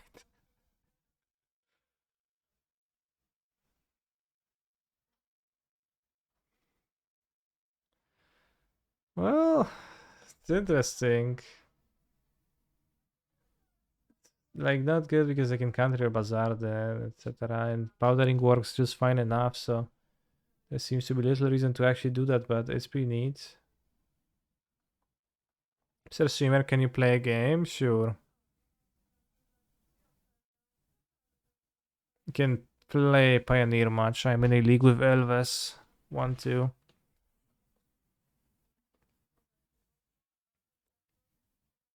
The reason to do it is to get to multiple bazaar and beat Wasteland easy. Yeah. Most bazaar decks also don't only play bazaar. And the ones that only play bazaar are the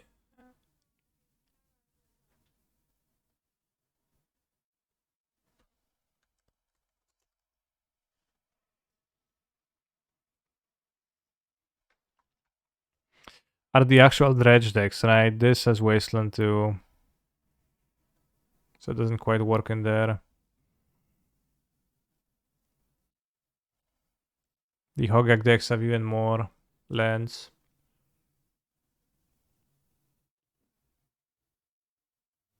The shitty Hogak deck.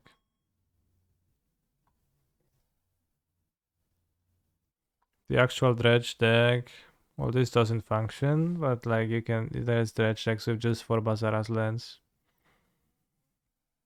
But then you really like wouldn't want to spend the slots on that.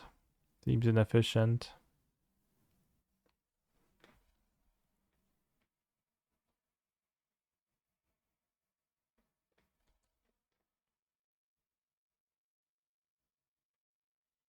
Blue-white control seemed like a bad matchup for my Elves deck.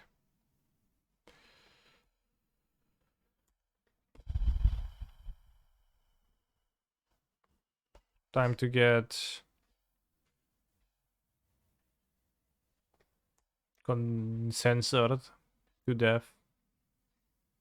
Censor. Sure, bro, I wouldn't be so smug with your freaking censor if I had a mana dork, huh?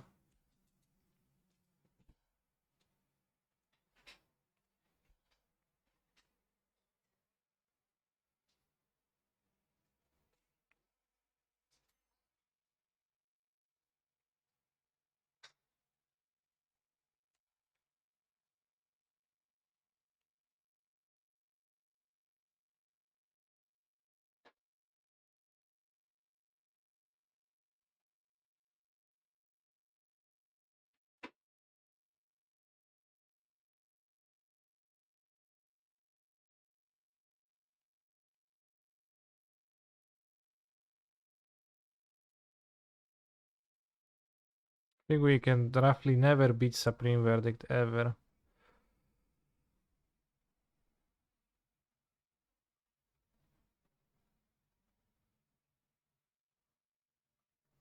I feel like this deck might be semi-based. But like, what way you mean that? That it's not, or that it is?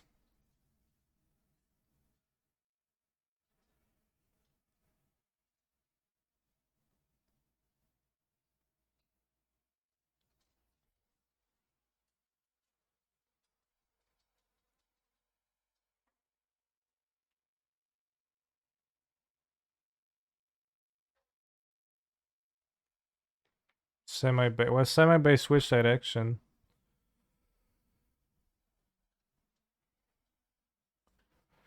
Seems pretty bad against the Verdict decks.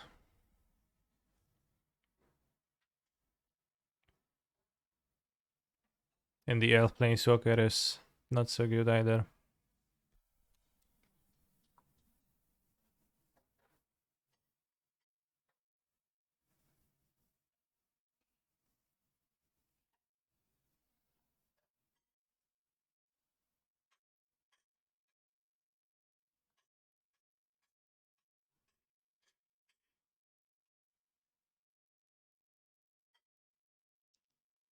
Yeah, it's pretty bad against Spam Devil as well, so probably it's not so good.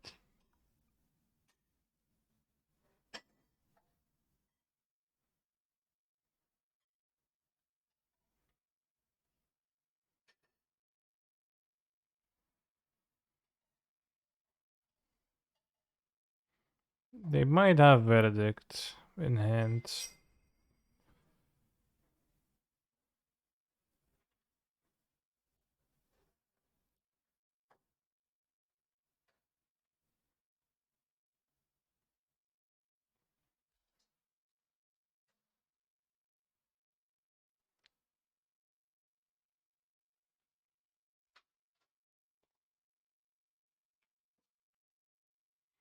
But Shepherd's Sanctuary is probably acceptable versus Mayhem Devil, although still not quite so great. I did manage to win a match against Sacrifice the other day by pushing Mayhem Devil, but it did not seem like some occurrence that I would expect to keep happening. But thankfully my opponent is just a more so of an observer rather than a player this game.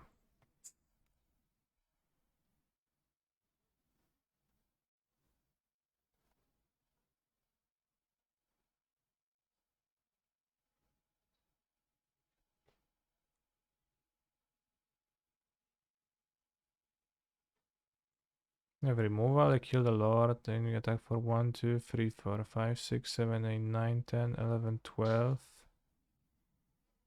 They kill the Lord, they don't kill the Lord, then we overkill. Let's throw this.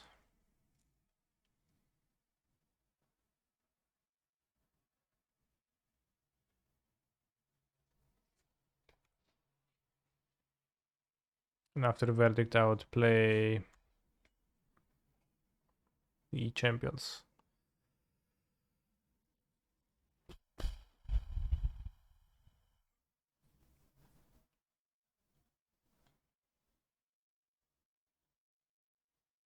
Last time I bought it in Fort Caesars, and I was all happy about that until my opponent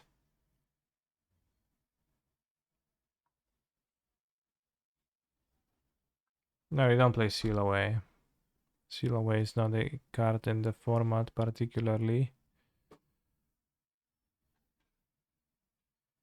Wandering Emperor is, but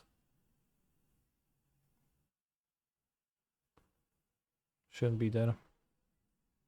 Were there previous leaks with this deck today? No. I played it on Friday a bit. 2-2 trample for 4 base. It's pretty fine that it is a 2-2 with trample, yeah.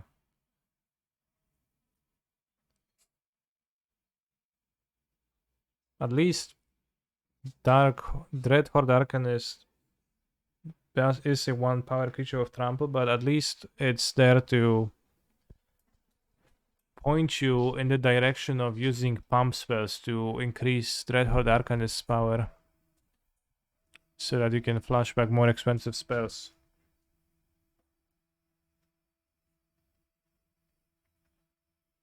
Less so in the case of this Lord. Send sacks, I'll keep.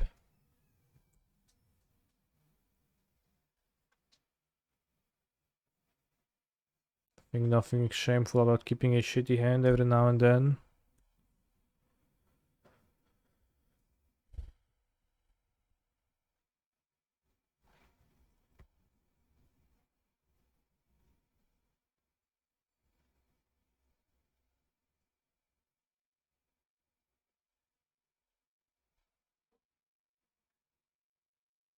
Guess I'll play the Lord. Next then I can play a 2-drop and draw with the ability. Watch out for temporary cockdown.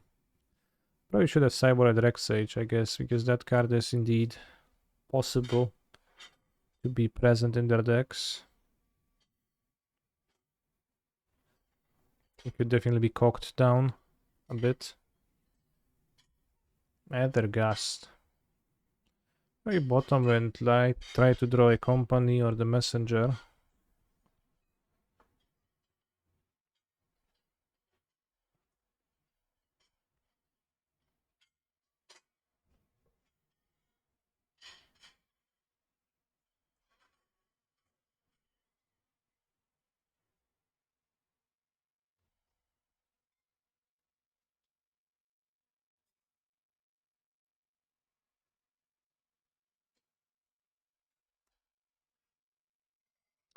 Yeah, using the new lord is simpler in theory than it is in practice. In practice, it is a bit tough at times. You need both for the lord to survive. You need both mana and cards in hand. And in this spot, they played the fairy hero, and I kind of never beat it, so it's a bit tough. But maybe we can drain with shamans of the pacts. Big maybe.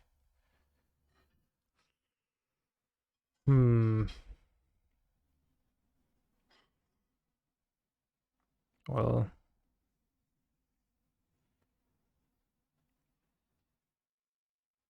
nice hand.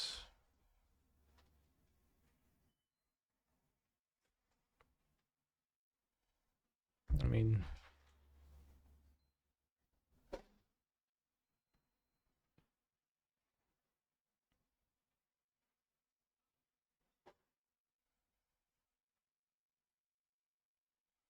we're getting closer.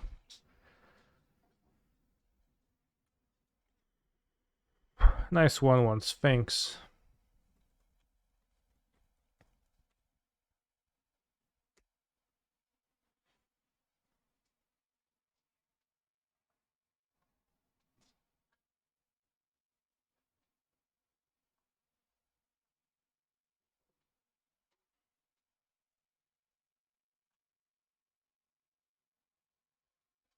Yeah, I expected to get my Mana Dork exiled, but making a samurai makes sense in some ways too.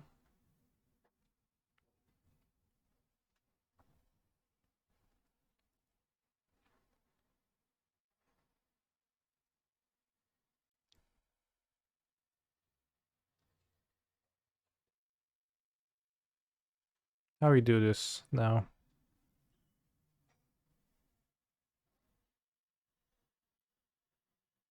For Mana Company, and then Shaman. Yeah, makes sense. I can have one floating left over, which does not do anything, so. If they miss, we're gonna get a Elvish miss, we're gonna get a Harald, King of Skemfar.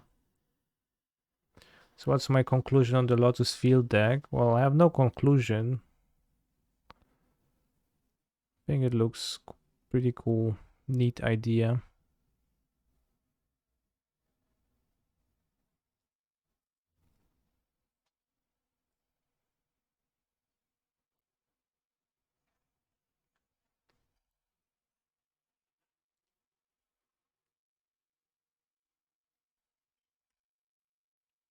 No conclusion, no. I mean, it's a neat idea. But like still, does this deck really beat Counterspell? Verdict.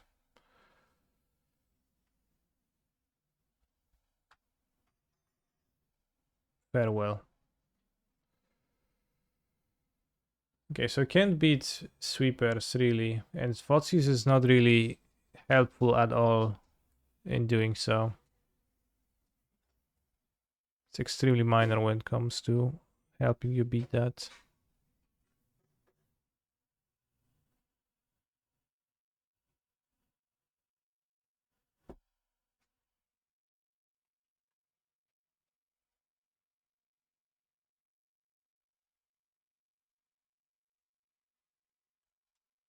What about on Harvest, Fix, Lotus Field, and Pioneer?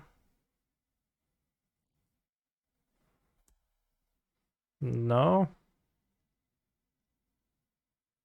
Yeah, Heroic Intervention doesn't even protect from Farewell. People mostly play the other sweepers, but they also play this too, so it's a bit of a problem.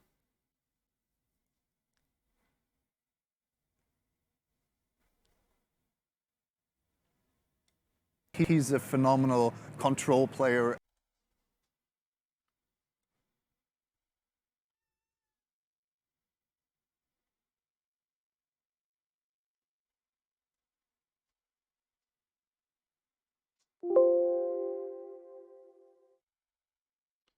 I think I shouldn't be cutting Shaman of the pack. I think it's kinda necessary to have.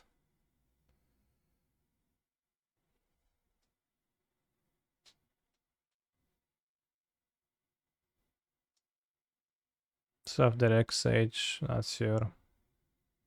Yeah, the Rex Sage kind of sucks. It's portable holds and the lockdown they probably don't even play it. It makes no sense to play with Farewell, etc. The War Master seems bad.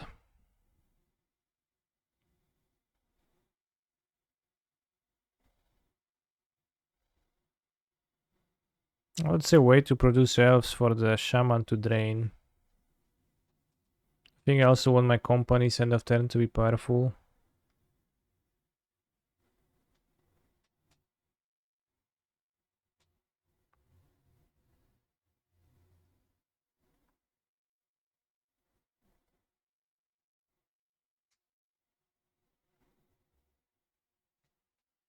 Jorgef, thank you very much for your sub.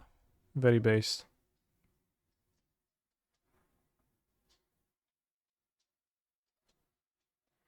I got lucky to draw an Elvish Mystic opening hand. Castle Locktwin seems good in this list. No, it doesn't.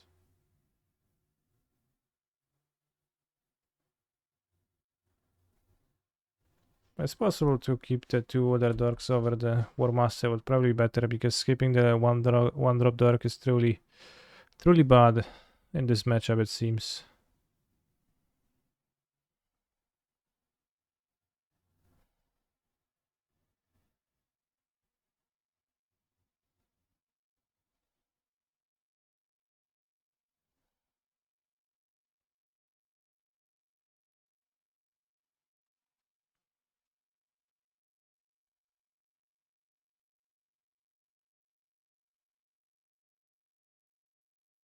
Think I go Visionary. They don't have a good target for removal.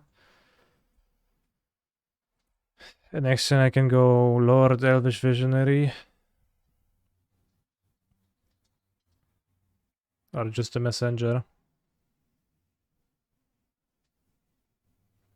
Probably Lord and Visionary and then try to deal some damage, attack with the Visionary. We're gonna have an extra turn at least. I could censor my Visionary, but then I draw a card off of it. Why is an Elvish Visionary a Shaman, but Leafcrown Visionary is a Druid, and yet they're both Visionaries? It's because...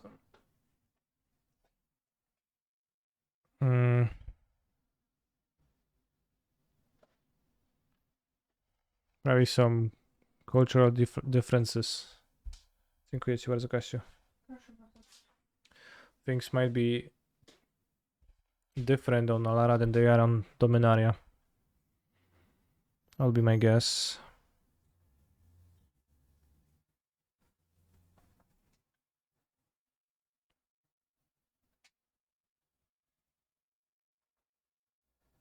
Dupy rżnięte mechanicznie.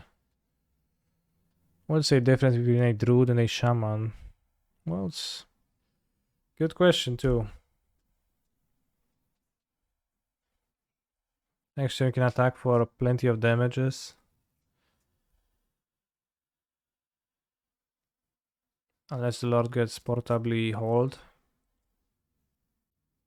Ooh, that's good.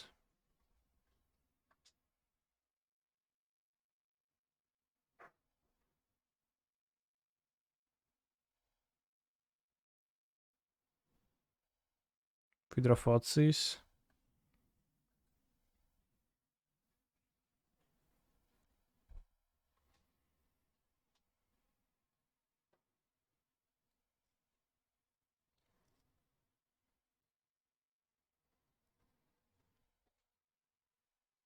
One, two, 1, 2, 3, 4.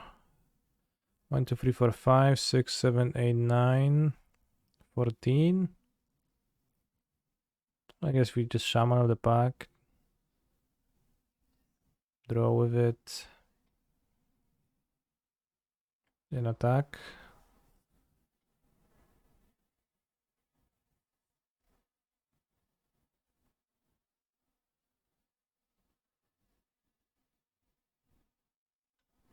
Expect to be hit by verdict, but hopefully I can deal the last 2 damages. Okay.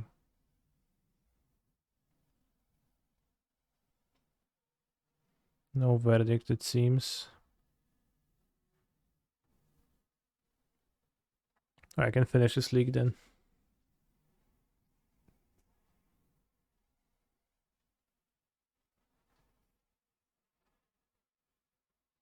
I bet they had found as their second white. Could be. Oh yeah, they played no cards and I killed them turn 5, so not even that fast, but... Wasn't playing clan color X-axis, they didn't have anything.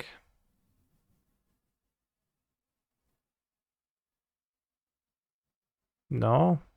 This dealt more damage than the clan color would. I mean tap the dorks, no, and then it's...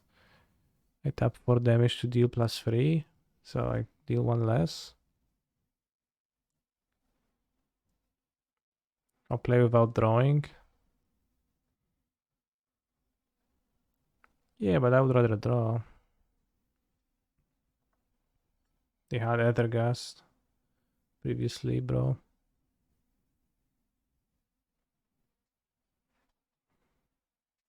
But probably was better to play the Lord in general to deal the damage, and then the Shaman, because Shaman can deal damage without entering combat, which is good.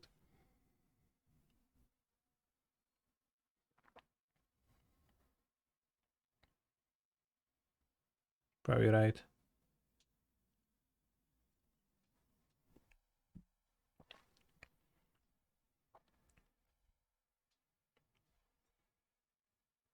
Probably right.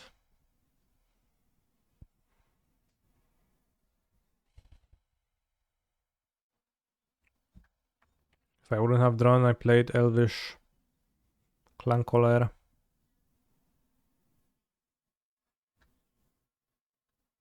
And the game is already gone, but could have like tried to go and tried to perform lethal, but then would get really freaking destroyed by Ethergast. I guess I wouldn't be really destroyed by Ethergast Verdict. I would be actually in a better spot against Ethergast Verdict, so probably should have just tried to go for lethal. Yeah, you're right. You're absolutely right. I have not tried Defiler in this deck yet. No, a better way to play around Ethergast was to just force them to use it now rather than let them spend it when it was more convenient for them. Goblins better, 10 for kill 100% of the time. Yeah, Goblins was pretty good at doing that exact thing against a Goldfish. Let's play 2 mana 1/1. One's like, oh shit. Ooh, Abs and Greedsfang. I reveal Parhelion. No, Esika's Chariot. Okay.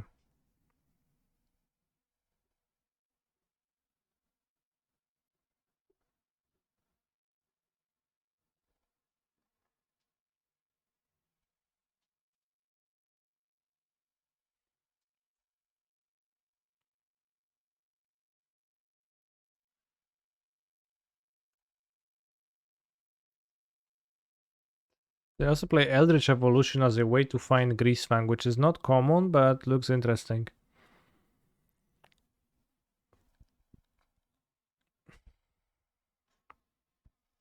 And they do have Greasefang easily.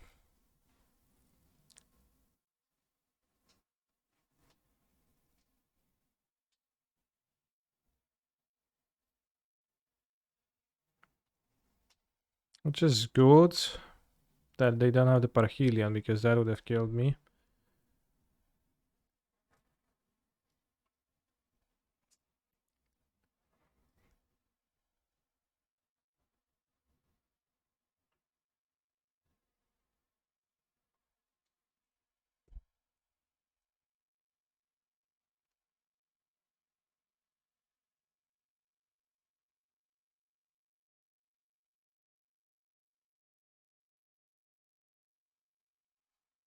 I want to play the Lanor Elves, so I'll just play a company now.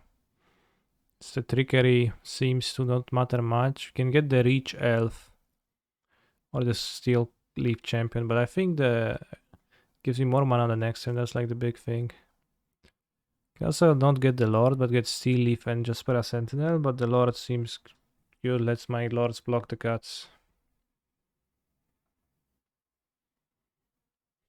Evolution will be stronger if Violent Tomber was in the format, true. So if they discard Parhelion, the Parhelion alone is 5 plus 8, 13 damage. So it doesn't even kill me. So I don't need it, just Para Sentinel. Am I right? What if they drain me for 2 on top of that with the command and mill the Parhelion? That's 15 exactly. Alright.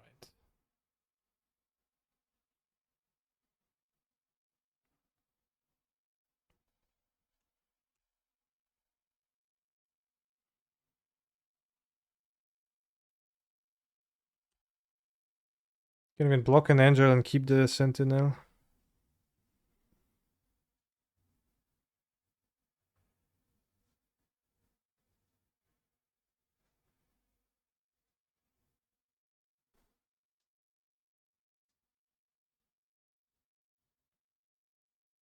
Evolution. What are we evolving into? No, please don't be Plague Engineer on Elves, no.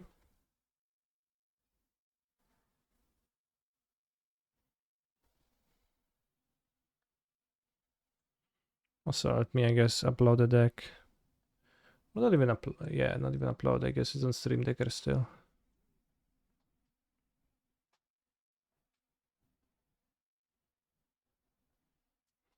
They got what exactly? Satyr Wayfinder? Impressive.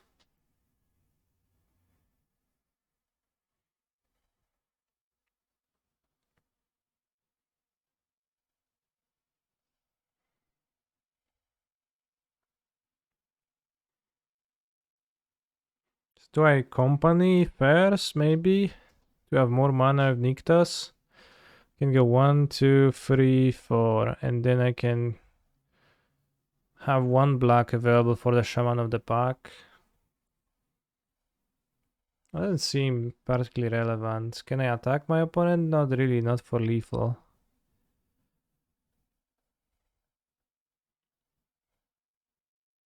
I think I have enough mana to redraw a few times. Elvish War Master and Elvish Visionary. I guess. 1, 2, 3, 4, 5, 1, 2. They have more blockers than I have attackers, so there's no point in doing that.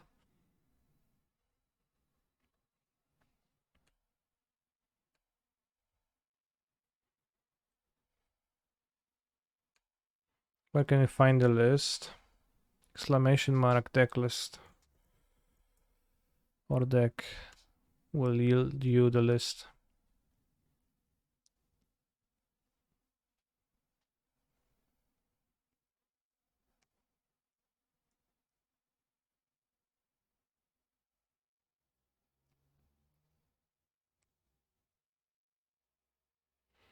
So 1, 2, 3, 4, 5, 6, 7, 8, 9, 10. We don't kill them. I guess we don't want to tap this.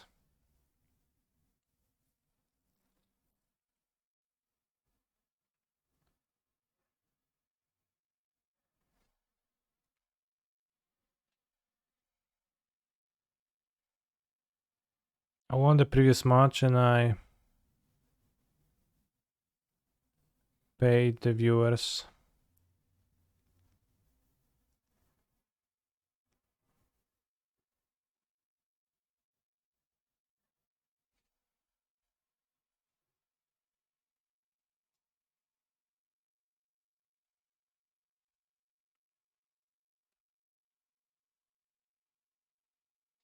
Next turn you can attack for the last 3 damages. Jaspera Sentinel actually extremely based with the reach ability.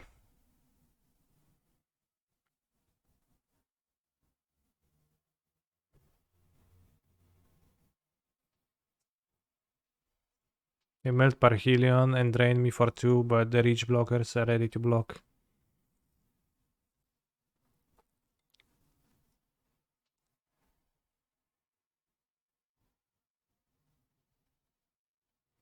Also return Boseju, so I can kill my Nyctos. But we have enough attackers. 1, 2, 3, 4, 5. 12 attackers. Yeah, we have enough attackers.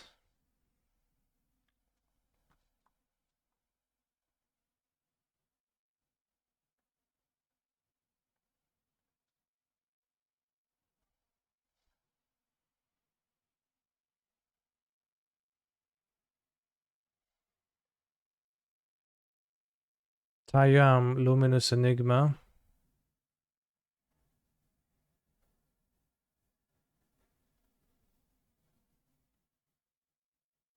Each other creature control enters the battlefield with additional vigilance counter on it. Wow.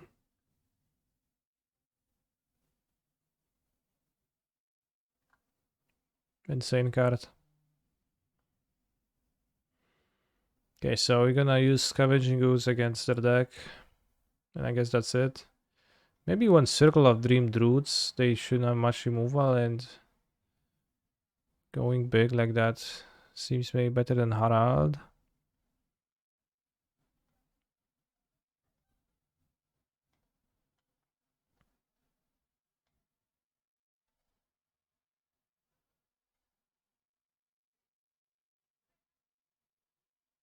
If this isn't the matchup for the Cradle 3-drop, what is? Mono green. Devotion, obviously. Is the next stage not good? Well, is it good? It kills a vehicle that is not even in play on the... Like, it's not... Like, in what way is it good against the Greasefang deck? Try to, like, imagine a scenario in which Rex Age is the card I want to draw. Thank you, Spike, for the raid. I am, in fact, going to be finishing the stream right after I beat my opponent, so it's not gonna be too long, but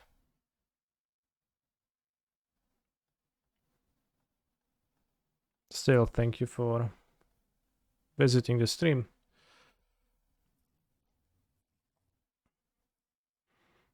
Circle of Dreams Druids, actually pretty nice here. They milled over Sky Sovereign. Oh, this was so not okay. Coco into Rek'Sai is all I can think of. Yeah, Coco into Rek'Sai should be pretty good actually, that's true. Hopefully they don't have a white land. They grabbed Greasefang, milled over Sky Sovereign. They don't have a white land, we can maybe perform some action. And it seems like they're playing something else. That still kills my Circle of Dream Druids. So maybe because of Sky Sovereign, this card is still worse than a Steel Leaf. Because they can't quite block it that easily even. Wait, what?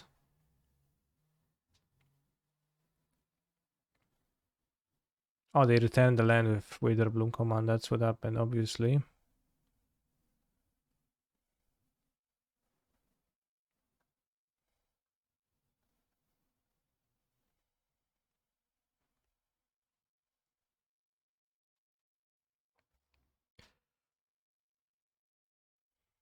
I always enjoy how Elvish Warmaster into Elvish Warmaster triggers both Warmasters because the first triggers of the token from the second. Something deeply satisfying about that play. Karvek. What the hell, bro? What the actual hell? Why no Leyline of the Void? I just did not include that card in my deck. No particular reason. I have not thought much of that. This is tough to beat. Why no Anger of the Gods? Good question.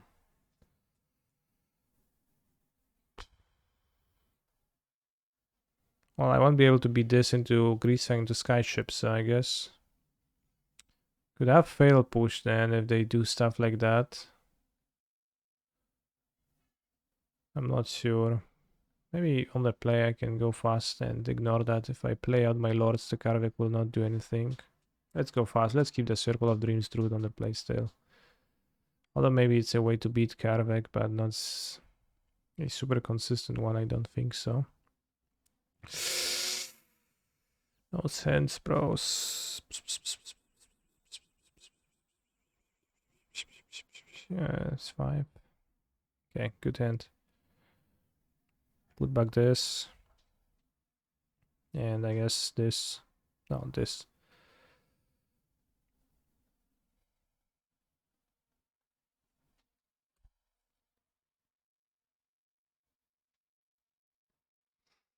I was getting a lot of one-landers with this deck when I was testing it. Maybe just unlucky though. How many lands have you played? I've seen some of you play 19 lands in this. Then like, no wonder that you would get one-landers.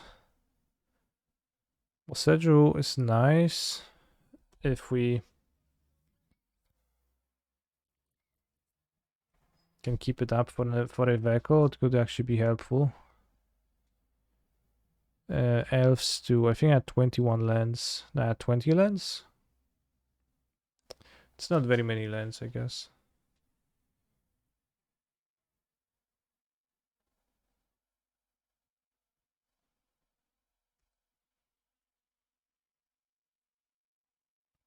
I mean, I don't have too many lands either. I have 20 lands north of Nissa. You are going to be missing land drops sometimes. Which is probably why Devotion is a better version of this deck. In the end. Or like just a better deck in general. Okay, we need this company to hit some juicers. Give me a juicer. Okay.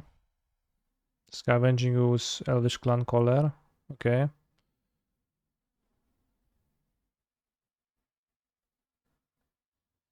But without Nyctas, maybe. Well, there is Nyctas in this deck.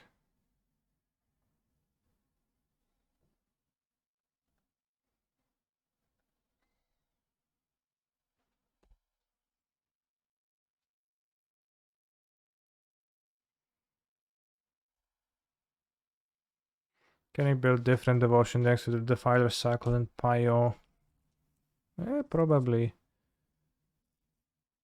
I mean, potentially. Nyctas plus Elvish Clan Collar is pretty based.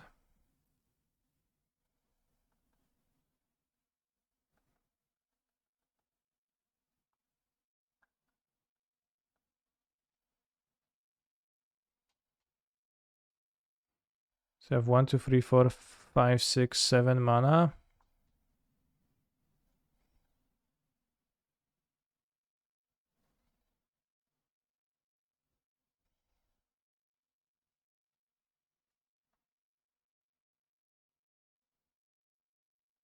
Can attack with the elf.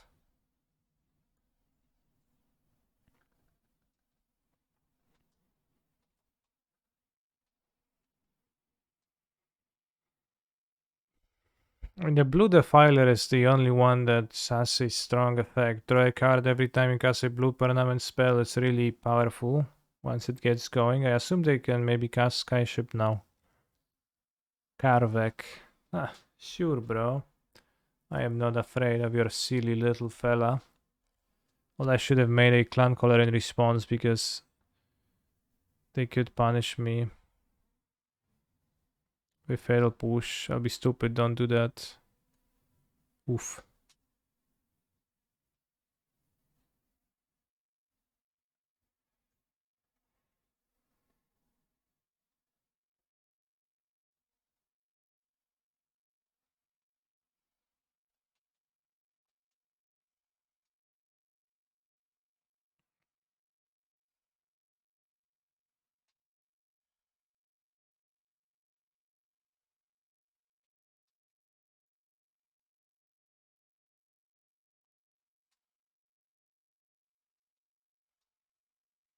So if we attack with all, we win.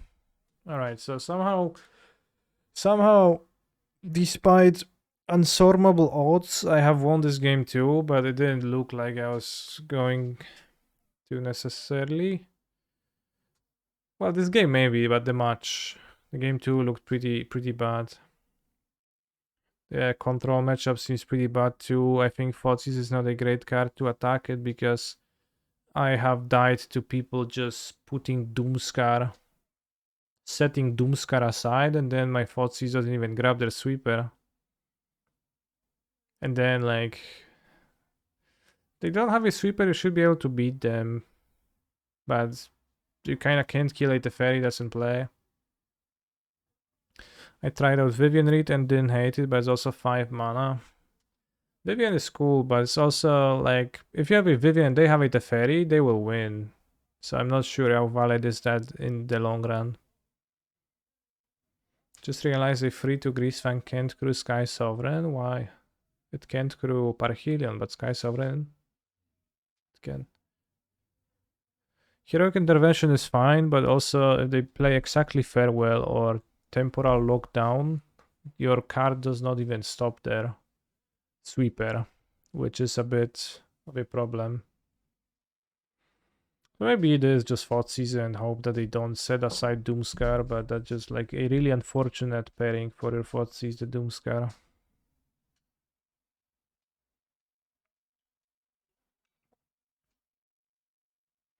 Glary Charm is good versus Lockdown and in the mirror, sure. I think Glary Charm also makes your creature smaller, so it's good in the mirror against your deck too.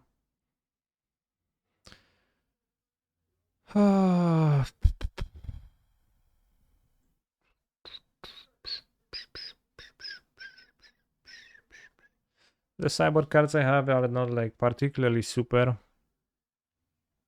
Although it felt like the advantage over the Karn deck is going to be the fact that you have access to a sideboard, but that does not seem to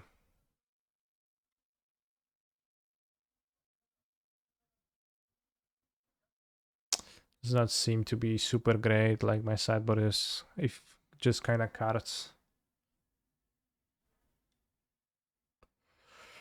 Alright, but that's it for today. I will come back tomorrow for a short stream. Stay hydrated and see you next time.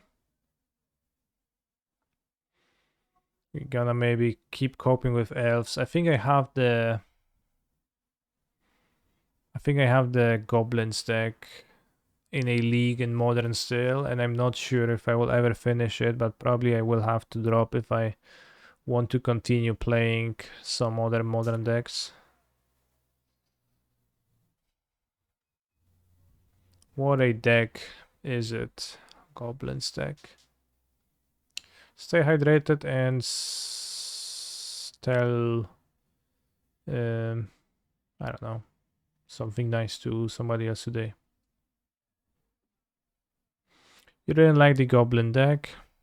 I liked it to an extent. It's a deck with a standard mana based problems in a modern format, which is kinda rough.